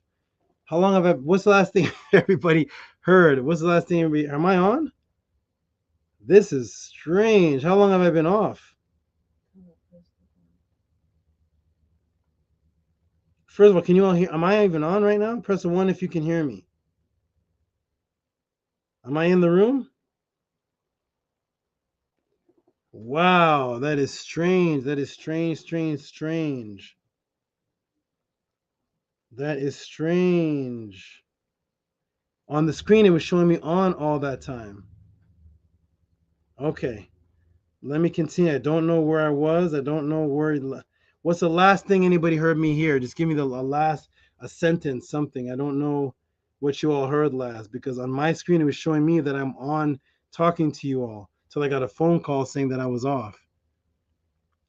It was showing this screen I'm looking at right here. I could be off right now then. What's the last thing? Oh my gosh. Sandra Shepard presses a 1. Okay. Jason Kirkland. Oh, the EMG breakdown. Okay, thank you. Wow, wow, wow. That was very strange. And the computer tricked me. The computer showed me on just like this, with you all just like this on, until I got a phone call saying I'm off. That was okay. Here we go. Let's try it again. Welcome to the pod class. Whatever is trying to stop this, not stopping this. No, no, no. I don't know where I was, but I'm just gonna go back to okay, back to the EM. Yeah. So here it is. I don't know where. So the Black Earth Lords, right? The Black Earth Lords. That's what they're actually called. The Sumerian called Black Earth Lords. So the racist people did not want to have that as a word for their oldest civilization, because they say that, oh, the oldest civilization, we're gonna make them Sumerians, and they call themselves the Black Earth Lord. Oh, the oldest civilization are called blacks too. They're called Kemet, which is black. Why are all these old civilizations call themselves Black Earth Lords, the black-headed ones? Why is this? So they took a small little district and say, we're gonna call you all Sumerians. You all never heard of this word before. We'll call you all Sumerians. Even though you call yourself the Black Lords, we're not gonna know Jesus Christ, our Lord and Savior. He's the Lord, and He's white. So there's no way you're gonna be called the Black Lords. We're not gonna put that in people's minds. So that is the psyops there. And here we are in the Akkadian dictionary, where they are calling themselves Kiengi. They never heard of the word. There's no ancient people that heard of themselves being called Sumerians. Okay, so there was no Sumerians. They were Black Earth Lords, Kiengi. The Europeans do their best to overshadow the names and superimpose the agenda. Okay, so this is what they are called here in this dictionary over here. Okay, so this is the psyops here, ladies and gentlemen. This is the complete psyops. That they don't care what ancient cultures call themselves. They have an agenda. They're going to rename, and here we are with them in an Akkadian dictionary. The word Sumerian is not even in a Sumerian dictionary. Okay, so what is the psyops here? What is really going on? Simple. That Europeans are taking multiple groups of locations, names, Acadia, Babylon, Mesopotamia, and calling them all Sumer to date anything in that area as one nation under the name Sumer. Now, the one thing that is for sure, and that is from the culture of Ma'at, which follows the consistency of the culture, and that is this image right here. Nobody argues this right here, except for racist Atlanteans that say, hey, the Sphinx was built by the Atlanteans that came to civilize the Africans. No. So this is an ancient Kemetic cultural image that follows the same theme for thousands and thousands and thousands of years. Nobody would say that this is Chinese. Nobody would say this is Sumerian. So this is the Harakuti, and this is undoubtedly a Kemetic structure. Okay, now that we established that, okay, now undoubtedly Kemetic or belonging to people of Ma'at. So to find the age of this would end all arguments. What is the evidence of this age? Let's take a look at the structure, which symbolizes the culture of Ma'at that built it, Egypt, Kemet, and see if there's any issues. So here we go, and we look at the structure closely, and what do we see? Water erosion. Water erosion that would take hundreds of years of massive rain with raindrops about the size of golf balls coming down for hundreds of years to make the gouges in the stone that we see here of the water erosions. That is the issue that we see here in the Harakuti that people are calling the Sphinx. But what does that issue do for us? What does that issue do? The issue with this is that the type of rain that would have been able to cause this type of damage on rock hasn't happened since the Younger Dryas Cataclysm, which was around 10,500 or 11,000 BC, 11,000 years ago, to the end around 5,000 years ago. That's called the Younger Dryas time period. Okay, so what is Younger Dryas? For those who had never been to my classes and heard, this was near the end of the last ice age from which our world had been emerging into a pleasant warming phase. But the impact set in a train, a kind of a nuclear winter, and plunged the planet back into a period of deep cold and darkness. Okay, that lasted until around 11,500 years ago. And it is this period of extreme cold that is referred to as the Younger Dryas, after the characteristic alpine tundra wildfire Dryas octopetala. But it is only now, with the conclusive evidence of the comet's impact, that we can be sure of what caused it. For the past 7 years, academics have been involved in such intense dispute about whether or not it was a comet impact actually occurred 12,800 years ago that had the implications of what it might have meant for the story of civilization has not yet been considered at all. So that is the Younger Dryas period, named after the plant that came about after Earth had become livable again.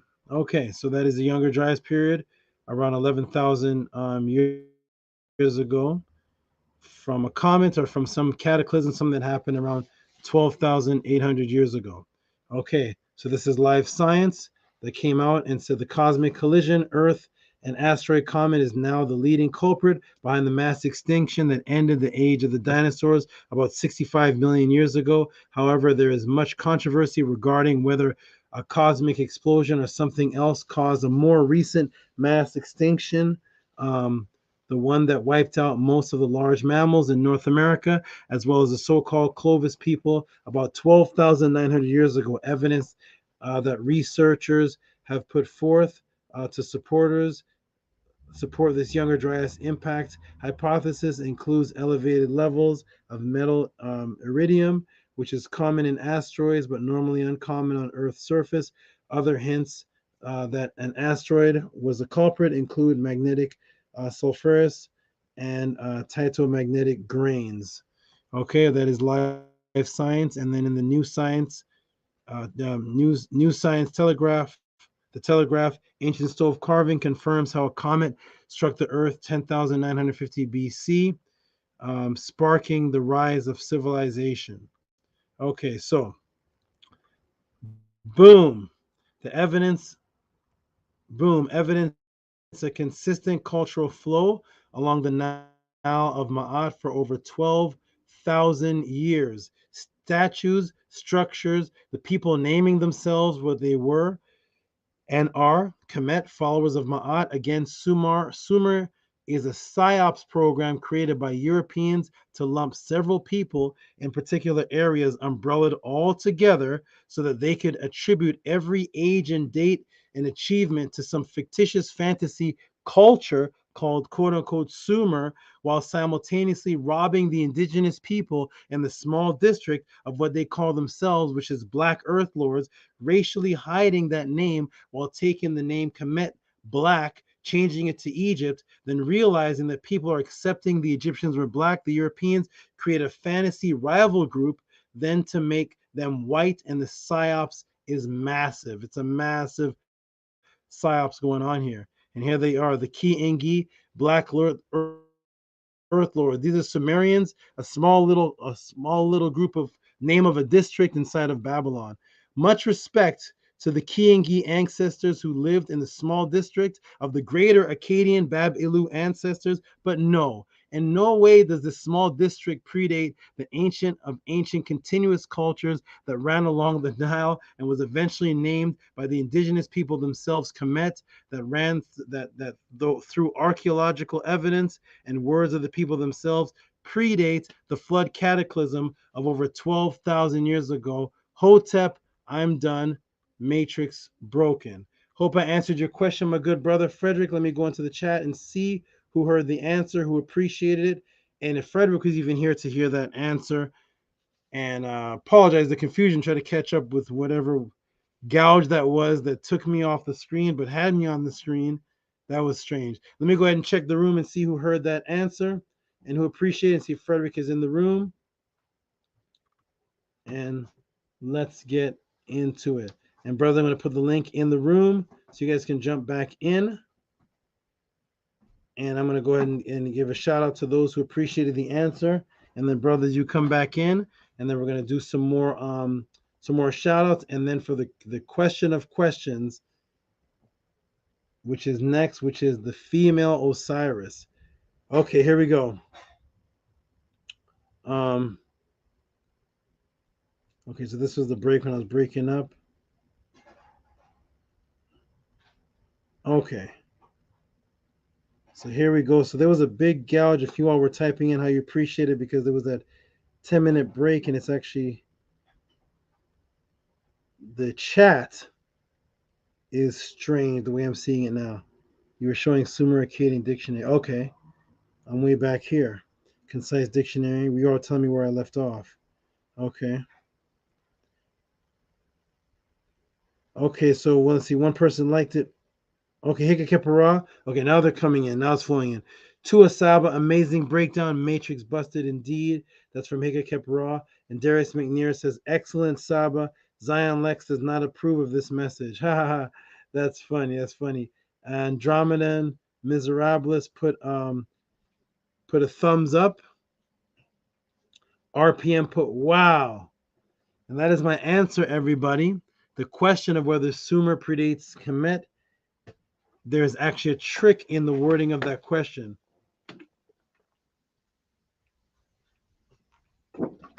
And the only way you can even have that conversation is if you're in the psyops. Only if you're in the hypnotic psyops can there even be a conversation about some small district inside of Babylon that predates everybody. This little small district. They never expanded the district. They never expanded the district. Did they control the Babylonians? Was the Akkadians over them? Did they create civilization and then just became this little small district inside of Acadia? That's how it happened? The little small district inside of Acadia. You guys have all the power. What does be this little small district inside your land?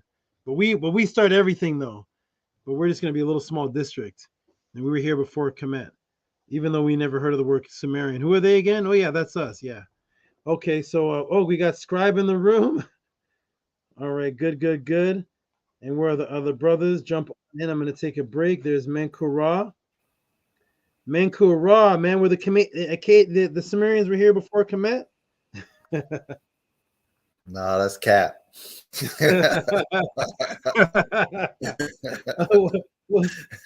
Sumerians didn't even know their name. They're a culture that never even knew they had the name. That's an awesome culture, man. That's an awesome culture. But they will never say, were the Kiangi here before Kemet? They'll never say that. Because once you trace the Kiangi, you're going to get a little small district. You'll be like, how could they be here in Kemet? And they're just a little, California was here before America. Not even California. Wisconsin was here before before America was here.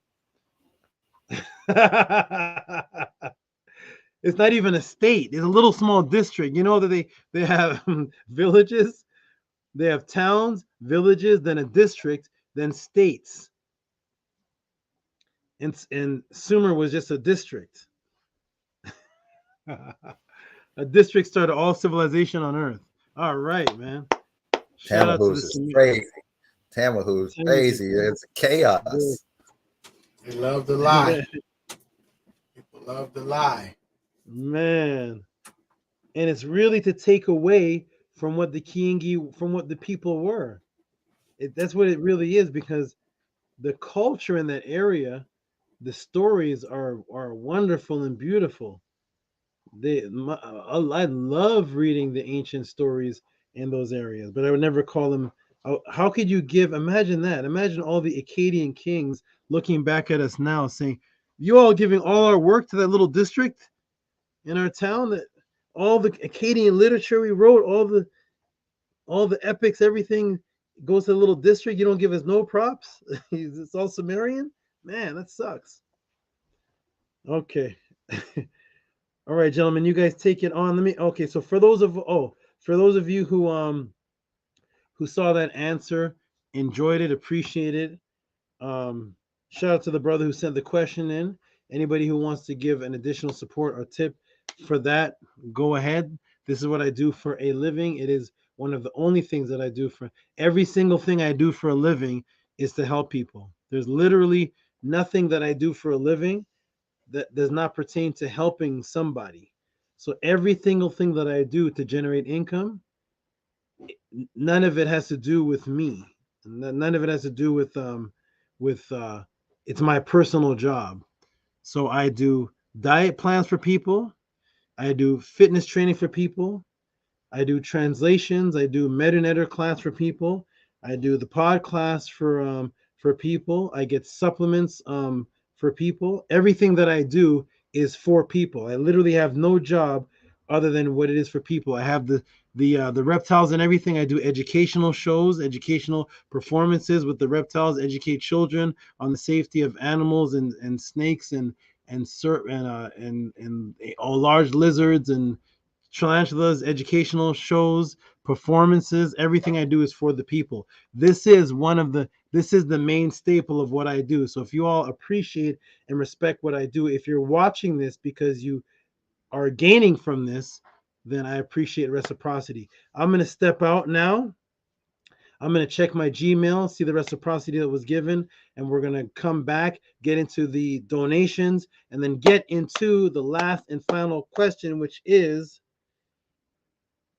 I'm going to let actually Scribe say the question and why he even asked that. And then I'm going to get into it. I'm going to break down for the first time in history the female Osiris. Was there a female Osiris? Were you allowed to be an Osiris as a woman? Uh-oh. I'll be back, y'all. Peace. Peace, Hotep. Scribe, you got any words, my good brother? Yeah, I love that question because it's an ongoing debate. It's an ongoing conversation. And of course, it reveals the psyops, in which by means of why we learn and understand how language is so important and what creates our reality.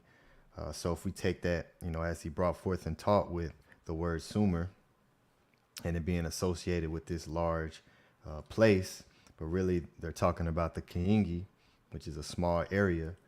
It really shows forth and proves why it's so important, once again, for us to really go to the language of the people themselves and read what they say, and so it's very, very important, and this is why I love the Medu class and the Medu Neture and learning what the ancient Kemetians actually said and wrote themselves.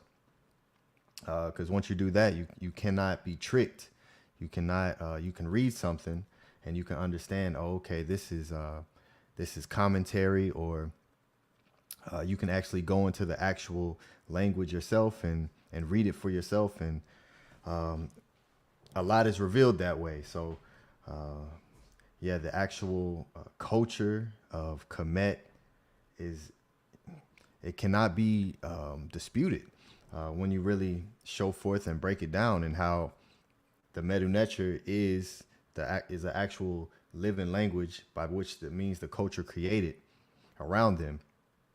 So you see the language in the actual statues, in the bowls that they used for offerings. It's an actual glyph. So they really did a phenomenal job of being able to incorporate everything that they believed and taught and learned into how they speak, and into what they wear, into how they ate. It's just such a beautiful thing.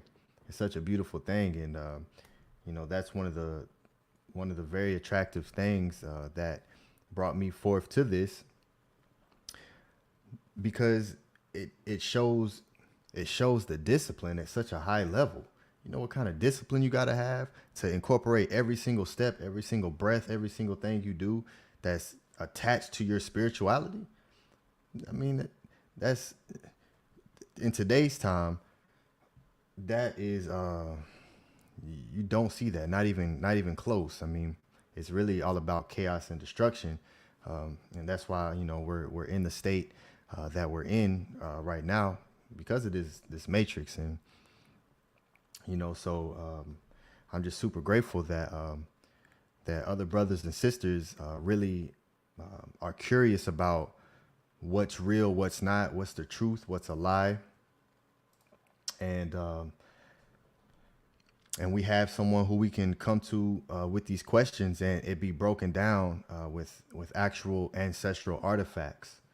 So, this is what's necessary to really remove us and break us from this false matrix and going into the language. This is why, the brothers here, everyone who you see on the panel right here is in the Medu class every single Monday, breaking these spells and breaking this matrix and going back into these source writings, so we can really do something different and really start to learn how to incorporate what we're learning into our daily lives.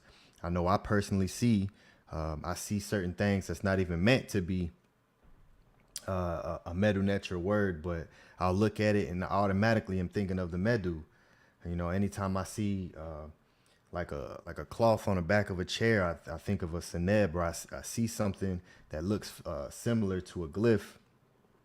I'm always thinking and seeing that because I'm starting to imbue this language into my consciousness, so I see it in ways that's really not even meant for it to be seen, and you start to be able to recognize how this is implanted and how it's being completely copied and twisted. So I'm just super grateful for Saba Tehuti and bringing forth and breaking these psyopses for everyone to be able to walk in truth. So yeah, that's what I say to that breakdown. So if any one of you other brothers want to speak about it, peace, brother Jason. Peace to you. Peace, brother Jason. Can I just say something real quick? Scribe, that could not have been said any better. And Ma'at and the Kemetians were so masterful in the way that they lived, and they knew that it doesn't matter what happens after we're gone, because you can't go against nature. And so they were so connected and imbued with nature, and you see it in the way that they spoke, the way that they wrote. And the one really powerful thing is they weaponized and use nature in a way that they said, we're gonna record this in stone, and good luck trying to undo the artifacts we left, the monuments we built, our art, everything that we do. There's nothing that they can do to undo what we did. And like Saba said, the consistency is so perfect that they're undefeated. It's undefeated, and so it's still here, and no other spirituality or culture can contest or defeat what they did. And I'll just pass with that. Peace, good brother. You want to Peace. speak, King? Hey, Hotel Mayat, everybody, man. Hello to you all. Hello, Saba Tehuti. Sorry about that. I know my mic is probably a little bit messed up and blurred, but hey, man, I'm You just sound grateful good, for brother. class. But hey, man, what y'all said, man, beautiful education and how like our ancestors just tied everything together, man. It's so consistent though, and it's remarkable. And once you get into those Metal Netter Monday classes, man, it's just like the language is just beautiful to me though, man. Like that's all I can say. Hotel. Peace. Yeah, that's why I be smiling all the time, bro. For real, because it's like I found the truth, bro. Like it's the truth, and it and I'm all right to be at the beginning. I don't care to be at the beginning. This is it. It's the truth, man. I've been searching my whole life for the truth. Now I got the truth, and I get to learn everything. That's why I be smiling. Man, you don't hear me complaining because I'm like, okay, now I know what now I know what the truth is. Now it just everything is just the world look different now. You know, it's like you can't trick me. You know what I mean? I'm laughing all the time because I'm excited to learn, and I'm excited to learn my own culture. And now, you know, I think it's sad, but it's when you look at people and they're celebrating another culture and they're celebrating the Isfet, you know, it saddens me because it's almost like looking in the mirror. But I'm happy because, like you say, brother, you can't beat nature. So now I'm like, listen, it's beautiful, man. I love my art, and that's why I be smiling because I love learning. I got all the stories, right? Listen, and my family on board. I've been on a roller coaster ride, brother. What Scribe said about living the language, brother. The thing was I didn't know what I was searching for. I just wanted the truth. I was just so tired of the lie, you know, and all of the foolishness that in my car I wanted. This is what I was after, you know. So when I seen Saba for the first time, it was like I can't even explain it, to where it was like I had never heard a truth like that. Where this somebody just give you the truth. Like I didn't even know I was looking for something just that simple. Just for someone just to tell me the truth for once in my life, instead of just lying and showing me a lie and teaching me to lie. Man, listen, that's the reason why I love to say the affirmation, because it's the truth. And I'm excited. So come join us. Shout out to the best teacher on the internet, the best teacher, the Saba Tehuti About. Y'all already know what it is. And guys, my internet been bugging tonight. The Matrix been tripping, yo. My internet been going in and out like all night. It's been bugging. My God is sitting here knocked out, right? Just it's beautiful, man. And the thing about it is that it's simple. The truth is very, very, very simple. It don't have to be complicated. And once you get on this frequency, you know, it's like it's I don't want nothing else. I don't want to be around the Isfet. This is why I don't care to watch all the other stuff, because I got way too much to learn. Because I have to unlearn everything we've been taught, everything. I'm peeling back layers day after day, just peeling back this lie, that lie. Scribe, is this sound playing in the background? We missing something, man. Yeah, there's no Or is sound. that my, okay, I'm like, because my internet been bugging, man. I'm telling you, it done glitched probably at least 10, 15 times for the night. I done reset my computer twice. You know, I don't know when I'm going in and out, when I'm going to stop talking. It done, you know, messed with Saba. But, man, the truth is real, man. And shout out to everybody that respect the truth, because it's beautiful. And we need everybody. And stop supporting the lie. Stop supporting the lie and start supporting the truth for once in a lifetime. At least teach your children the truth, you know? Like, I be looking at old people, man, and I'm some brothers, like, it's sad because when you look around, Saba the only one telling us the truth. I mean, like, for real, like the whole truth. it's real sad, man. It really, really, really is sad, the state that we in. But at the same time, we got something to be excited for. So we need to support and donate to our Saba and stop playing, right? It's late. I don't know what time it is where y'all at. It's late. I had a long day at work, but I'm up, Saba. I was I've been on a roller coaster ride, Saba. I got a long story to tell you when I see y'all this weekend. I am so looking forward to getting my new rent, everybody, so I can get off this negative frequency. Minku, man, listen, brother. I'm looking forward to it. You see, Scribe, I keep catching myself, right? With the I can't wait. I'm looking forward to it. We have to speak it into existence. We have to stay on that positive frequency. Y'all seen it, right? Peace, man. I'm gonna let one of y'all brothers talk, man. It's late, but God has hit me.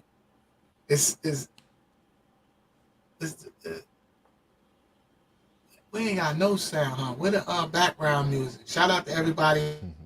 You ain't used to that, are you, brother? You're like, oh, he froze. Yeah, he froze. Well, what's really beautiful, and I think what you come to learn with the teachings of Ma'at is you are recapturing your inheritance. And so that is so much richness. Oh, okay. There we go. Oh, that goes. Okay. Oh man, yo, this is beautiful though. It's the inheritance. Yeah, We're rich. We're rich again. Yes. We're rich again with all the knowledge, all the wisdom, our family, you feeling whole, like getting healthy again, like all of that wealth is what it encompassed in Ma'at. And that's a beautiful thing because that's what they didn't want us to have. They wanted to beat the love out of us and trick us. Well, now we back to where we're supposed to be, and that's a beautiful feeling. That's a fact. Hey, brother, was it sound playing, or was when I was talking, was it no sound? There was no sound. Okay, because I don't know what's going on. Even when I did my presentation, it was acting up. Listen, it can't stop it, brother. It can't stop nature. It can't, man. This is wonderful. That's why I'll be smiling, man. Listen, the thing about it is, right, is that I had, let me see, maybe 20 years in Islam, maybe about another 20 years in Christianity. Man, listen, I am so grateful to my Saba for teaching me the truth and telling me the truth. And it's just as simple as that. I don't have nothing super complicated. I am just grateful for the truth, man. I am so grateful to my Saba Tehuti About for just telling us the truth. And he's been doing it for 4 hours and 56 minutes and 22 seconds. So y'all better recognize out there, all y'all clowns out there shaking and faking, man. Listen, I'm tired of the lie, Scribe. Come on, man. I'm tired of the lie, my brother.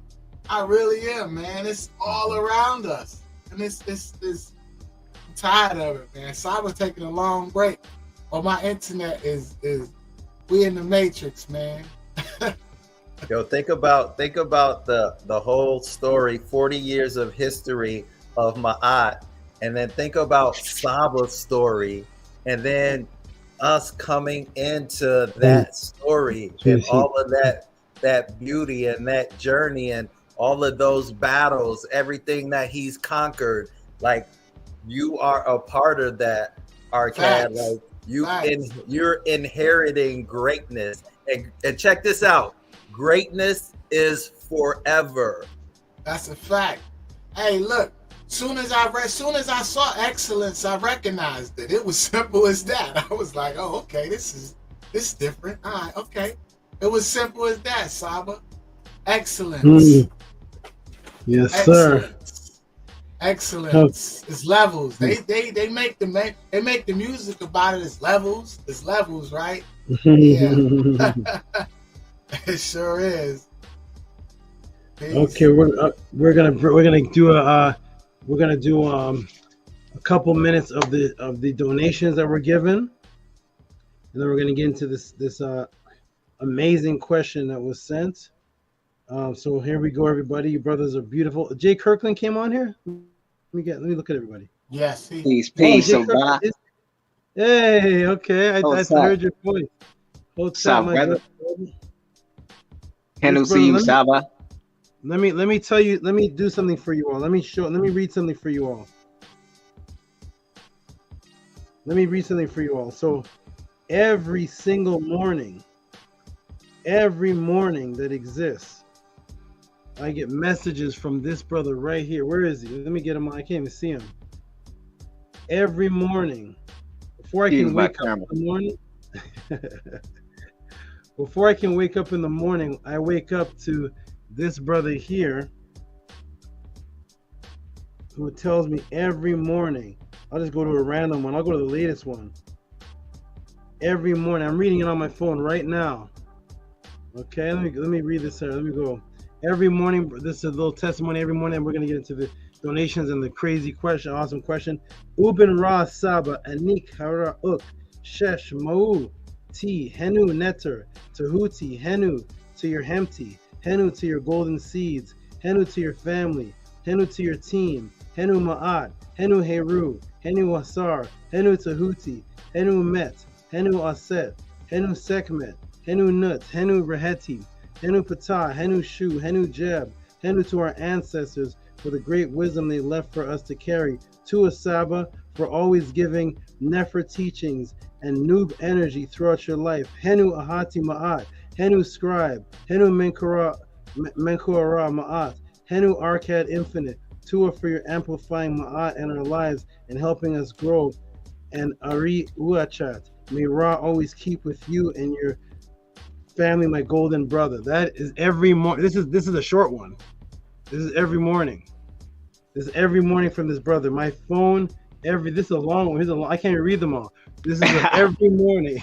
Every morning I wake up.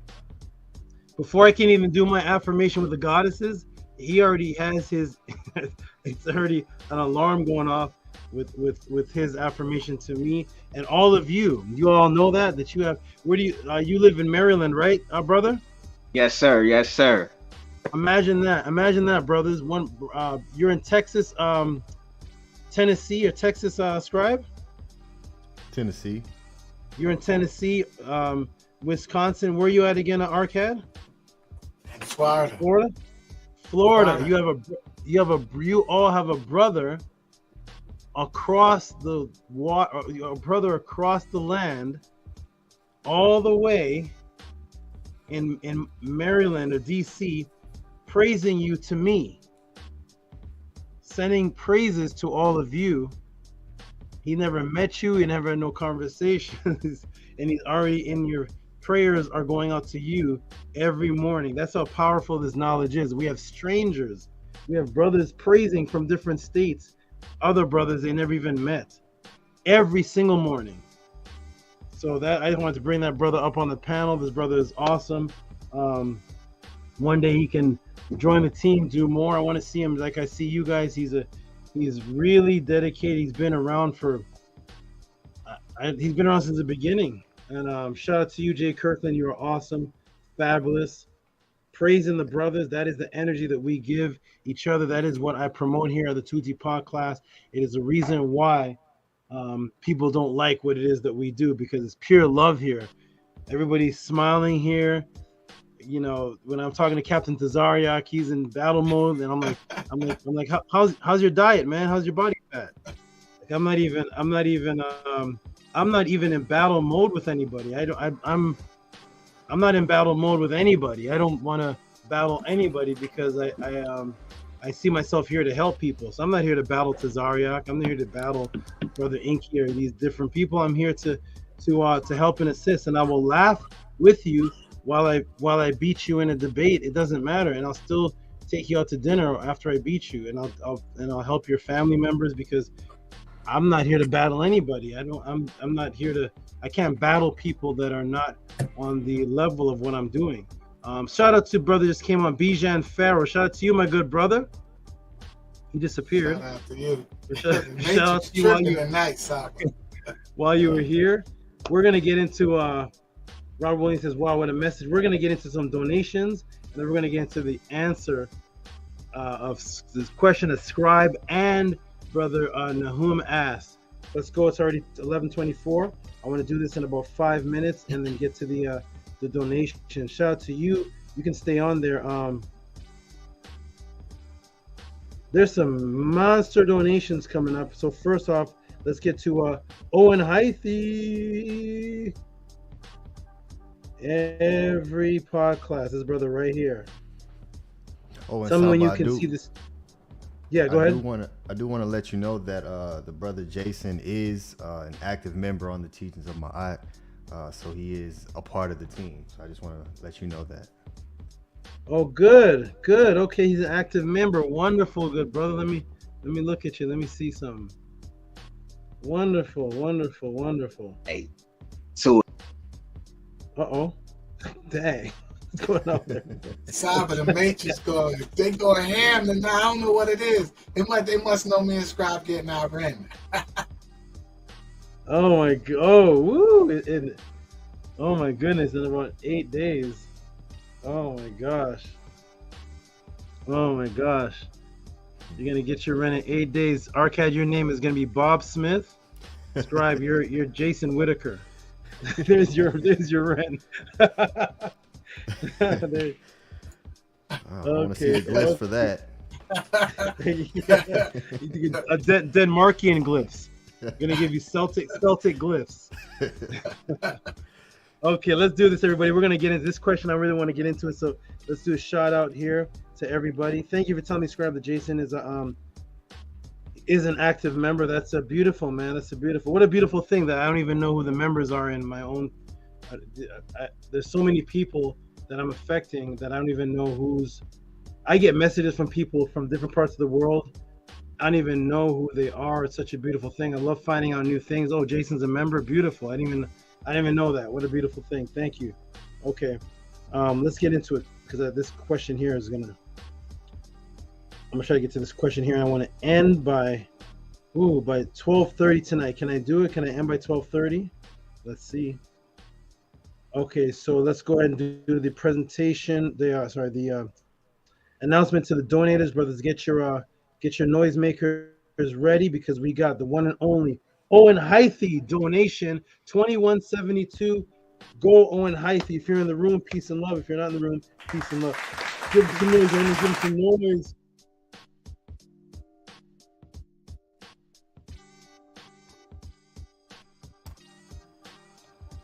I don't hear anything.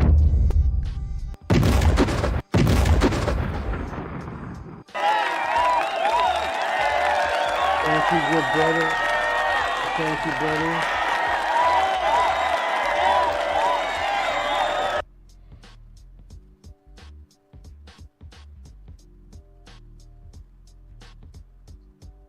Bijan Farrow said he tried to come on. His Wi-Fi is acting up. Something's going on tonight with everybody's computer. Okay, shout out to here's a good brother. Give this brother some noise too. He is a consistent donator of, I think it's $20, but it could be something on his thing that makes it 19. It is PayPal, but shout out to him. Is it on the screen, fellas? Yes.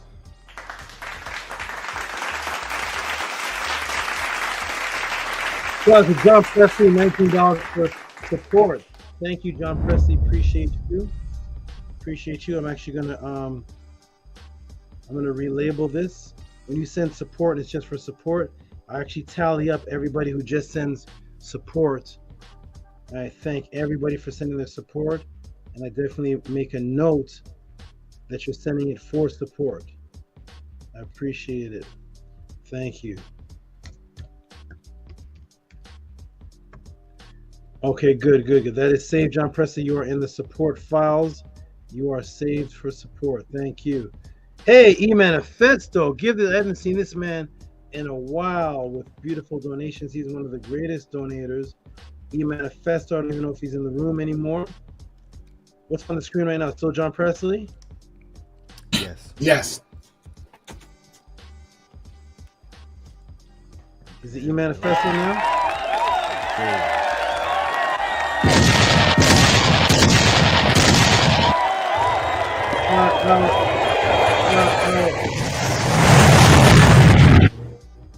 Appreciate you, good brother E-Manifesto. If you're in the room, peace and love. This is a dedicated brother who actually makes trips to Kemet. This brother here, E-Manifesto, makes trips to Kemet and sends me back videos live from Kemet in different parts, and he makes videos. He goes to he'll go to a museum, or he'll go on tour somewhere, and he'll send me back the pictures. I'm actually going to do a section with him, Bev, and several people that traveled to museums and into Kemet and sent me images, and I'm going to share it with the pod class, all the beautiful images that everybody has sent me.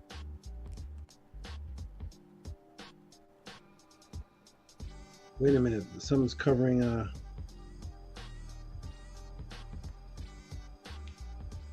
okay, there it is. All right, shout out to you, E-Manifesto. You are beautiful, awesome, supportive.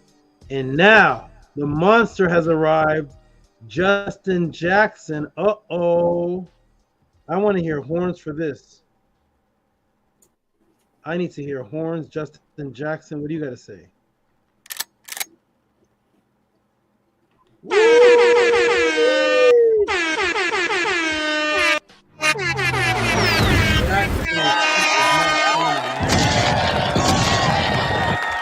Justin Jackson.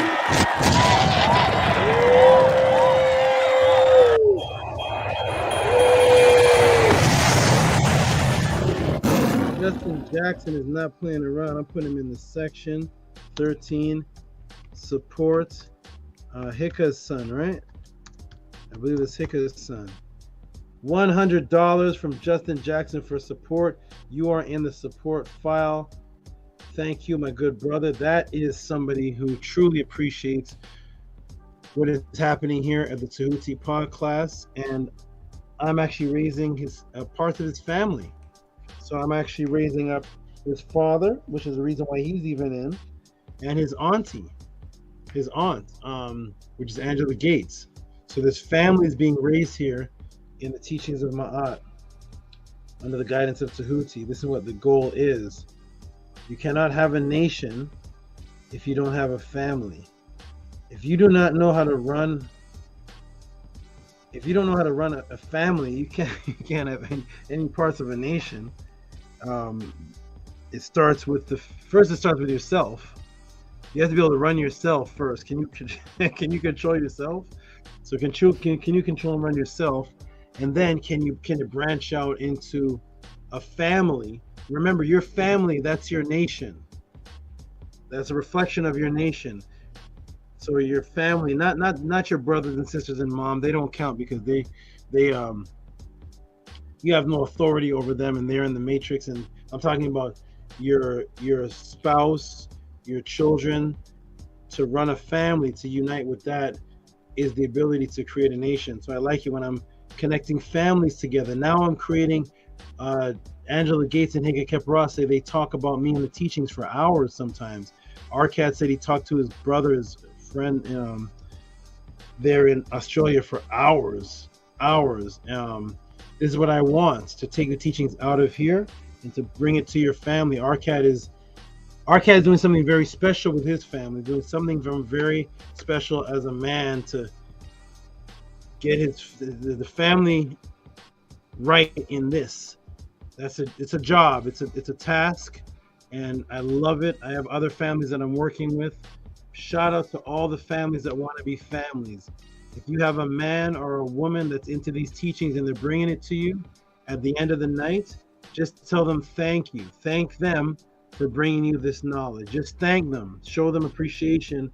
Lisa was brought in by Sash Wallace.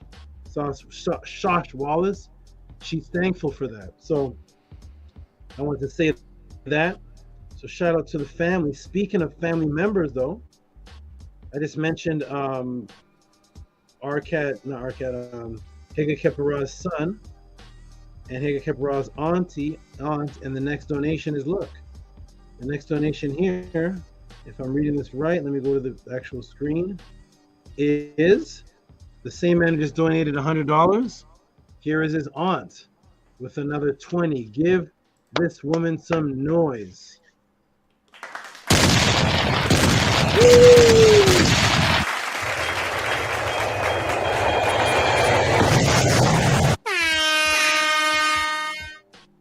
Shout out to you, Angela Gates. Straight out the gates. Appreciate you. You're wonderful. Take this message here. Let's get the whole family converted. Speaking of families, here's an ultimate family man right here who donated nice and big.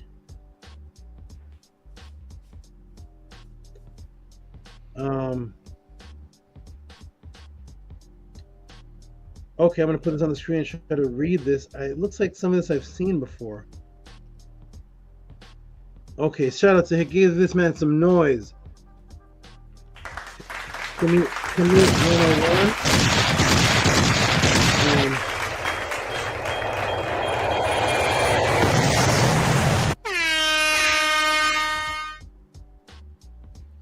Saba, you have a banner up. It's blocking you. The Tehuti's pod class banner up. It's blocking your face. Oh, thank you. I didn't. Where'd that come from? Yeah, tonight is AI is going crazy tonight. I did not. Where did that come from? Is that this?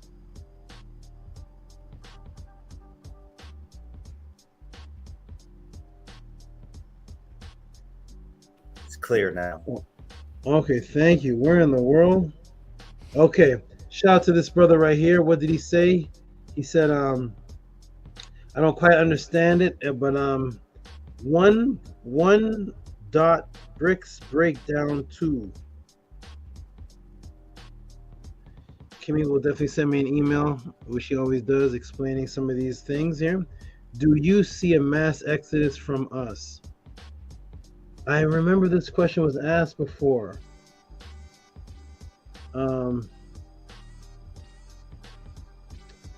I remember this question was asked before, mass exodus from us. I thought I had answered it. I didn't do any big breakdown of it, but I'll talk to Kemet off of here. This seems like a familiar question, and I don't understand the first part. Bricks breakdown. 1, bricks breakdown. 2, do you see a mass exodus from us? Okay. I'm sure Kemet will email me. But shout out to Kemet for the awesome, fabulous here.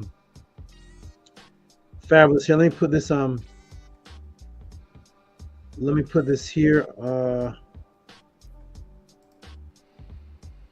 Did I save it yet? I'm gonna put it under need clarity. And shout out to you, good brother. Shout out to you. Let me save this here. Here we go.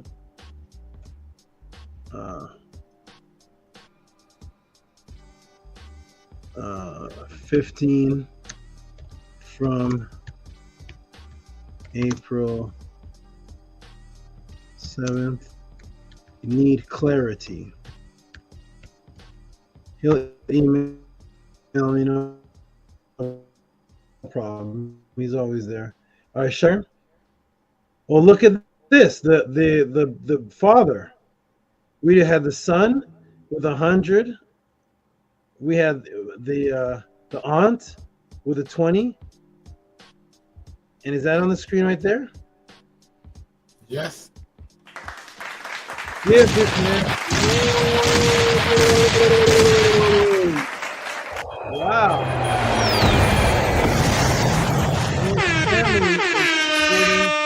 Donating support Hika. The whole family is supporting donating. What a beautiful thing. The whole family is involved. Thank you, thank you, thank you. Okay, we got some more. Hey, Sincere Austin. I see Kamwesi. I think is Kamwesi the one that always gives 666? I think he bumped it up to 7. I think. So let me do. I'm gonna do two. Okay, we got now Netzer with Netzer Hotep. Oh, thank you, Netzer Hotep, who gave extra donation for the trivia. This may be for part 2 to continue the trivia theme. You all want me to continue Arcad and brothers on there, Scribe and everybody? Do you all want me to continue the trivia theme with other answers? Yes, Yes, definitely. Absolutely. Love learning the different teaching styles. Absolutely. Oh, you finally got to see it, Arcad, because that's a section I don't think you were there for, right? Yes, yes. I was there, but yes, I was. But you weren't there. I was there, but I wasn't there. Yes, okay, my For trivia. Okay. For trivia extra. Thank you, good brother. Netzer Unk, thank you. And let's give this man, Netzer Unk has given, I don't know how many donations. Here's another one.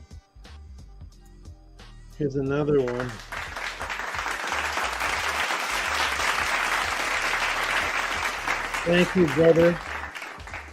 Netzer Unk with the continuous donations. 18 support Netzer Unk. Okay, good. And I'll do one more. I'll do two more. I'll do Arcad. And then I'll go into this question. Here we go. Okay, here we go. Everybody ready? Okay, we got what's it showing on the screen, gentlemen? Netzer Unk. Okay. All right, we got I love this name. I think there's two people with a name long like this, but here's one. Amun Min Ra Sut Atum.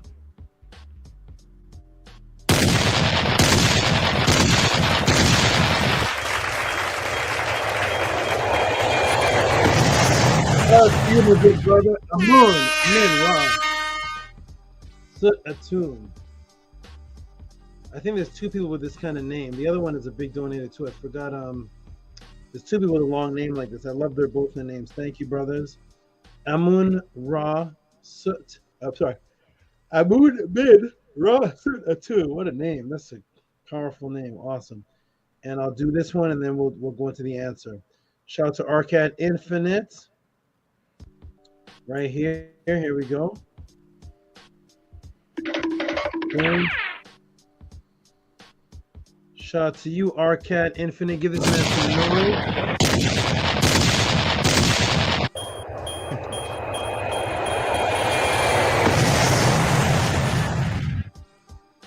Shout out to you, Arcad Infinite. Now we're going to get to the next question. Please, my brother.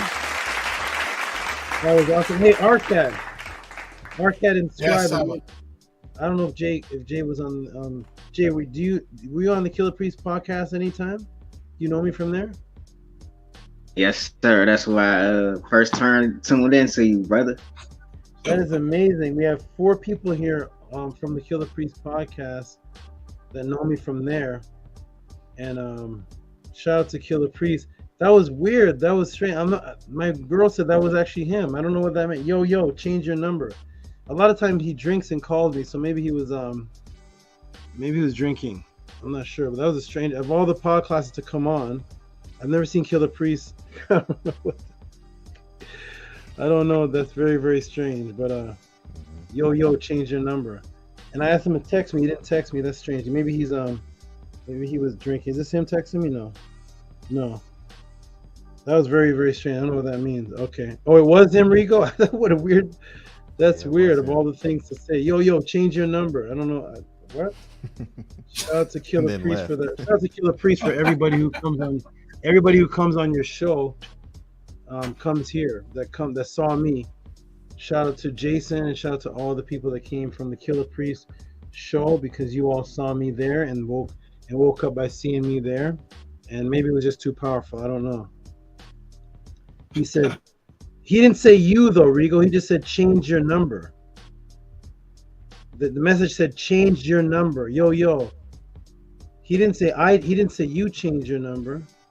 He said you change. I don't know what that means. I don't know. It's a Killer Priest riddle. It's a little bit of tequila. I don't know. But okay, everybody, we're gonna get into the next. We're gonna get into the next question. Stay there, gentlemen. Because I'm gonna put the question on. You guys can give your noise. And we're gonna break this down for the next question of the Killer Priest. No, I'm saying Killer Priest. For the Tehuti Pod class. The next question. 2 questions actually in a row.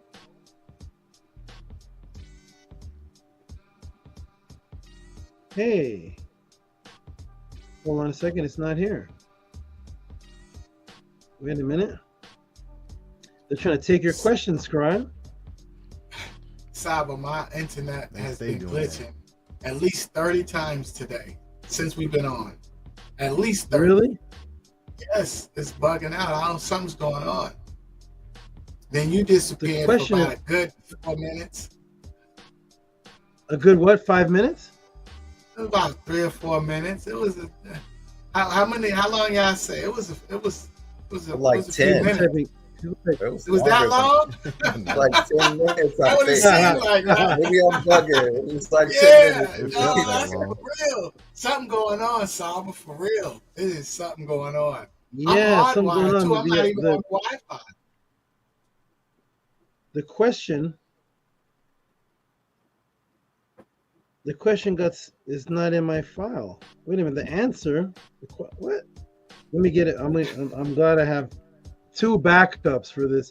2 backups for this because wow, it just got snatched. Okay, I got it back. I put it back. It is in the file. That's why I have 2 backups.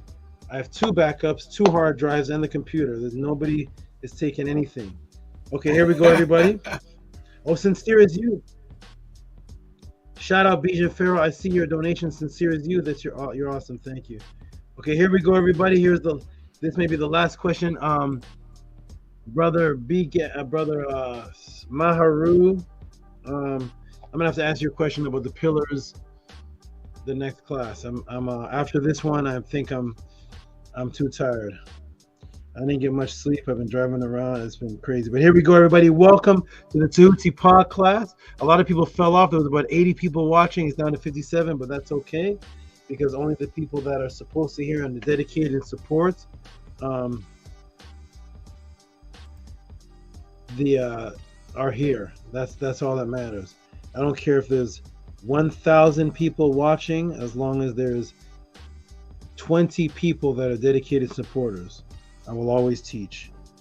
Okay, here we go, everybody. Boom. And the question is, okay,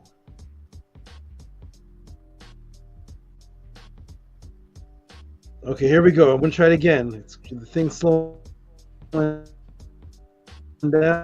Can you all hear me and see me clear? Yes. Silence. Yes, we can. Yes, we can hear you. Okay.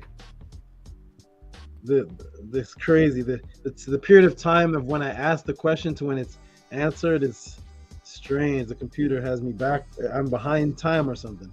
Okay. All right, here we go. Okay, Rigo can hear me. Higa Kepara. All right, here we go, everybody. We're going to get into the next question of the Tehuti Pod class. Get ready to put your noise on, gentlemen, because we have 2 people donated to questions that appear to be completely unrelated. My goddess said to me a couple of days ago, she said, that is your skill. She said, how do you do that? How do you put 2 questions into one? How do you, and it ties in and completely answers both. How do you do that? Well, let me go ahead and show you how I do it. Here we go. So a question came in from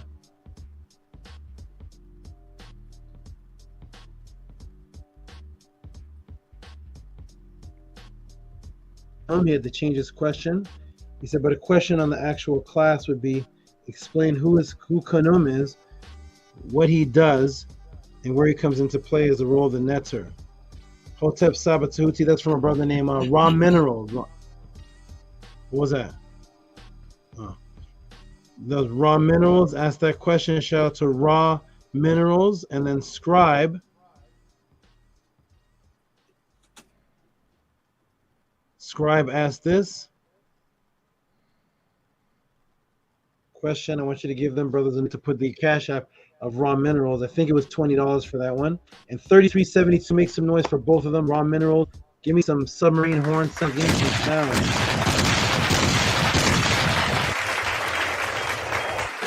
Wonderful. Woo! Woo, woo, woo. Awesome, awesome. That is wonderful. Cool. Gentlemen, now what I'm going to do is, since we have Scribe here, Scribe, I want you to go ahead and tell the people, what is this question about? Let me read it again. Let me go ahead and read it again.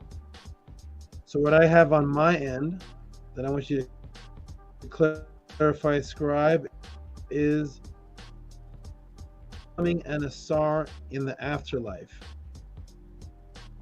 Okay, Scribe, go ahead and tell us where this comes from. Did a woman ask you this? Were you curious to know if women could get in the afterlife? Which I know you know they can, but what is this about, Scribe? Yes, this is, I usually ask questions for, and it's something I've heard you say that you do as well, is you put together answers to questions for questions that'll be asked to you in the future. And I know that this will be something that will be brought up to me in the future. So yeah, and just within my studies, and putting myself into the perspective of the writings, and when reading the Purim Harus, we see that you speak in first person of becoming an Ausar. And I haven't, and I know that there are women also do that as well, and I've seen some women be depicted as the Ausar with the Ausar beard that you are beautifully wearing right now. And so yes, that was my question, is some teachings on that, and how I would be able to teach that to any woman that would ask me that question and say, hey, we always see that the men go to the afterlife through the Ausar, but what about the women? Beautiful. And let me ask you a question. When you say you see the women depicted as Ausar with the beard, are you talking about the females that had to become pharaohs like Hatshepsut? Are you talking about you saw someone in the afterlife with a woman in the afterlife with a beard? No, I saw an Ausar coffin. Yes. That belonged to a woman. Okay, good. Shannon says this is such a great question. Shannon's getting her beard ready. She's about to go buy the false beard. She's about to get ready. See, the last question was about the man becoming a woman, and now it's reversed. Yeah, let's go. Here we go, everybody. How does a woman, that's right, when you open up the Purim Haru, it's always Ani, it's always men walking in the afterlife, and how can a woman be an Ausar? How is that possible? Let's go, everybody. Welcome to the Tehuti podcast. I'm about to get into this question. All right, brothers, you can jump into the back into the chat, and I'm about to get into this question and answer this Tehuti style. I hope you all enjoy it.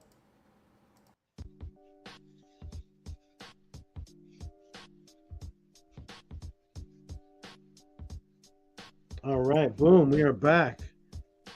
It's me and Arcad tag teaming. Saba, my internet. I'll do Okay, I'll put you in the chat. Hold on, let me do this. Okay, there. Yeah, these computers are crazy. Okay, here we go, everybody. Are you ready, everybody? A female, what is their position in the Purim Haru to become an Ausar? An Ausar is a male. Does this apply to women at all? Let's get into it, everybody. Welcome to the Tehuti podcast. This is about to change history. Let's go. Ready? Boom. Okay, let's go and see. What did the Natiru say? Here we go, everybody. Boom, boom, boom. This is it. This may have to be two parts. This may have to be 2 parts. Okay, here we go. Let me go ahead and put the timer on. That last one was 1 hour and 1 minute. This one's going to be trying to be 40 minutes. So let's see. The question is asked: since Ausar is a male deity, and the Per-Em Haru is about becoming like Ausar, how does this apply to females? Yes, I can understand the curiosity, of course. Due to the Book of the Dead mostly being read today is Ani's, a male scribe's Book of the Dead. And as soon as it begins, we see this. Here's what we see as soon as the book begins, the Book of the Dead, the one I prescribe for everybody to have because it's the easiest and accessible. As soon as you open it up, you see adoration of Ra when rises he in the horizon, eastern of the heaven, Osiris, scribe of holy offerings of the Netiru, Ani, all the Netiru, Ani, saith he. And then you see to the Ka of Osiris, the scribe Ani. Okay, so you see Ani being called Osiris all throughout the Per-Em Haru, right? I'm gonna break so many matrices down here. This is gonna change. True history is gonna change with this. Here we go, and here we go. We see Ani, and he's being walked to Ausar, who sits on the large chair with his 2 Neturts behind him. And here's how the Per-Em Haru begins. Okay, so we always see a male in the Book of the Dead, and he is always called Ausar. Okay, that's the popularity wise. He is always called Ausar. How does a woman read this? I want you to pay very close attention. So of course we see a male in the quote-unquote Book of the Dead, and quote-unquote he is always called Ausar. How does a woman read this? I want you to pay very close attention. I'm about to break so many matrices while walking everyone through the actual papyrus to show the feminine aspect of being an Ausar. For the first time in history, this is going to be answered for the very first time in history that I know of. If you have ever seen an explanation from any of your teachers on female energy intertwined with Ausar and a female Ausar before this date, feel free to put the link in the chat. If not, then make note that this is the very first time in history, and you are now a witness and a part of that history. Let us begin. Welcome to the Tehuti podcast. First, let's begin with the fact that as soon as the Per-Em Haru starts, there is a female right there on the Ausar journey with Ani. We'll get into that in greater detail shortly, but right from the offset, we do see a woman right there on the journey to becoming an Ausar, who doesn't look confused at all, wondering, hey, what am I doing here? Only men can be an Ausar in the afterlife. Now the first page of the Per-Em Haru begins with Tutu with his arms up in the air, and note right behind we see Aset and Neptet with their arms up. So here it is. Here's the first page of the Per-Em Haru, and we see Tutu, which is Ani's mate, and we see Ani with his arms up. And we see Neptet and Aset right here with their arms up, and then we see an Ankh with its arms up. What is this? Okay, this is the Ka. 2 arms, 2 hands. 2 arms, 2 hands, called the Ka, representing the bioenergetic template that forms and strengthens the body. It is the real you that echoes to become the bioenergetic double. Note the 2 arms up on the head of the statue of Owibri, denoting that which lifts your consciousness up and causes you to ascend, echoes outwards into the afterlife. So here we are with Owibri, right, with the Ka symbol on his head. This is in the Egyptian Museum in Cairo. Notice you always see 2 arms up. 2 arms up on Owibri, 2 arms up on Ani, 2 arms up with Aset and Neptet, 2 arms up with the Ankh, and that is the Ka, the bioenergetic template. That is how the Purim Haru actually begins. Okay, let's get deeper and deeper and deeper. Many matrices are going to be broken here tonight. Here we go. So, yes, the Ka is the bioenergetic temple of you, the template of you. That's because it's the template, it looks just like you. Because in reality, you look just like it. It was first. Thus, the people of Ma'at associated it with the double principle, but the Purim Haru said it actually created and birthed you. Here it is, the Purim Haru, page 90, plate 25. We see Emba, the keepers of the scales, Makai, thou art my Ka, right over here, which they have translated as double within my body. So there's a double energy within your body that looks like you because it's a double, but it's the forming and making strong my limbs. May thou come forth in the place of happiness, into which we advance there, not to make stink my name in the Shenet, who make men instability. So there is the Ka, that's the double of your body, but it's actually what forms and makes your limbs. So it's a double, but it's the origin. You're actually the double of it. Okay? And it's what births you. And that is why the Ka is still there even when the physical body is removed, now proven by scientists, which I've shown many different pod classes. This is at the University of California. They cut a part of the leaf off and saw what they labeled as the phantom effect. The shape of the leaf's Ka was still there after the physical was removed. And why is that? Boom, because the Ka is the template, like a cookie cutter. You can remove the cookie that was quote unquote formed, but the cookie cutter plate still remains there because the cookie is what was formed. Let me ask the chat a question.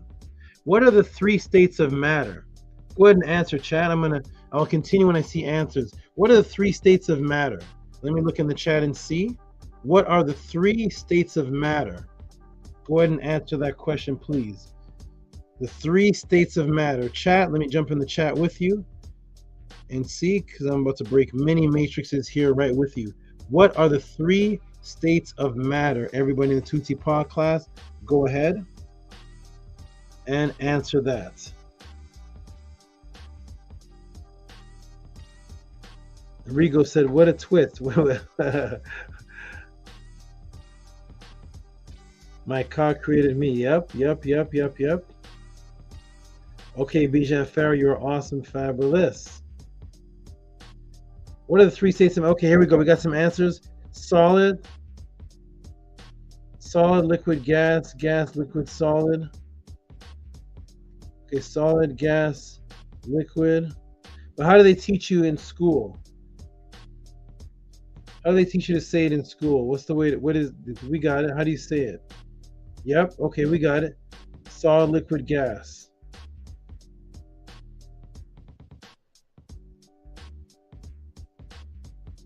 Okay, good. Only three people listening. What are the three states of matter? There's only three people in the pod class today. What are the three states of matter? Okay, good. We got 1, 2, 3, 4 people in the pod class. All right, here we go, everybody. Welcome to Tuti Pod class. And solid, liquid, gas. All right. There we go, everybody. I don't know. Nice. Well, everybody agree that this, what I have on the board right here from Rigo, this is the way we were taught to say it in school. Everybody agree with that? Solid, liquid, gas. We remember it like that. Solid, liquid, gas. Solid, liquid, gas. Solid, liquid, gas. Does everybody remember it? Said like that? Solid, liquid, gas. Solid, liquid, gas. Okay, good. Here we go. Welcome to the pod class. Here we go. Now, I actually mentioned this to people that may have been in the Metanetter class. It may have been another class, so there's some experienced students I have in here that are actually answering it in a different way than how Rico said it. and that's because I actually taught on this topic before, and some of may have heard that, but we're going with the regular people that are going to say solid, liquid, gas. So here we go. All right, 3 states of matter: solid, liquid, gas. Okay, nice. Everyone got it. Here they are right here, everybody, right? Solid, liquid, gas. Did you know that there was a Tehuti snake style question that I wanted everyone to commit to, so I can show you the matrix psyops hypnosis program within you? And this is why you are here with that question that I asked. Did you notice everyone, other than my experienced students, everyone answered in the exact same sequence? When you ask somebody this question on the streets or ask your mother, your children, they're going to say solid, liquid, gas. That's what they're going to say. My experienced students answered it a different way because I actually taught on this before. They're going to say solid, liquid, gas. Why did no one say liquid, solid, gas, or gas, liquid, solid? Because you are programmed. You must say it that way to put solid first, to have you focus on the physical world. The cookie and not the template. The cookie cutter that made the physical. Gas should be first. You may say, Tehuti, what about light? Yes. How did they teach you the sun, light, was formed? Didn't they teach you it was from a noble gas called helium and hydrogen?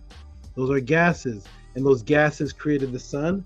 Thus, gas is synonymous with the creator of light.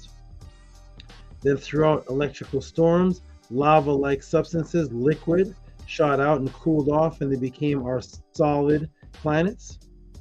Thus, isn't it gas, liquid, solid? Yes. The psyops has you saying the physical world first since you were a child. Solid, liquid, gas, solid, liquid, gas, solid, liquid, gas. So when I come and say, no, the light consciousness Ka was here first, you'll say, Tehuti, you're pseudo. I'm glad I could break that matrix for you. It's actually gas, which is light, liquid, and solid. Where they teach you solid, liquid, gas to program you and have the physical solid first, which doesn't make any sense. In the same science class that they teach you solid, liquid, gas is the same science class that they teach you that hydrogen and helium, which is gas, created the sun, shot out lava balls, and made physical planets. So the gas was first, not the solid. And thus the Ka is the consciousness behind the souls that came to the physical world, which is Earth. In the chapter of the heart, Carnelian saith Osiris Ani, triumphant, I am the Bennu, the soul of Ra, the guide of the Netiru, to the Tuat. They came forth, the souls upon the earth to do the will of their cause. Cometh the soul of Osiris Ani. So the Kas are first, and then they come upon the earth, and the physical does the will of the Ka, because the Ka is actually the consciousness that controls the physical first. It existed first. Now here is where I open your eyes to that which has always been there. What if I told you the Ka is what is the Ausar, is what the Ausar that is you trying to be. So the Ka is what the Ausar is in you, and that the Ka is female. So when people think, let me get to the screen a second. People think the Per Em Haru is about you being, let me get this off the room. Rigo said, dang, that's right. People think that the Per Em Haru is about you trying to be an Ausar. But the Ka of Ausar is actually what you're trying to be. No one ever taught you that, right? It's always taught that in the Per Em Haru, each person becomes an Ausar. Each person is trying to be like Ausar. Yes, you were right. But is that true? Is each person trying to be like Ausar? I teach that you're trying to be like the Ka of Ausar. Let's see how that works. Let's see what the difference is between trying to be like Ausar and trying to be like the Ka Ausar. They don't teach you that, but that's why you're here. The Ka is actually female. Let me go back to the Per Em Haru where it clearly states which part of you, which part of Ausar is you. So the Ka is the Asar that is in you. That is the Ka that you're trying to be like. Not Asar, but you're trying to be like the Ka of Asar. People actually skip over that. They say the Purim Haru teaches you that you must be like Asar. You're trying to be an Asar. Let's read it closely. Same thing that's always been in front of you. It's on page 2. As soon as you open the book of the Purim Haru, what does it say? Now you're going to read it with the Tehuti beak. You're going to read it with my eyes. You're going to read it without the matrix. It says, to the Ka of Osiris, the scribe, Ani. To the Ka of Osiris. That's the scribe Ani. The Ka of Osiris, the scribe Ani. Let's go ahead, everybody. Welcome to Tuesday podcast. What does that mean? The Ka of Osiris, Ani. That is actually what you're trying to be like. Let's go, everybody. Here we go. So we're in plate 35. Thus says Osiris Ani, triumphant, homage to thee. Thou art the Lord, the Neb of Ma'at, the One, Lord of eternity, the Maker of everlasting. I have come to thee, my Lord. I have made food offerings to the cows. See that right there where it says cows? 7 together with the bull, Ka, belonging there too. Oh, ye give cakes. Watch closely. Now look at the same word Ka translates to cow. You see that? That's the female cows. But of course in Kemet there's 2 aspects, because the Ka is also the bull. But here's the Ka as cows now. Which, yes, the female sustaining energy of the cow Netert Het Heru.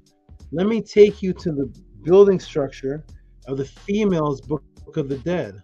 The Purim Haru, yes, Nefertari's Purim Haru is written on her walls, where we see the 7 Ka translated to as the cow, because that is where you get the word cow from cow, which is the plural of Kas. So let's go to the Purim Haru of Nefertari, which is actually on her wall.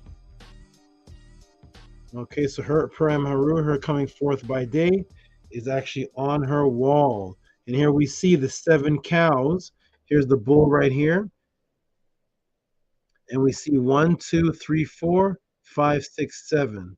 And there are the oars that I showed you in the earlier class that represent the female, the female who is the guide in the afterlife, called the hen, which is also the word that means wife. And there are the cows right there, okay? But the word cow is now the word translated to as the Ka. See the Ka? Kaut, which makes it plural. That's the Ka.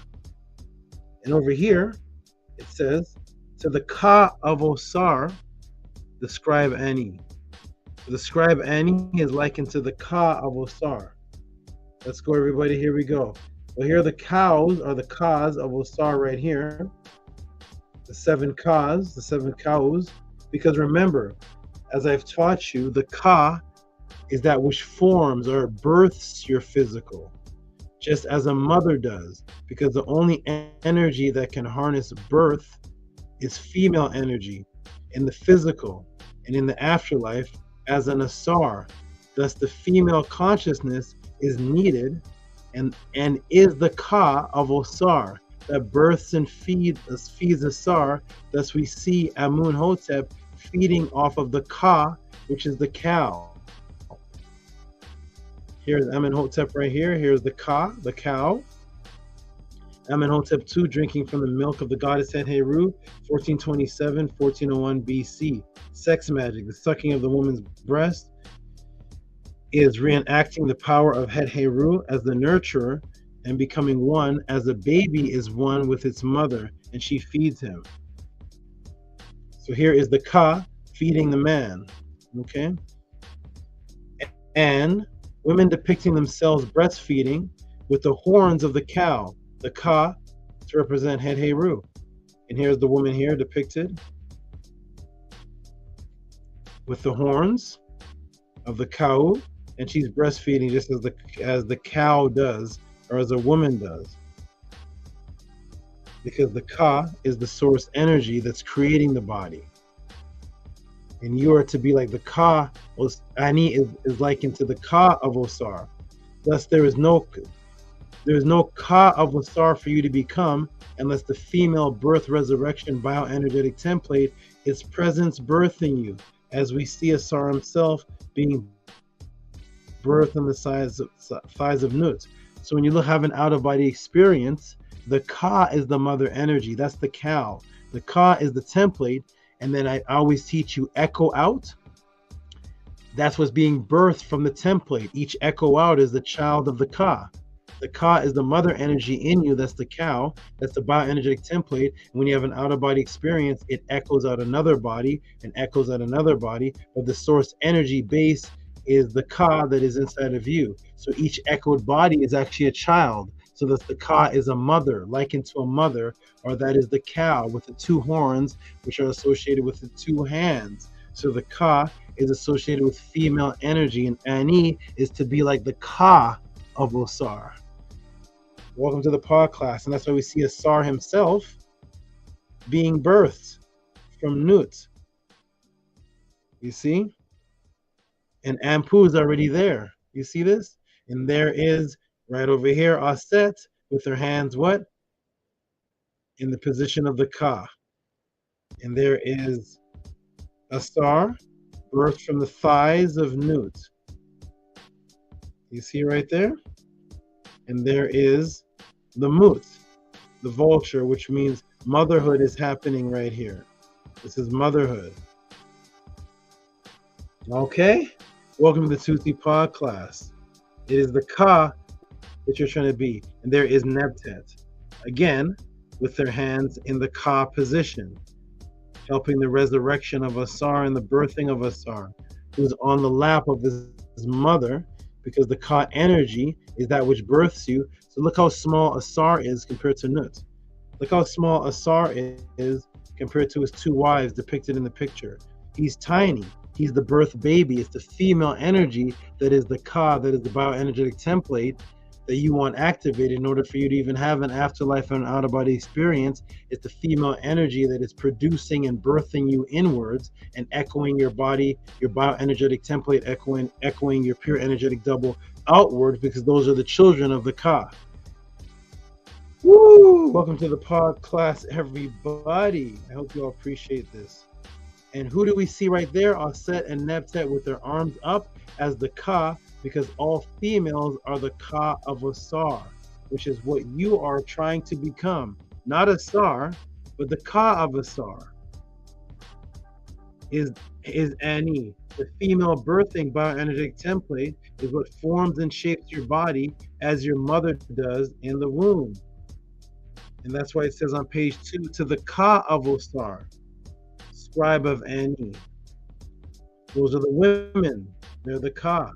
They're the ones that support his back. They're the ones that give Ausar life, because the supporter of the back is just like the bioenergetic template, because you're laying on your back while you have an out-of-body experience, and from your back, from you laying there, comes the other bodies. So I'm now going to give you some wisdom from Tehuti's beat. Once again, another matrix by bringing to the conscious community a new thought from the nectar, which is really an old one, but it's going to be new to all of you. These are some of the things this is some of the information I just get told, and then it matches what I'm teaching. So here's some new information from the Netter, which is really old, but it's new to this world now. The Purim Haru is about being an Ausar, an Osiris. That's what they teach. The Purim Haru is about being an Osiris. Everyone's goal was to be an Ausar, right? Women before this class would say, I'm a female, how do I fit into being like an Ausar? What if I told you no one focuses on being like Ausar? Uh-oh, Tehuti, what are you going to take from us now? None of your teachers know the Purim Haru the Purim Haru teachers, the people teaching the Purim Haru, none of your teachers are teaching this. The Purim Haru teaches anything. It doesn't teach anything that Ausar did. No farming, no building, no teaching. What did Ausar do, everybody? Tell me, everybody.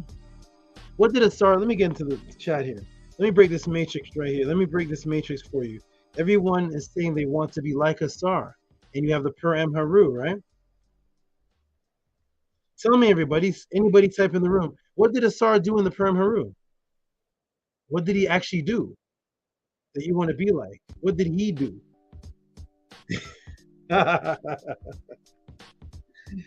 What did Ausar do? What are his actions? What are his teachings? What are his thoughts? What was his job? What was his lifestyle? What did Ausar do that you want to be like? His actual action. What did he do? You know what Ausar did?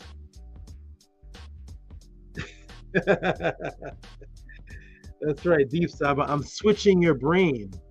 I'm switching this common teaching. I'm switching the paradigm so that you can go deeper within yourself and actually look at it and say, wait a minute, I don't have any stories of Ausar in this Per-Em Haru. Any stories of anything Ausar did that I want to be like? Was he a good farmer? Was he a good husband? There's nothing in here about that. Wait a minute. I want to be like Ausar.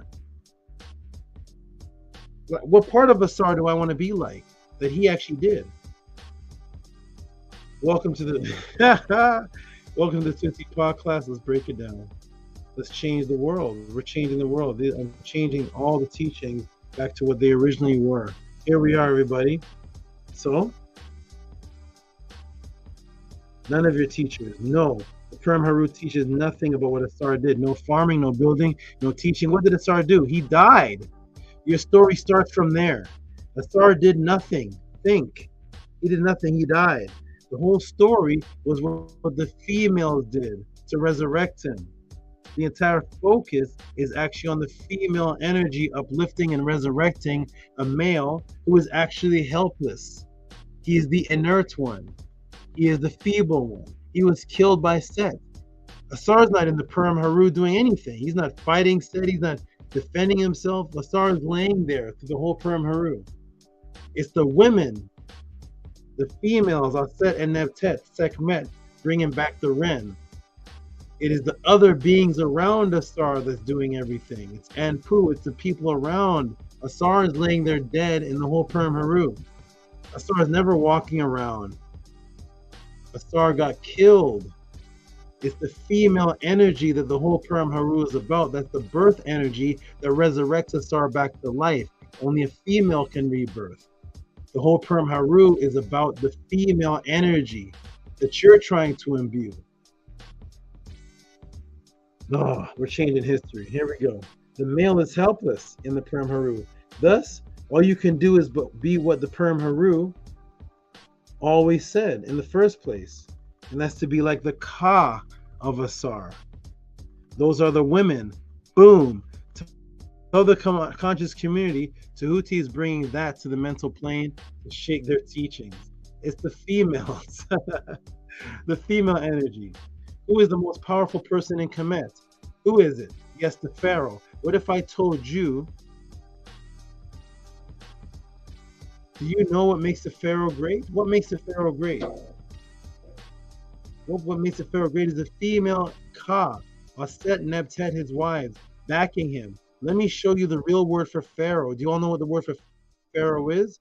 Because the Per-Em Haru is all about Ausar, who's what the pharaohs are dressing like. And the highest person in Kemet was the Pharaoh. But what does the word Pharaoh actually mean? It got changed to Pharaoh to take the meaning away. Changed totally. Take the meaning away. What's the real word for Pharaoh? What is it? Let's look at it, everybody. It is Per-E-E. Do you see that right there? There it is. Per-E-E.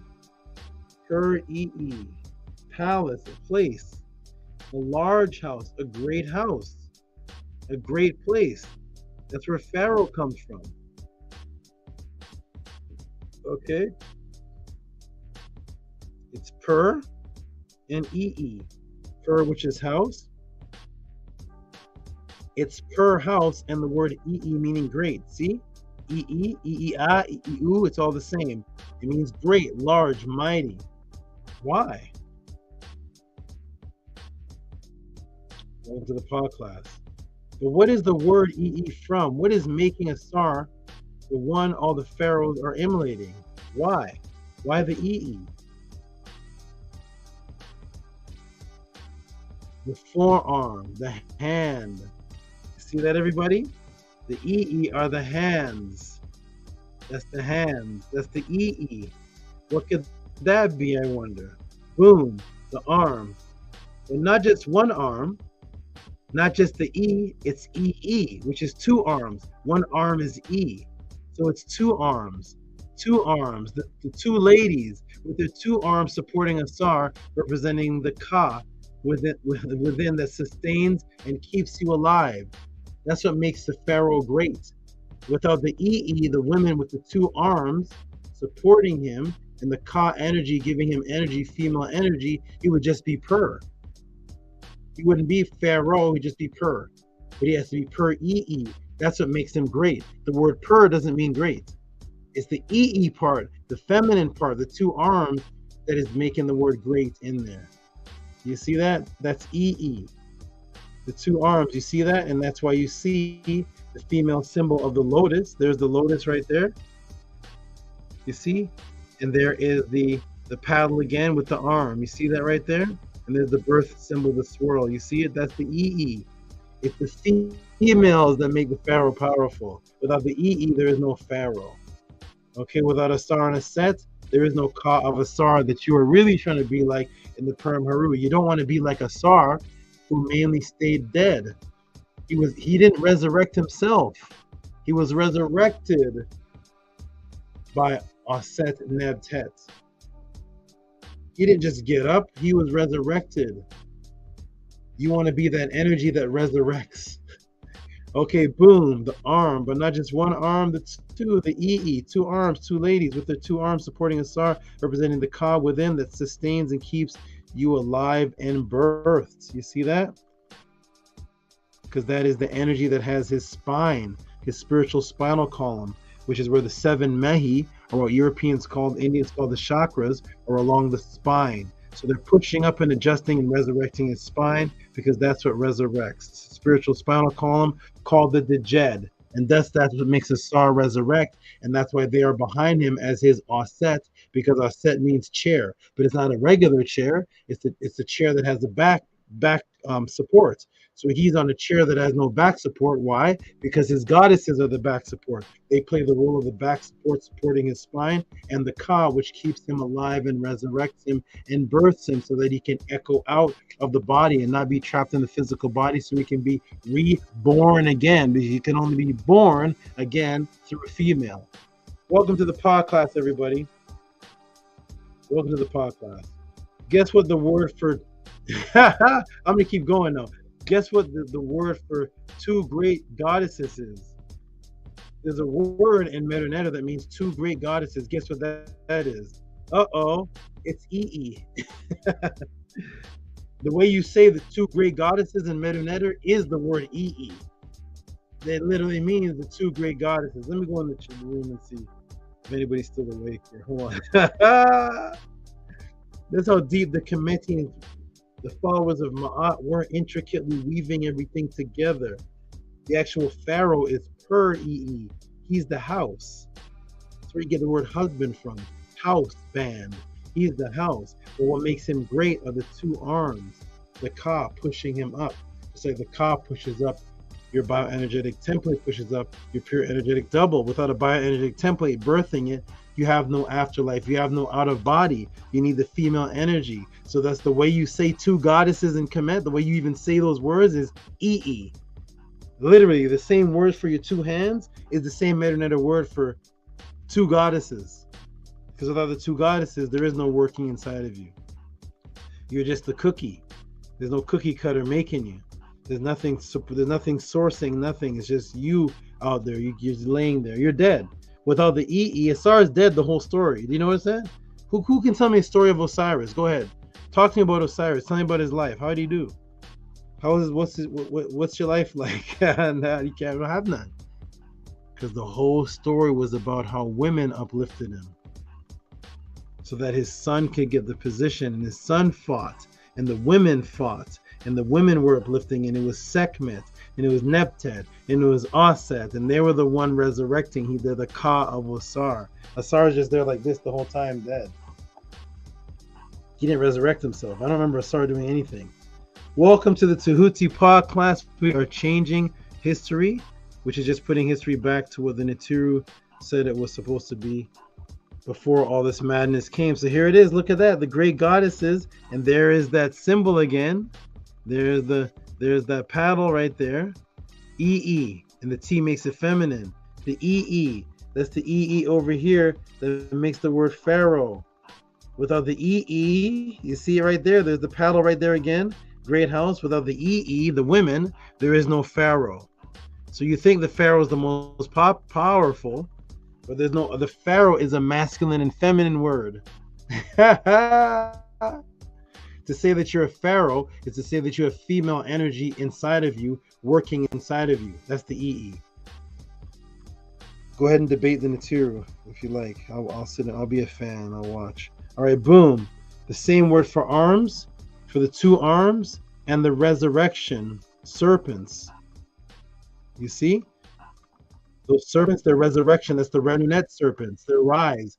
The cobra rising, that's resurrection. So the two arms that are lifting you up. That's what the word Ka means, to go upwards. Ooh, EE. See that? To be great.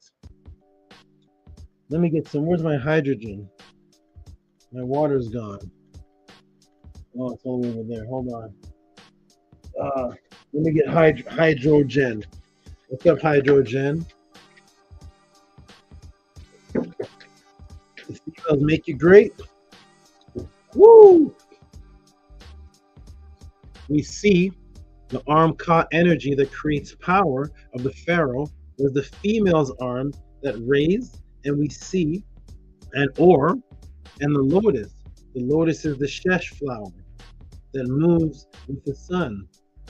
Resurrection and the or is the female energy guiding Ausar in the afterlife. Look what is all depicted in the Purim Haru for rebirth of Ausar, which is you.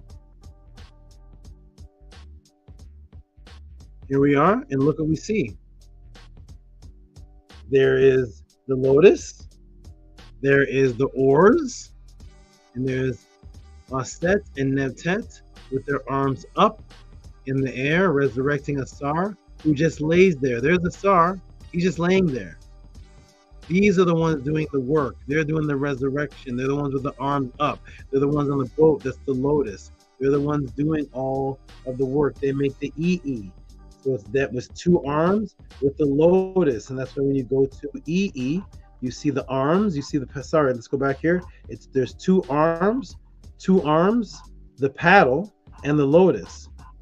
That's what you're on, moving about in the afterlife. And what do we see when we see the EE, which makes the word pharaoh? We see the two arms, we see the paddle, and we see the lotus. Welcome to the pod class. Boom! All three of them are right there in the Purim Haru. Look through your Purim Haru images and you will see the women with their arms up. You'll see the boat and you'll see the oar, and you'll see the boat is the lotus. See, the lotus is either side of the boat.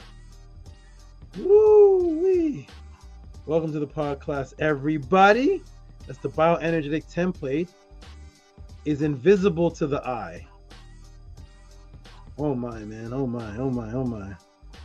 The bioenergetic template is invisible to the eye. I love showing this image. The physical part is cut, and there's the bioenergetic template still there. It's invisible to the eye. Yet it births everything. That which is invisible is that which is birthing everything. That's your Kav. It's the Kav of everything. This was so important to the followers of Ma'at to represent that Ausar had no power, but that all which the Ka women brought, and at times he would be depicted like this. So let me tell you something, everybody. Let me come in the screen and tell you something. The Ka is what gave Ausar his power. The female energy, the template which births out the pure energetic doubles. That symbol that the arms made the pharaoh powerful was so important to Kemet. that look how Ausar was drawn at times, that he would be nothing without those arms. He would be nothing. So thus, look at Ausar, everybody. The woman with their arms up, and look at Ausar. He doesn't even have arms. You see that? Their arms are up. His arms are gone. Woo! Aset Nebtet have their arms in the Ka, and Ausar has no arms. You see that? Because the female energy are his arms doing the invisible work. That's the Ka of Ausar. The energy that you are is the Ka of Osiris. And that is female rebirth energy, of which all women within the Haru should know now. That's you. You should know that now with the Tehuti breakdown and feel comfortable, even more connected to being likened to Ausar. You as the female can imbue yourself to the resurrecting and visualize yourself as the resurrecting force itself. Not only is your journey through visualization of the Haru, you having the hope of Ausar who resurrected, but you are the resurrecting force itself. You can play both roles in your imagination rituals while reading the Haru. You can be you're the women and you're the men in the Haru. You have the power to be resurrected and the power to resurrect and the power to birth. Woo! Welcome to the podcast. It says on page 2 again, to the Ka of Ausar, the scribe Anu, the Ka of Ausar. Okay, you as a female within the Haru are also that which causes Ausar to rise on either side with your arms up in the Ka position, as we see here in the British Museum, EA 110. There's Ausar on his bier, laying down. And there are the two women, Aset and Nebtet, again with their arms up. Always, they're the ones resurrecting him. Woo. Boom. Yes, I have answered the question, broke down several matrices, given females a new way to connect with the Haru. But guess what? I'm not done. I'm now going to show you clearly where the woman is Ausar, the male aspect of the Ka, and the mathematical code of the imbuement of the netter, while answering about Khnum and tying it right back to the female Ausar again. Welcome to the Tehuti podcast. I hope you all appreciate this. Let's continue. Here we go. The beautiful aspect of Ma'at is that for the female energy, there is a male reflection, which leads us to Khnum. Khnum was the male aspect of virility, which is the drive to copulate, the sperm needed to form the man, as a potter does with clay. Both sperm, male, and egg, female, was needed to form a person. So Khnum, they say, was the creator deity, but what it also states is that Khnum was the one that put the energy in the womb. That's what a penis does. It ejaculates into the womb, because everything in Kemet has the female and male aspect of it. So here's Khnum right here. And what do you see Khnum with? You see him on the potter's wheel forming the man, but you also see the female over here holding the breath of life up to the man. That's Hek. You see that? So here's Khnum to go ahead and continue on to answer Nahum's question about what is Khnum, what role does he play. I'm going to go ahead and answer that and blend it right into Scribe's question of how the woman can be an Ausar. Here's Khnum, the netter Heket, who molds Ihi in a relief from the Mamisi birth temple at the Dendera temple. Woo! Where you're being molded like clay. Does this sound familiar? Oh, on that aspect of theft, you can send in that question if you want to know how this got thefted into the Bible. But something else. Oh, for more on that aspect, for more on that specific aspect, you can send in the question. But something else that has never been presented that Christians stole. the concept of the importance of the number 7, the mathematical code of 7, and its connection to the creation of man. Of course, you will hear that here first in the Tehuti pod class. Let me show you how intricate and interwoven the people of Ma'at were with the animal enmeshing. What is the word for ram that is the ram of Khnum? If you look at Khnum closely, he has a ram's head. You see that? What's the word for ram though? Why would he have a ram's head? How does a ram's head tie into making something on a potter's wheel? Go and ask somebody that before it is April 8th, 12:40 a.m. Before I answer it, see if anybody has that answer, and go ahead and ask people on the other YouTube channels, what in the world does a ram's head have to do with making a person on a potter's wheel? Why a ram's head? What's the word for ram? Well, the word for ram is aret, or aret, which is actually any goat, gazelle, ibex. It's any animal with those horns. So sometimes you may see the deity as an ibex-headed deity, ram. It's any horned type animal is called an aret. Okay, remember that. It's going to be very important in a moment. Khnum is the male aspect of forming Ka, as the ram, the female aspect of the Ka's combined with the to rise Ausar, who is then shown as what? Let's go back to the tomb of Nefertari. When I started the pod class, or some ways into the pod class, I showed the female per Emheru of Nefertari and showed the 7 cows. Remember that 7? Keep that 7 in mind, because 7 is going to replay back. The 7 cows, which are the 7 cows that help resurrect the Ausar. Okay, we're going to go right back to the Nefertari tomb of her per Emheru, and we're going to see, because look what happens. The male aspect of the Ka is Khnum, that's the forming aspect of the ejaculation of the sperm into the woman, and that sperm goes on to continue to form the baby, is going to be mixed with the female aspect of the Ka's rising Ausar. So when they're mixed, what is Ausar shown as? As a child of them both? Booyah, boom, look at that. Doesn't that look like Khnum, everybody? Is that Khnum? No, it's Ausar. Boom, there's Ausar. With the head of what you would call Khnum. If you were to see that head alone, you'd say, "Oh, look at the god Khnum." There's Ausar with the Khnum head. Boom, the ram and the 2 female aspects combined. Boom. This is because the ram rises its horns upwards. Where do you think the word "up" comes from? The ram the way the ram fights. Watch a ram fight. Go put on a nature video. You know how they fight? They duck down their head and they run fast. And when they get to the animal, they lift up their head and buck the animal up in the air. I'm sure they even fight themselves like that. Go ahead and watch any nature video. Watch a ram fight. The first thing it does, it puts its head down. When it gets to the animal, it rams and guts out the animal, or bumps the animal up in the air off of balance. Or if it's one of those sharp horns like this one here, it digs its horns into the animal and kills it. Okay, the ibex has that type of horns like that. Very, very dangerous. All right, it's like a knife. It'll kill you. So the movement of upwards of the ram's horns going upwards represents rising, which is where you got your English word "up" from. When Scribe said when he looks at different things, he sees meta words. Yeah, the word "up."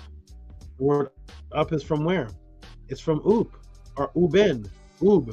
"Oob" and "oop" is the exact same word. And what does it mean? Look at this. "Oob" is to rise and illuminate. It's the word "uben." In English, we say "up," to rise. But "oop," look at it. "Up." Look at it. There's the ram's horns right there. There's the bull's horns. You see that? The top of the head to move upwards. You see that? The word "up," to go up, because that's the direction of how the ram and the bull fights. And it comes from the Kemetic word "up." It literally is up. It has a T at the end because that's what makes it feminine. That's what gives it the birthing ability, right? But it's just the word itself is just "up," and it means to go up. And it developed the word "uben," which is to rise and shine. Okay, which is what happens in your out of body or your afterlife. Your per Emheru, you come forth as shine. Per, the word there that's in the beginning of Pharaoh, per you're moving through the afterlife as a per, walking through the afterlife as a house, per M, Heru, you're coming forth as light, as the sun. You're rising and shining, moving up like the ram's horn. So they took the Kemetic word for the ram's horns, which was the oop, and they literally made the word up, which is up, going upwards. And there it is right there, rise and shine. You see that? And then they call Jesus the Lamb, which is the child of the baby ram who ascended up to heaven. Let me stop. Here we go, everybody. Welcome to Tehuti Pod class. And see, it means the top part, the up. It goes up and up. See the zenith, the top part of the head, up, oop, oopet, uben, upwards, rise, shine, moving upwards. You see that? The sun going up. Boom! Yes, the word up was ram, bull's horns, which represents the sky, illumination. And how does this tie into 7 and the rising of Ausar? How does the Khnum ram 7 tie into Ausar? And the reason there is what is called a step pyramid, which is stepping upwards, which is really called an aku, which means light, and it's the same word as ka. Aku and ka is the same word. It means light and to move upwards, because that's the direction that your light moves. When your bioenergetic template echoes out of the body, it moves upward. It's light moving upwards. That is the aku, which is why it's shaped like a zenith. Okay, which means you're double rising. Guess how many steps represented the up, ascension, and immortality? Guess how many steps? Here it is right here. Woo! There's Ausar at the top. He's risen, resurrected. There's Auset and Nebtet right there. And it's the 7-stepped mound or pyramid. 7. You see that? Oh my God. That's why Ausar is called the god of the staircase in chapter 22.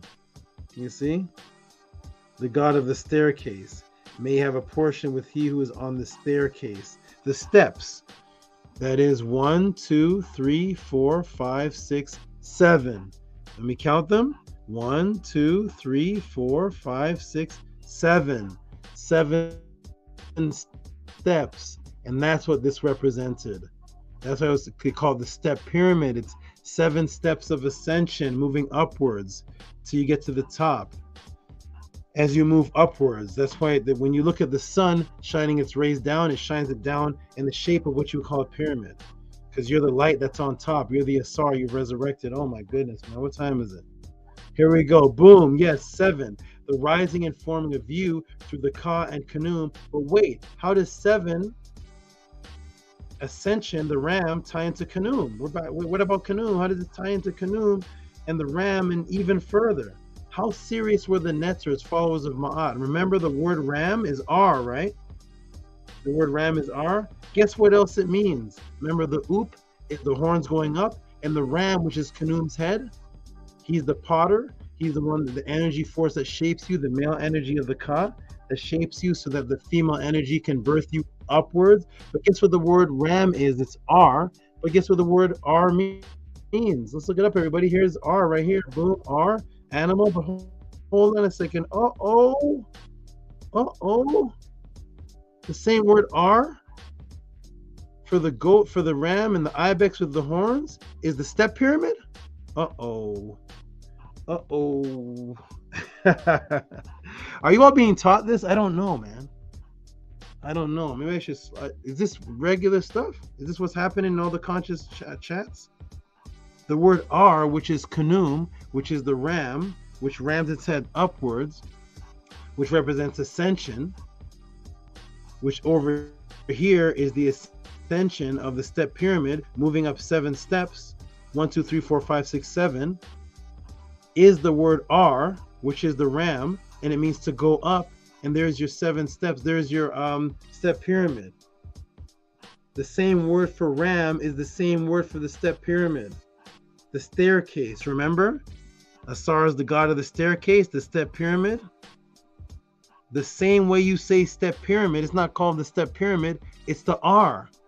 The R and the arts, which is the same word for ram, which is the same word for Khnum. Oh man, I don't know. I don't know, man. Woo! I don't know. This is welcome to the pod class. if you all really appreciate this, if you all really think this is something unique that you're getting, actual Kemetic teachings, I'm not debating anybody. I'm not smashing Islam. I'm not smashing the Bible. How come every time you see a Kemetic teacher, he has to be crushing another religion? What do you teach? Don't teach me about what Easter is. Don't tell me all about how bad the Hebrews are. Leave the Bible alone. Don't do all that. What did the Kemetians teach that you believe in?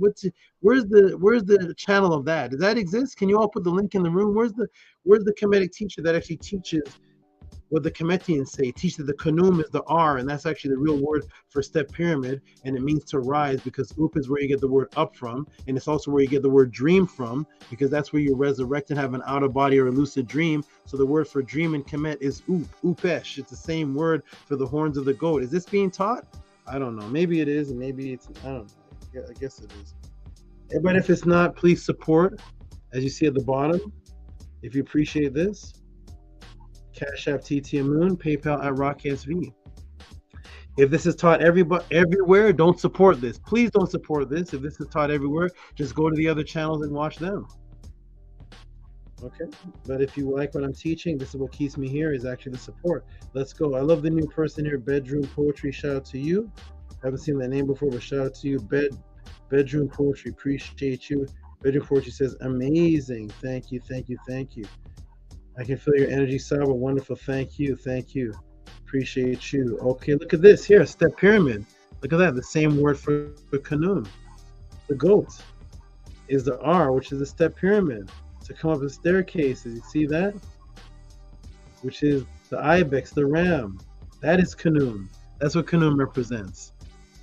Going up 7 steps. He's the male energy construct of the builder of the cows, who are the 7 cows. 7 steps, 7 cows. Okay. That's how you resurrect the person. Male and female energy working together. This brings us to Khnum's tie into the Ka that forms the body. Remember I said the Ka, the female energy that forms the body? Look at the word used for the Ka's process to form the body. Remember I said it's a female energy that forms the body? Look at the word used. I'm going to show you how the male and female energy work together. We work together in Kemet. There was no battling. We understand the purpose of both. You see? There it is. Thou art my Ka double. There's the arms of Aset and Nebtet. There's the female. You are my Ka double. That's about your energetic template that ejaculates outwards. That forms and makes my limbs. Everybody, look at the word for forming. Isn't that Khnum right there? Hold on. Is that Khnum right there? Is that the ram's horns right there? Is that Khnum right here? That's what I know. So there's the female and the male energy, both as aspects of the bioenergetic template. The female as the template birther that echoes out and creates things from the bioenergetic template.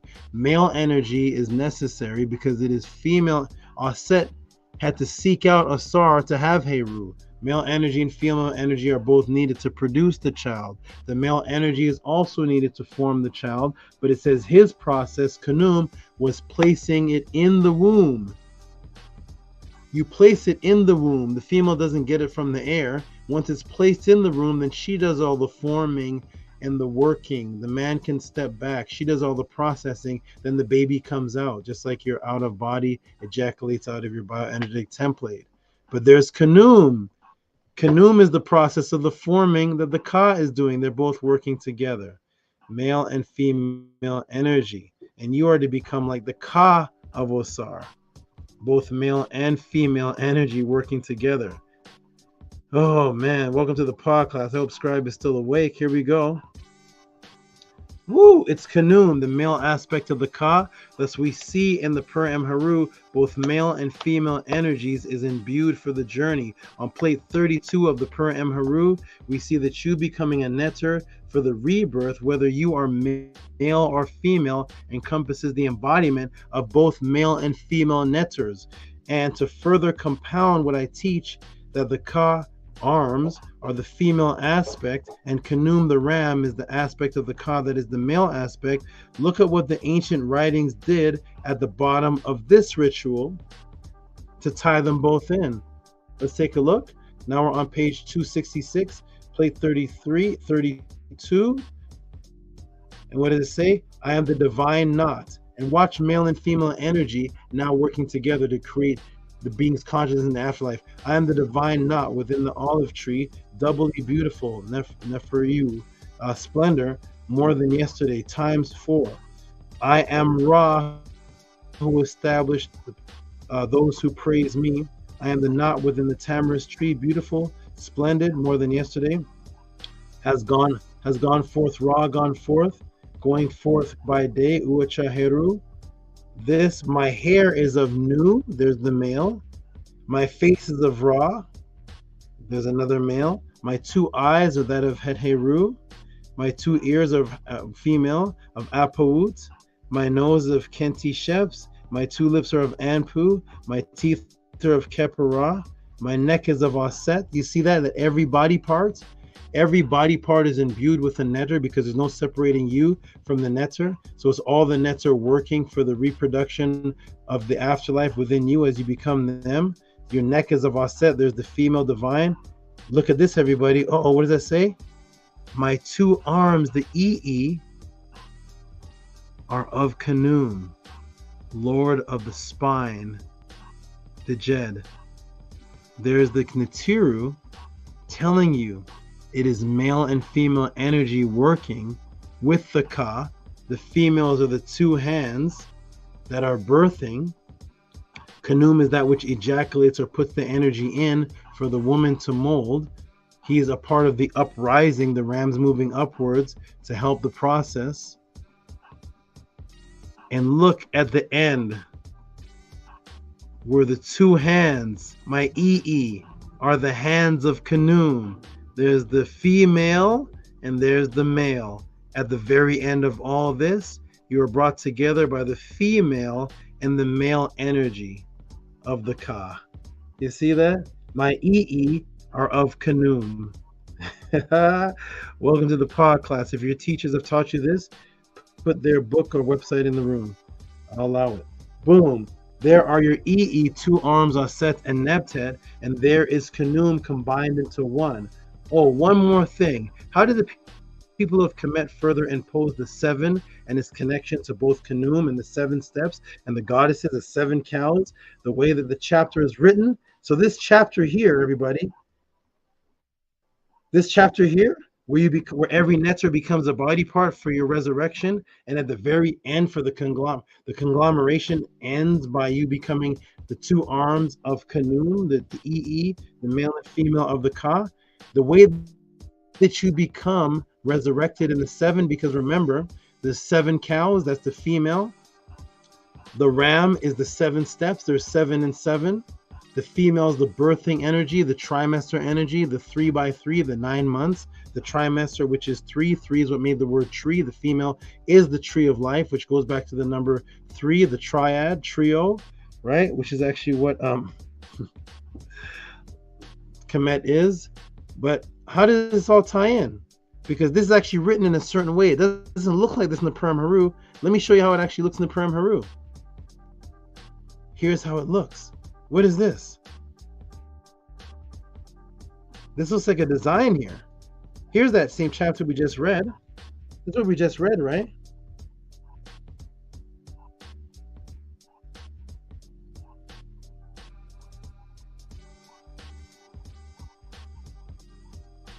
You see what I just did? 1, 2, 3, 4, 5, 6, 7, 8, 9, 10, 11, 12, 13, 14, 15, 16, 17, 18, 19, 20, 21. 21 lines is what combines male and female energy into you for you to conglomerate, culminate, to become a netter, to end in the summary that you are the power of the 2 arms, the female, pushing up the Pharaoh, resurrecting him, and your Khnum also, the male and the female trimester birth, and the 7 by 7 because it's 7 cows and the 7 steps of the 7th step pyramid. So what is 7 by 3? Isn't that 21? Let me take a break, man. I don't know. I don't know if y'all. I'm not sure. I don't know, man. I should become a janitor. Let me check the cash out. I don't know. I should become a street sweeper. I'm become a street sweeper. I don't know, man. This is how intricate the Kemetians were. That's why everybody hates Kemet. They only wear the jewelry. Nobody wants to get into these writings.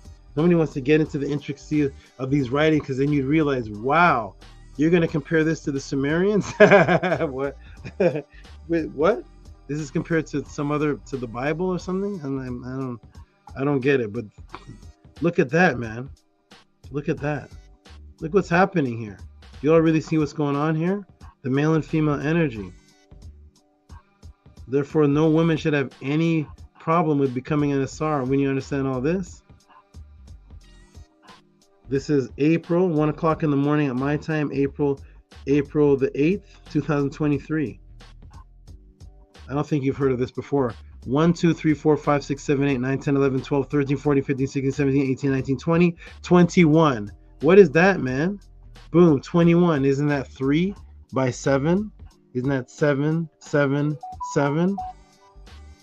Yo. 7, 7, 7, 21. There's your 7, and there's your 3. Combined for the creation of man.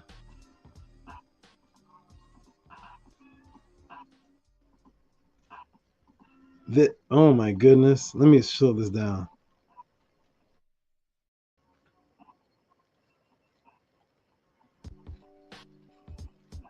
Oh my gosh. And I'm still not done. To further show the sisters that you tie into Ausar, I will show some things that are never discussed in the Kemetic community. There were Harus that were just for women. Book of the Dead that were just for women. Okay? Haru of Heru. So, I wear my eyes. Haru of Heri Tubi Ket. Length 190 centimeters, height 23.5 centimeters. She was the daughter of Iset M. Chaibit. This is the royal cachet, granddaughter of Menkara.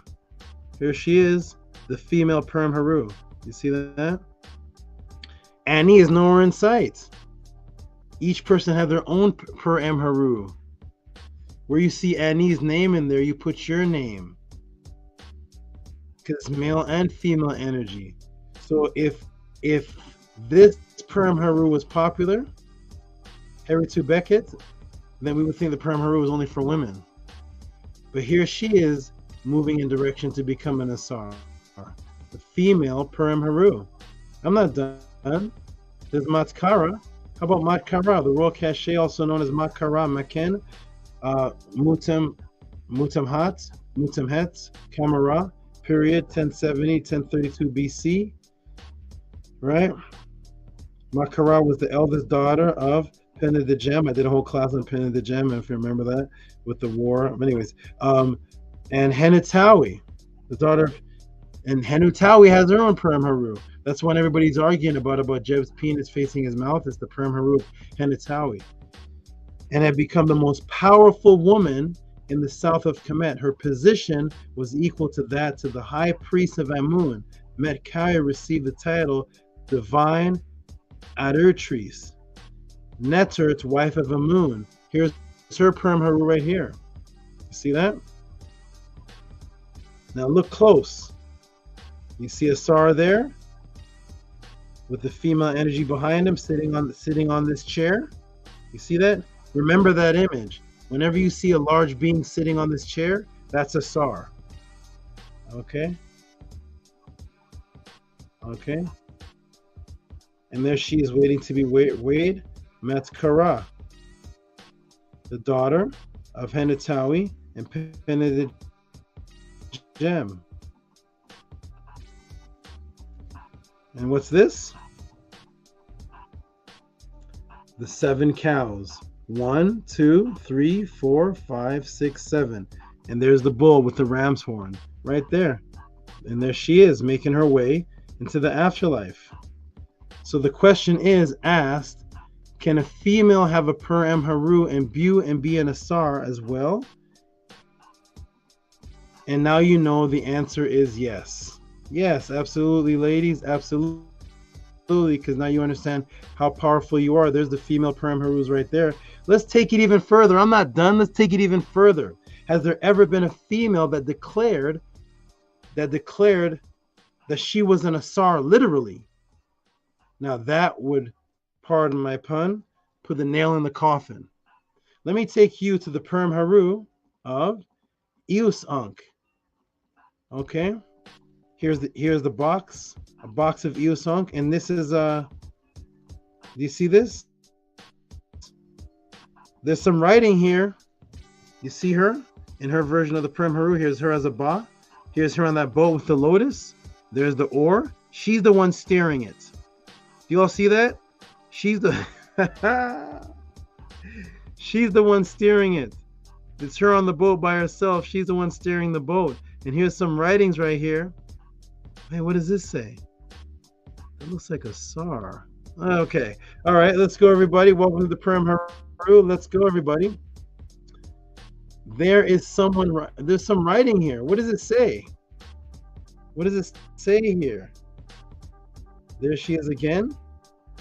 Look at that. What does it say? The Osiris, lady of the house, singer of Amun, Ra, king of the Natiru, the Jed Ma'at, Usank, vindicated, ferrying in peace to the field of reeds, that excellent Baz may be received. That's her ferrying the boat. She's in complete control. Why? Because she's playing the role of both, because she's the female. She's the Asar, and she's holding the paddle. She's holding the paddle, the oar, that represent the woman. She's the woman, so she can hold it, and she can be the resurrected Asar. And she says, I am Asar. You see? The Osiris. She is Osiris, lady of the house. Singer of Amun-Ra, king of the gods. That's her. The Jed of Ma'at, Uasank, vindicated, faring in peace to the field of reeds, that excellent Baz may be received. The Osiris, lady of the house. The Osiris, lady of the house. The Osiris, lady of the house. Has anybody here ever seen before today's podcast a woman with her own Per-Em-Haru, and she is calling herself, she is the Osiris, and she is in the paddle. She doesn't need the Aset and Nebtet with the paddle. She can use them too, of course, but because she's the woman, females with your Per-Em-Haru, you can visualize you're both. You're Asar resurrecting, lady of the house, and you're the one with the paddle. You're on the boat yourself because you're the female. You can guide it too. There it is. That's what you see right over here. Asar. See that? Asar Nebtet Per. See, there's the Asar. Let me blow it up. There's the Asar. All of you can see it right there. Asar. Asar. Nebd. Per. There's Nebtet Per. Nebd Per. You see that? Lady of the house. She's the lady of the house. So she is the two arms. She's the EE and she's the Per. She's the lady of the house and she's the female and she's Osiris. Huh? Boom. Osiris, lady of the house. And we see usually Asar in the seat. Remember I showed you that? Asar in the seat? To further enforce that the women of Kemet had no problem seeing themselves as Asar, let's take a look into her Per-Em-Haru. The one from up here. Remember this one? Remember this Per-Em-Haru right here? Right, remember Metkara? Where she's walking over here. Okay, she's walking over here. And there's Asar in the seat right there. Let's go down to her Per-Em-Haru right here. And what do we see? Okay, so there's Asar in the seat and Ani's Per-Em-Haru. The woman has his back.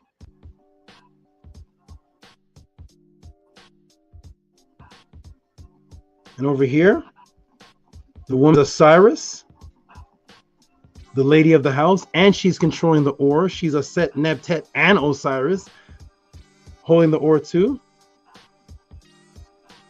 And over here, this one over here, Ma'at Kara.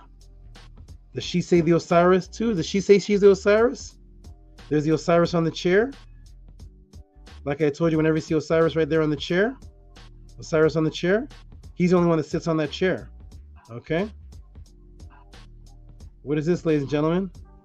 Uh-oh. Uh-oh. Is that a woman on the chair? Is that Makara on the chair? With the woman behind her? What? What's that? Who's on the chair now? Uh-oh. And she's being served. She's the Ausar now. She's Ausar. She's on the chair. That's Makara on the chair right there. Why is there a woman on the chair right here? And the woman as the mummy. That's how Ausar would be right here. And the woman on the chair as Ausar would be. Boom, I'm done. Matrix broken. Yes, the woman can be Ausar. First and only taught here on the Tehuti pod class. I hope you all appreciated it. Boom, I'm done. Oh my, what was that? I'm done. An hour and 15 minutes. I'm out of here. I'm done. Let me click off of here. Let me let the brothers in the room see what they say about this. We're gonna close out with the. Let me go and check the cash apps. I don't know, man. I'm gonna work at McDonald's. Let me see if they're hiring. I don't know. Let me see what's going on here. Let's see if the crowd appreciate it. Let me come out of this here and see. There's your answer, ladies. We just changed history. History has just completely been changed. Every woman now that watches this class has a completely different understanding of the Per Haru. There was no understanding of the Per Haru as such prior to this class. Now, women, watch this class, absorb it. Brothers, watch this class, absorb it, and understand that the woman can be the Ausar, lady of the house, and she's the controller of the Or. That's Aset, Nebtet, and Ausar as one, and sit on the seat of the Shar, and she's the Ka, which is the bioenergetic template, pushing out, echoing out the Ba, which is when the Ka begins to fly, echoing that out as the pure energetic double, because that's what's given birth to, which makes you the Heru, the one that's given birth to. The Per, from Per E, right? The Pharaoh, Per E. The E is the two hands, which is the female hands, that's making the Pharaoh powerful, because without the E, he's just Per. But that's you, women. That's you. That's the female. You Per. You are the E of the Per, pushing up Osiris, resurrecting him. Without that, there is no Ausar resurrected. And without the E, there's no Pharaoh. So ladies, read your Per Haru with a completely different eye, now taught to you by Tehuti Amenhotep Ra. Let me go check the chat. Let me see if you all appreciate it. If you see this in any other chats and any other YouTube channels, feel free to tell us about it. I need to see these kind of breakdowns. If not, please support the Tehuti podcast, because I promise whenever I go to these other Kemetic chats, it's such and such exposed. Let's talk about such and such mother. Such and such raped this person. Such and such a child molester. Such and such did this. The Hebrews are garbage. We hate the Bible. No, where's the teachings that you believe in to uplift for manifestation of immortality? Where's this brother here, Menkura, who I gave Kemetic teachings to from me, and he quadrupled his income? Where's that testimony on the other channels? It's only here at the Tehuti podcast. I'm glad you all appreciate it. I'm going to go check the chat and see how you all appreciate this knowledge. Okay. All right, here we go. So we got Dominique Marino says peace and love. Shout out to Dominique Marino. And we got Bijan Pharaoh saying nobody teaches like Tehuti. He actually breaks it down for us, while others just talk to make it sound good. But is what is actual the gods and goddesses said. All hail Saba Tehuti. Shout out to you, Bijan Pharaoh. Glad you all appreciate it. We got Jason Kirkland. Jason Kirkland puts up the flex. Shout out to Jason Kirkland. Oh, remember Menkara? I taught you to flex your biceps. How to really flex your bicep, but nobody knows how to flex their biceps. That's another matrix that I broke. If you ask any man to flex his bicep, he never flexes biceps. He flexes his sept. All right, that's another. I was giving him a health class and showed him how to flex a bicep. If you're healthy, you can actually see your bicep flex. Because bi means two. You can flex one arm and it's a bicep. That means there should be two muscles seen. That's a whole other class though. Menkara got that class. Okay. All right, everybody. Scar's like, hold on, I want some of this. What's going on? I want some of these jewels. That's right, man. Let's break the spell here. I'm glad you all appreciate it. We got bedroom poetry, who really appreciates it. Greetings, Saba. I now work on Friday nights, but I prep and whatever possible. Forever student, golden one. Oh, golden one from 1996? CMOS, is that you? He has so many names. There's a brother here. I broke out of the Matrix in 1995. Was it 1995? So we have people in here that are students that I've been teaching 1995. Tehuti did not just pop up here on the internet. If this is the same brother, shout out to you. All right, let's see how everybody liked it and enjoyed the class. Jody Southward says, great info. We got Hega Kepra saying beautiful. Amazingly beautiful knowledge from bedroom poetry. We got Tamika's now watching on TV. Okay, good. I see y'all appreciated it. Bedroom said, now that's some valuable gems. Shannon says, goddess energy. Bedroom poetry says, I can feel your energy. Woo! Bedroom poetry's going hype. Amazing with fire, fire, fire. The golden one. Okay, golden one. Bijan Farrow says, they don't teach this Tehuti. No, I know they don't. They don't. Powerful. Fire, fire, fire. Powerful, wonderful, wonderful. You all. And we got divine question. Great question, divine answer. Rigo says, I'm absorbing every word. Higa Kepra says, my brain is spinning so hard. Loving it. Glad you all appreciate it. Glad you all appreciate it. Who else appreciates this answer? I sent 2 cash apps. Higa Kepra says, totally awesome breakdown. Hail Saba Tehuti. And James said, I didn't think Ka is female or masculine. Listen, we are teaching what was taught. And the New Age teachers don't like what was taught. That's all it is. So yes, the Ka is always, the 2 hands are always the 2 females. It's the EE. And then there's the Ka, that's the bull energy, because in Kemet you don't have female energy without masculine energy helping it. It's both working. That's how it always works. All right, everybody. Boom, boom, boom. Let me go ahead and check that. I'm going to go ahead and now we're going to give a shout out.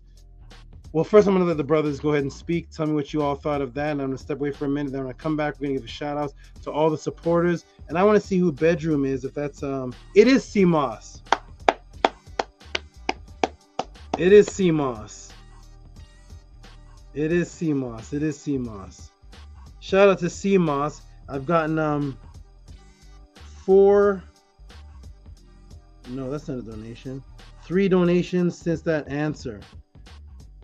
Thank you all for that. I'm going to go ahead and step out. Brothers, tell everybody what you think of that answer. Scribe, that was your answer. So go ahead. You talk first. Go. to us, Saba. Yeah, I don't know what to say, especially getting these times is with all this information. I absolutely love that. You're getting what? What do you say? You're getting what? As the time gets later, and then all this information, it's like crossing dimensions because you're going into the Netzerkurt at the same time receiving this information. So it's very, it's a lot to compartmentalize, but yeah, that was beautiful, and I love how you showed the Ka and the Kaut. Mm-hmm. And what's funny is I was teaching a goddess that the other day, and I said, "Hey, did you know you're a cow?" She said, "What?" I'm a cow. And yeah, so that's beautiful, and the 7s, and you also went into the body parts. That's another question I have, to bring up to you, is the breakdown of each of the Netzer and the body parts, and of course it's much complex and deeper, but you went into the Khnum and the 2 hands. So that was beautiful. yeah, acknowledging and showing forth that this physical body is an echo of the actual Ka. That is a flip upside down, because I never really thought about it like that. So that was beautiful to think about it in that aspect. And then just showing all the power that's around the two hands, which is the feminine, which is the female energy. And so, yeah, it's so beautiful. And I appreciate you for bringing this forth and showing those multiple sources that I can go into and dig into with those different papyruses of showing the feminine and speaking about Ausar and Lady of the House. And I'm actually working on that right now, some teachings on the Lady of the House and the Neptet. So that was absolutely phenomenal. The synchronicity, the way these things happen and line up. It's just beautiful, and I'm super appreciative of these, of the way you're able to put these things together for us, and break these matrices and really change the way that we can see and understand these teachings, and get rid of what has just been commonly put out there without any source information, and becoming an Ausar, becoming the Ka of Ausar. It's very important. That's so important. So to our great Saba for that excellent teaching, and tying it into Khnum, and some more teachings on the 7. I love the 7. So thank you Saba for that Tua. You're very welcome. I've never seen every teaching on the planet, but I've never seen anybody teach that the Khnum, the ram, is the same name for the 7-step pyramid. I don't think I've seen that. I don't know, but the ram is the 7-step pyramid. Same word. That's deep. The Kemetians we were deep, and we built Kemet. They weren't even Kemetians. We were deep, and then Kemet was one of the things that we produced. One of the things that the Netters produced was Kemet. All of that teaching is another thing they produced. We continuously produce when we reach the higher levels, and people want to capture those higher levels and give praise to the higher level thing that was created. No. We claim that Kemet, that's the country we built. That's the country we built. Kemet itself didn't build anything. The Perm Haru, we wrote that. That's us. There's no Perm Haru without us. That's the product of us. So the European put the focus on the items. You think that you're Egyptian, you're not Egyptian. No, I'm not Egyptian. I created Egypt. No, you're right. You think you're from Kemet? You think you're Kemetic? No, I'm not. I created it. I'm the creator of it. We create that. No, Elon Musk doesn't think he's the Tesla car. How stupid is that? You think you're the Tesla car? No. I'm the brain behind it. Without me, that doesn't exist. So without us, there's no Kemet. Kemet didn't build us. We built Kemet. That's the new paradigm I'm bringing. No, I'm not Egyptian. Egyptian is my child. We built. Kemet is our child. That's one of our creations. That's what we create. Okay, Egypt didn't build anything. It's sand and it's dirt, and it was there for millions of years until we got there. Then we built that. So no, I'm not Egyptian. I can build Egypt, and Elon Musk is not the Tesla car. He just is the brain behind it. Once you understand that, you will reach true netterhood and understand that you're the creator of everything. You're the creator. All right, I'm going to step away for just a second. Then when I come back, we're going to do the shout outs and then close up. I'm going to check my Cash App. Woo! What a question, what an answer, man. Saba, is that where they get 7-star constellation? That's another question for the podcast. That's not where they get it from. That's 7 sister star constellation is actually a real thing that existed before any of us wrote any of this. That's light years ago. That's already something that didn't get it. It is actually that. It's another class though. I'm gonna step off. I'll be back in about 3 minutes. Man, that was a great question, Scribe. Saba just, man, he is beyond the PhD. It's like he should get an honorary, like he's like Nobel Peace Prize level. Like it's just amazing how he's puts the images with the knowledge and can break it down to his very last compound and make it simple and show how it's all interconnected and intertwined. I really love what he did with the per EE, like how he connected that and really celebrating the feminine energy and giving them the credit that they deserve and just putting it all in perspective. And like now you can never really look at Ausar in the way of the past. You know, in the beginning he asked the question, what did Ausar really do? And he showed, you know, how the feminine principle was really such a component, a big part of what we thought we knew of Ausar. So that's just, you're not gonna get no teachings like that from anyone else, obviously.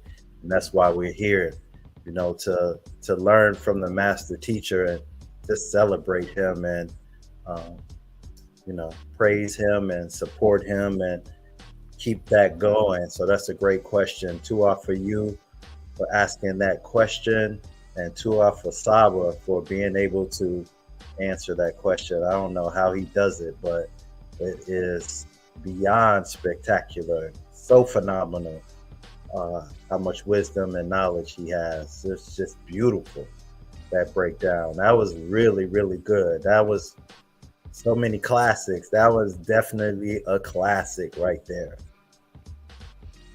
Yes, and I'm really really starting to truly understand why it was so important for them to remove the feminine aspect out of everything, out of our teachings, out of our spirituality, and only connect it to the male.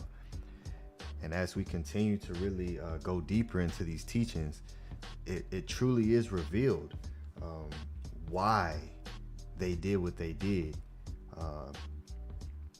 which we cannot be raised up to where we're supposed to be without the feminine energy, without the feminine goddess. It's impossible.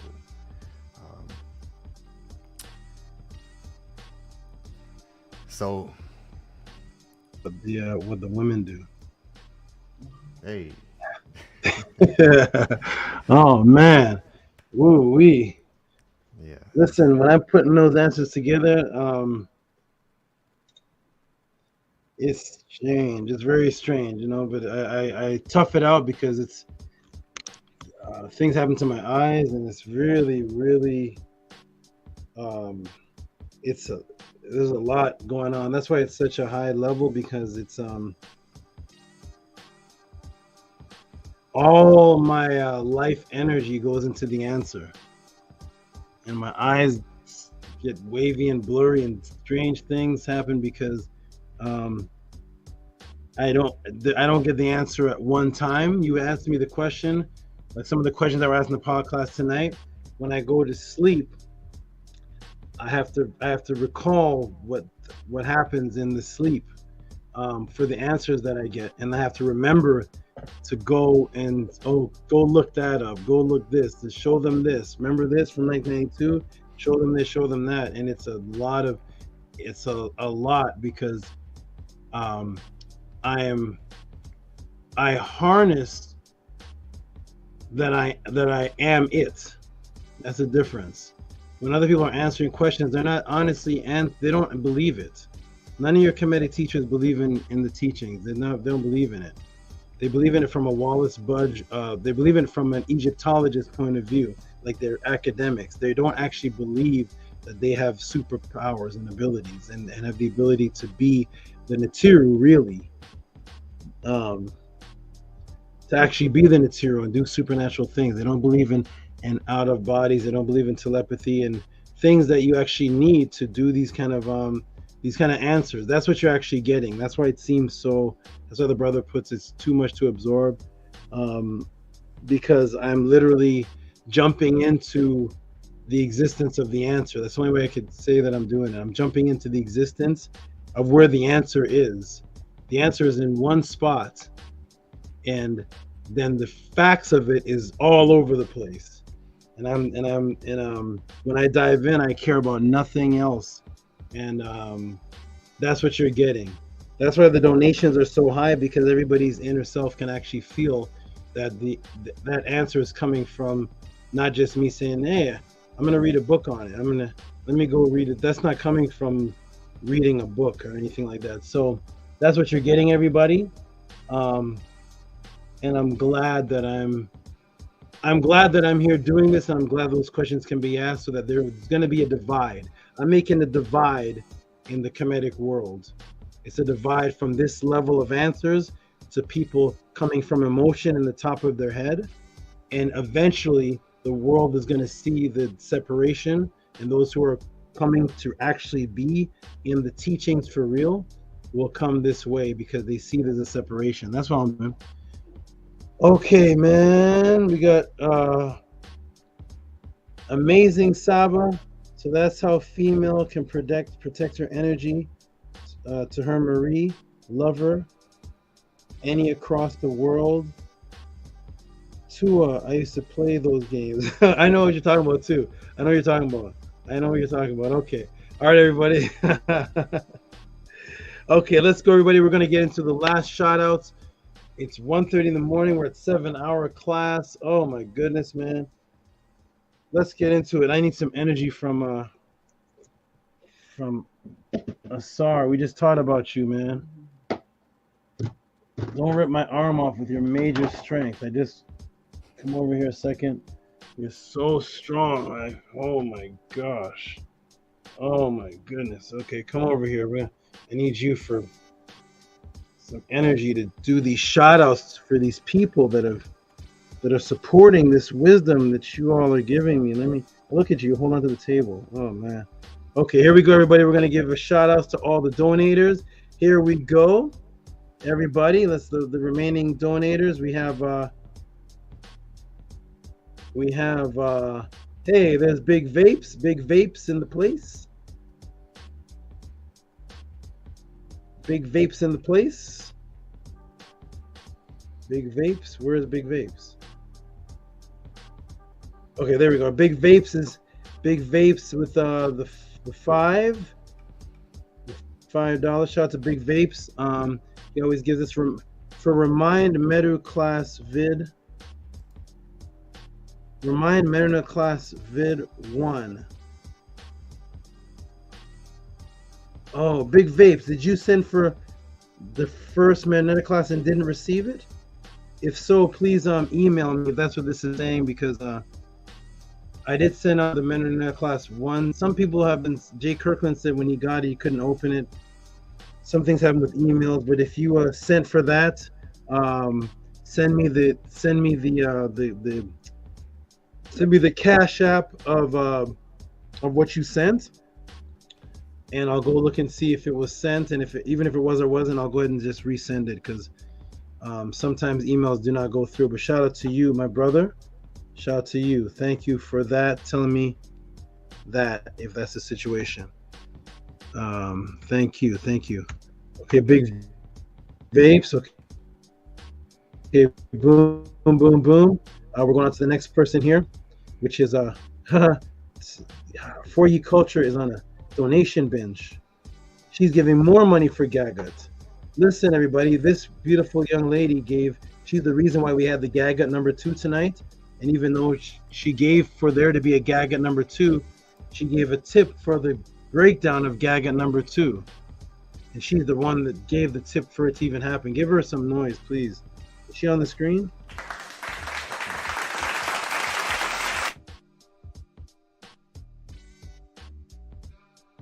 Wonderful. Thank you.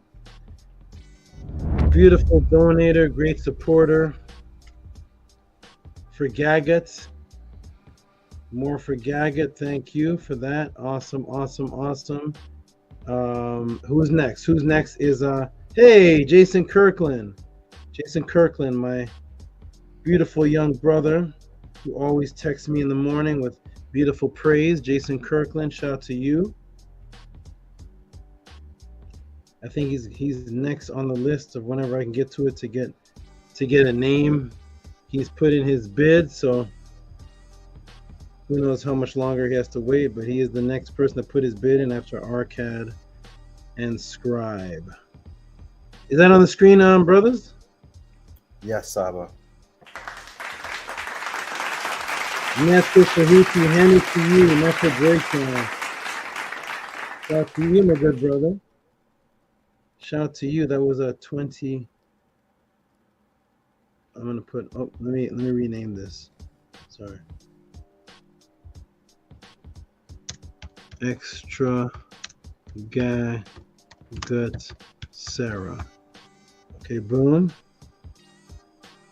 And then up 20 to 23. Boom. Shout out to you. Shout out to you. Next up is did Arcad give twice or did I not? I see Arcad again. Shout out to Arcad. Yeah, there's a different amount. Shout out to Arcad. Is Arcad on the panel right now? I can't see the panel. No, he's not. No. Okay, shout out to Arcad, my good brother. 777, great donator. Give him a clap because he actually did 2 donations over $20. Shout out to Arcad. Infinite. Shout out to Arcad. 24. Support. Arcad. Yeah, Golden Sea Moss of the brother bedroom poetry just reminded me of. I taught him since 1992, gentlemen. I have somebody in here I was teaching since 1992. There's some people in this podcast that weren't alive in 1992. I don't think they were. When were you born, Scribe? Were you in diapers? I was doing pot classes in 92 while Scribe was eating Gerber. Man, this is beautiful. And now he's here as one of the best teachers. Look how this world is. It's a beautiful thing. Okay, good. That's to Arcad. Who's next? Stephen Escalar with the monster donation. Give this man who has the horns, not the submarine horns, but the horns I used to have. I'm about to put him on the screen right now. Stephen Escalar. Shout out to you, good brother. Stephen Escalar is doing a consistent, I think all of his donations now are always 40. That's his 4072. That's his new thing. Been consistently there. Yay, there it is. Woo! Stephen Escalar. Shout out to Stephen Escalar, my good brother.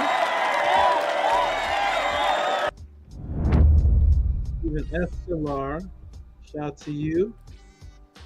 Vortex Ninja, there he is. He pops up at around, 10 at night. Vortex Ninja always pops up for support. I would like to get Vortex Ninja's story one day. Where did you come from? When did you start learning? Vortex Ninja just popped up all of a sudden with a consistent donation every single podcast of $25. Who is this good brother? A good sister. Shout out to Vortex Ninja.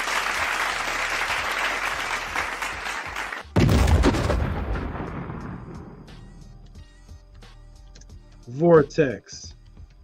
Shout to Vortex. Shout to Vortex. Shout to you, my good brother. Or it could be a sister. I still don't know. Master K. Master K, my good brother. Peace to Master K. My brother of, I think he's of Naga Hindu descent, I think. Shout out to Master K, who says namaste. Of course, hold on. Shout out to Master K, who says namaste. Respect. So Master K with the $10.72. Hotep Ma'at namaste. Much respect and appreciation for ancestral knowledge. Master K, shout out to you, my good brother. I hope everything is great with you, going smooth. That's what I hope for you. Okay. I hope everything is good for you and your business. Shout out to you. Peace to Master K. He's been with us, I think, since the beginning too. A lot of people here from the beginning. Kumwasi El Bay. Oh, for appreciation of Gagut. Thank you, my good brother Kumwasi. Oh, that's Humble Books. Yes. Humble Books, Humble Books. Humble Books like Gagut. Where you going, Osiris? You're supposed to be Tef. You're supposed to be still and relaxed, Osiris. Ausar. Okay, here we go. Boom. The mythologies. Everybody's favorite word. Okay, here. Somebody even came in the chat and said the mythology. I swear conscious people can't speak without that Greek word. It's crazy. All right, here we go. Oh, appreciation. Is that on the screen? Appreciation for Gagut. Thank you, good brother. Appreciate you if you're still in the room. Appreciate you. Gagut.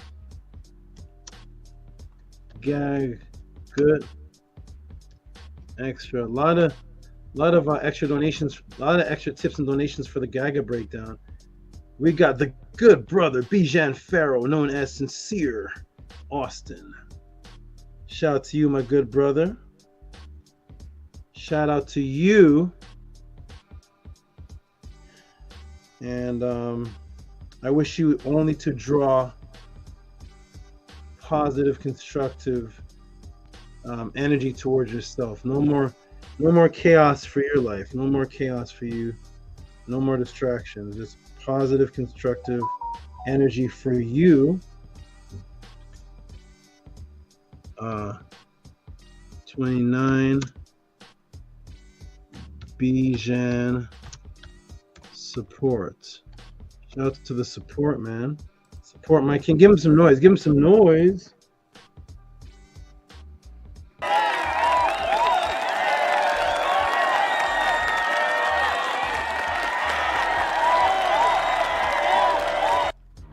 Yay!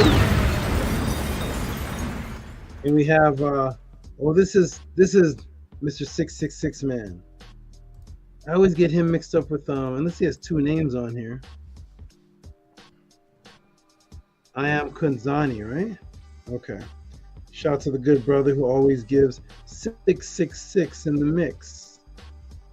6666. Grateful and thankful, Ini Kodani. Shout out to you. Thankful, Ini Kodani. Appreciate you, good brother. Good brother in. Good brother in. Good brother. Okay, man. Who's next on the flex?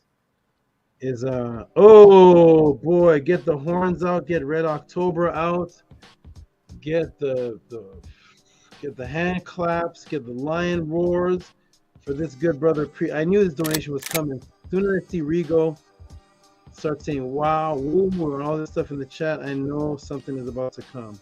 Look at that, everybody. Look at that. That is a supporter who is serious. Very serious. Give him some noise.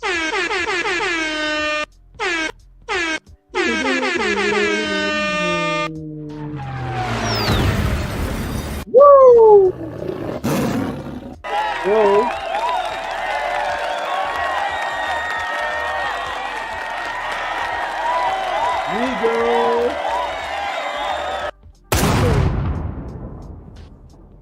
Oh my God. Rigo, man. I'm gonna start putting your donations in its own box. You're gonna get a Rigo donation box. Hey, here is my brother C Moss. C Moss, nice to see you, my brother. My brother C Moss been learning since 1992. He's into making sea moss and different drinks, and his skin looks so good. His skin looks really good. I see pictures of him. He looks very healthy in his melanin. Very healthy brother. Shout out to Everything is Sea Moss, who is in the room. If I'm saying this right, bedroom poetry. Shout out to Sea Moss. Give this man some noise because he gave about 2 or 3. It's coming out. Give him some noise. Thank you. Everything is CMOS. Thank you, good brother. Everything is CMOS. Appreciate you, because I think there's one more coming up. Yeah, everything is CMOS again.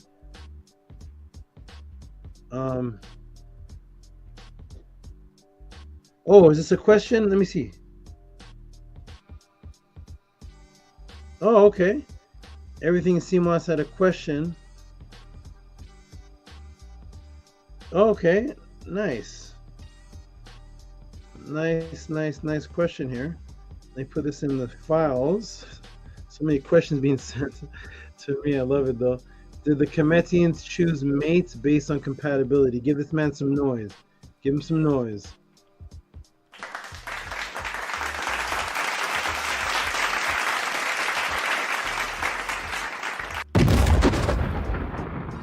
Give him some noise. Thank you, my brother.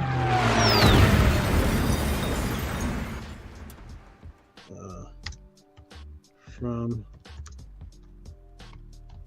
April 7th. Question. Okay. Boom, boom, boom. Thank you, my brother. Oh, we got Scribe with the last minute donation. He's the last one, too. He's the last one, too. Scribe. Scribe is the one that sent the question in for the female Osiris, and he was so appreciative that he sent another donation for the answer. And he says, Tua for the female Osiris Khnum Ram breakdown. There's so many things broken down. Thank you, brother. Give yourself some noise. Woo! It's good. Yeah. Yeah. Beautiful, beautiful, beautiful. I'm going to save this as a... This is a...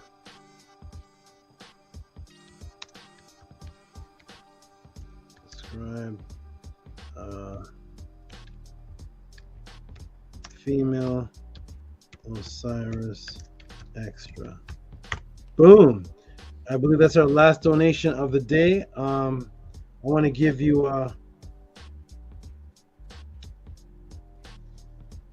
I want to give the shout outs to some of the people that whose questions I just didn't get to today. There's some people that asked questions that I'm going to start off, I guess, next week's class. That is shout out to Raphael Gary, who sent in a question about, let me see if I have it in front of me, if not, but he sent in a question about UFO sightings, something about UFO sightings. I don't have the question here in front of me, but shout out to Raphael Gary for that. Oh, here it is. Yeah, I do have it. Shout out to Raphael Gary for asking about the secret door discovered on the pyramid. I have to get into that, start off with that next week. The mothership NASA has been recently seen. Shout out to Raphael Gary for that. I think Menkura, you asked me a question about the more connections between the Indians and the Kemetians. Is that right, Menkura? Yes. Okay. Yeah, the Hindu from the breakdown about so-called Africa. Yes. Shout out to all those questions. Everybody will be answered here. The Tutti Pod class, you all know that. I get to them one at a time, and you see some of these answers are an hour long. So look at them here, bringing me to 1:48 in the morning. I can't answer more questions. I gotta save them for next week. But the beautiful thing is, everybody, is that even if you send in a question and it doesn't get answered that week, the information that you got from questions you didn't send in, that you didn't pay for, triples the appreciation of you sending in a question that didn't get answered that you know is going to be answered, but in the midst, it's like paying for something and you get a buffet for free with the, I just wanted a sandwich. They say, oh, you have the buffet in the meantime until your sandwich will be ready at the end of the day. But in the meantime, you can have anything on the smorgasbord. That's what you're getting, unlimited information and answers for free at the pod class while you're waiting for your dedicated question that's going to be put together for you. It is, what is it called, Scribe? I'm sorry. What is it called? Customized. You're getting a customized answer on YouTube. This has never been done before. So thank you for your patience. Everybody will be answered. I got Sarah asked about wisdom teeth. I got Hindus. I got so many UFOs questions, all kind of questions in. I will get to them all.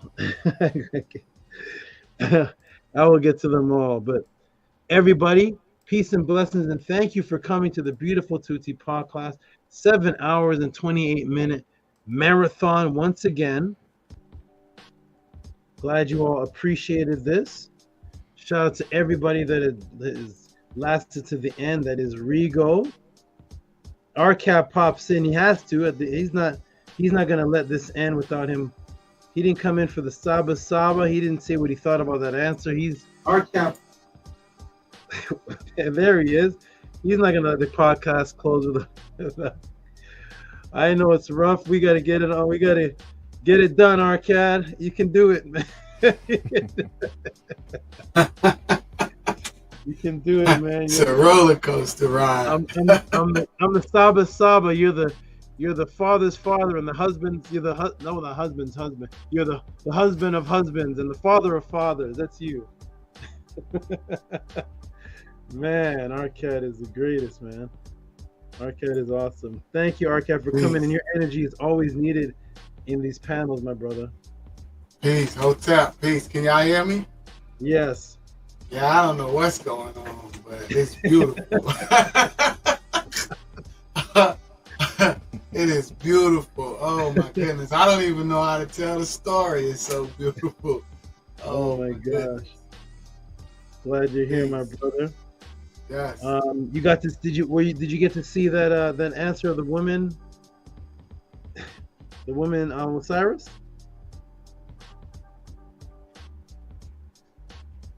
Some of it. My computer's acting up for real, so I don't know what's going on with the Matrix.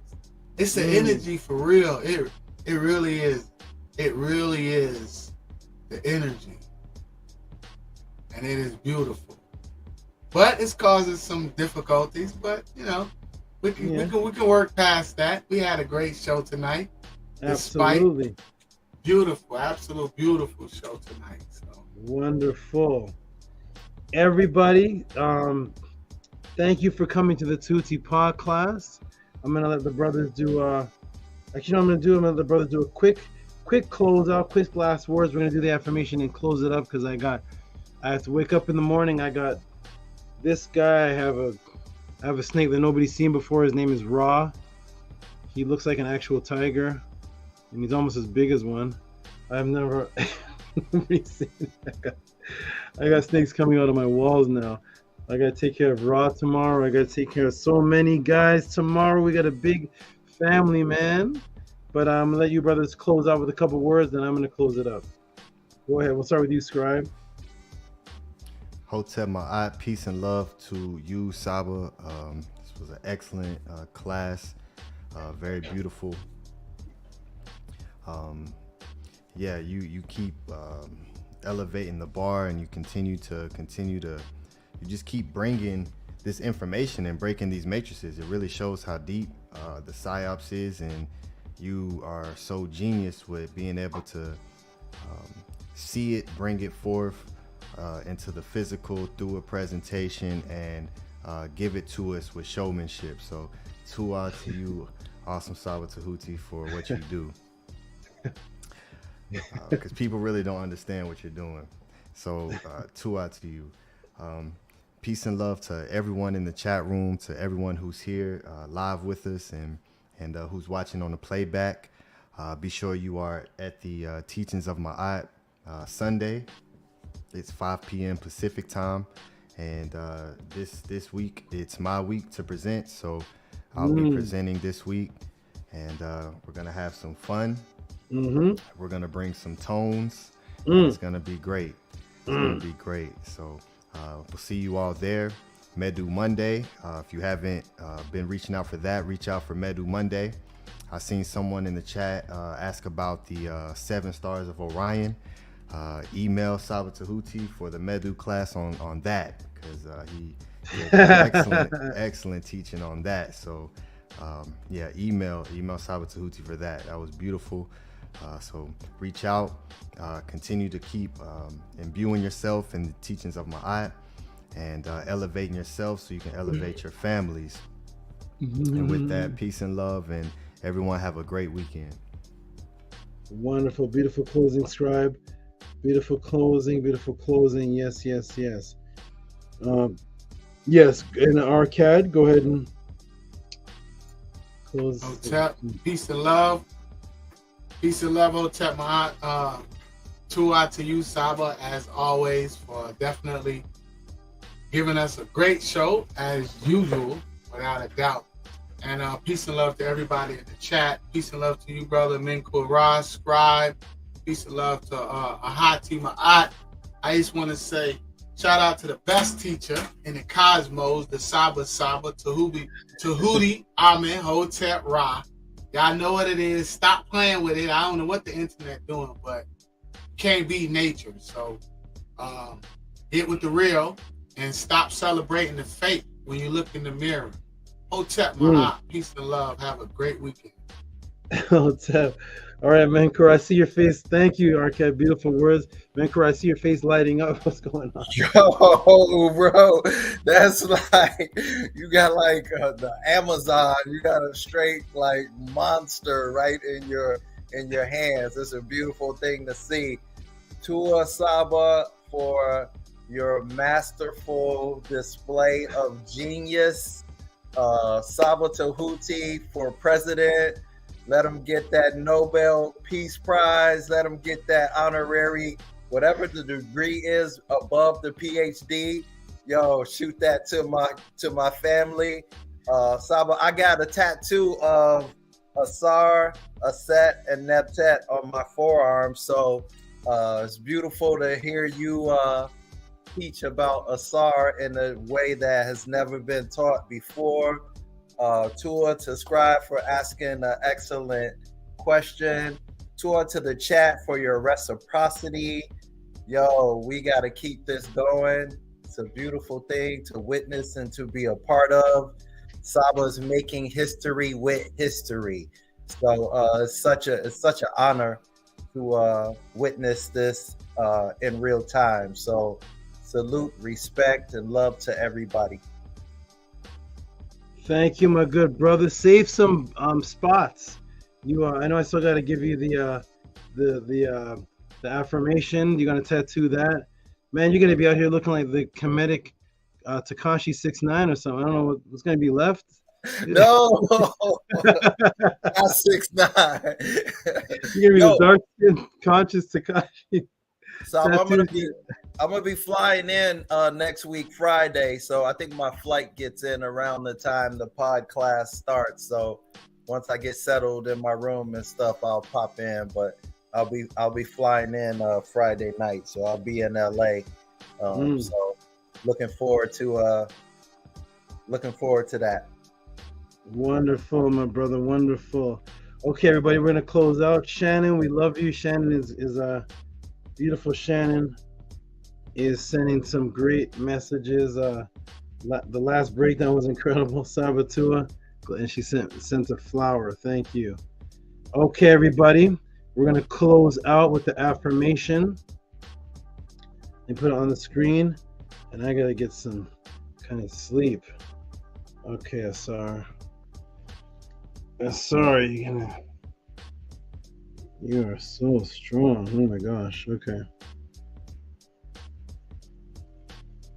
Hey, Menkura, you want this snake instead? I'm scared. I ain't gonna even lie. We got yo. It doesn't end. I keep pulling it up, and it doesn't seem to have an ending. That is amazing. Okay. I gotta get a bigger place to live if I get that. Scribe said zebra is strong. Oh, Scribe, wait till you come. When you come, you're gonna see so much that you haven't seen. There's so so much different guys have been gifted and came in, and yeah, it's beautiful snakes here. Okay, here we go. We're gonna close out with the affirmation, beautiful, awesome people. And I'll put it on the screen. I'll move the banner here. And I'm gonna let Arcad say the affirmation. Arcad, yeah, say the affirmation. You need this echoing around you right now. This affirmation is for you. Tua. Yeah. On the count of 3. 1, 2, 3. Unky and Ma'at. Un-N-S. Then Tet or Set and Ma'at. Men have a pet and Ma'at. Her in Huey. Her in Ku. I live for Ma'at. I exist within her. I do not speak in the face of Ma'at. Every day I advance towards Ma'at. My being is surrounded in darkness. I come forth as conscious light. Wonderful, everybody. That was beautiful. Okay, I'm gonna go ahead and close it out. I'm gonna go ahead on the big screen and close it out. Jody, you're still here, Jody? Jody is a trooper. What is?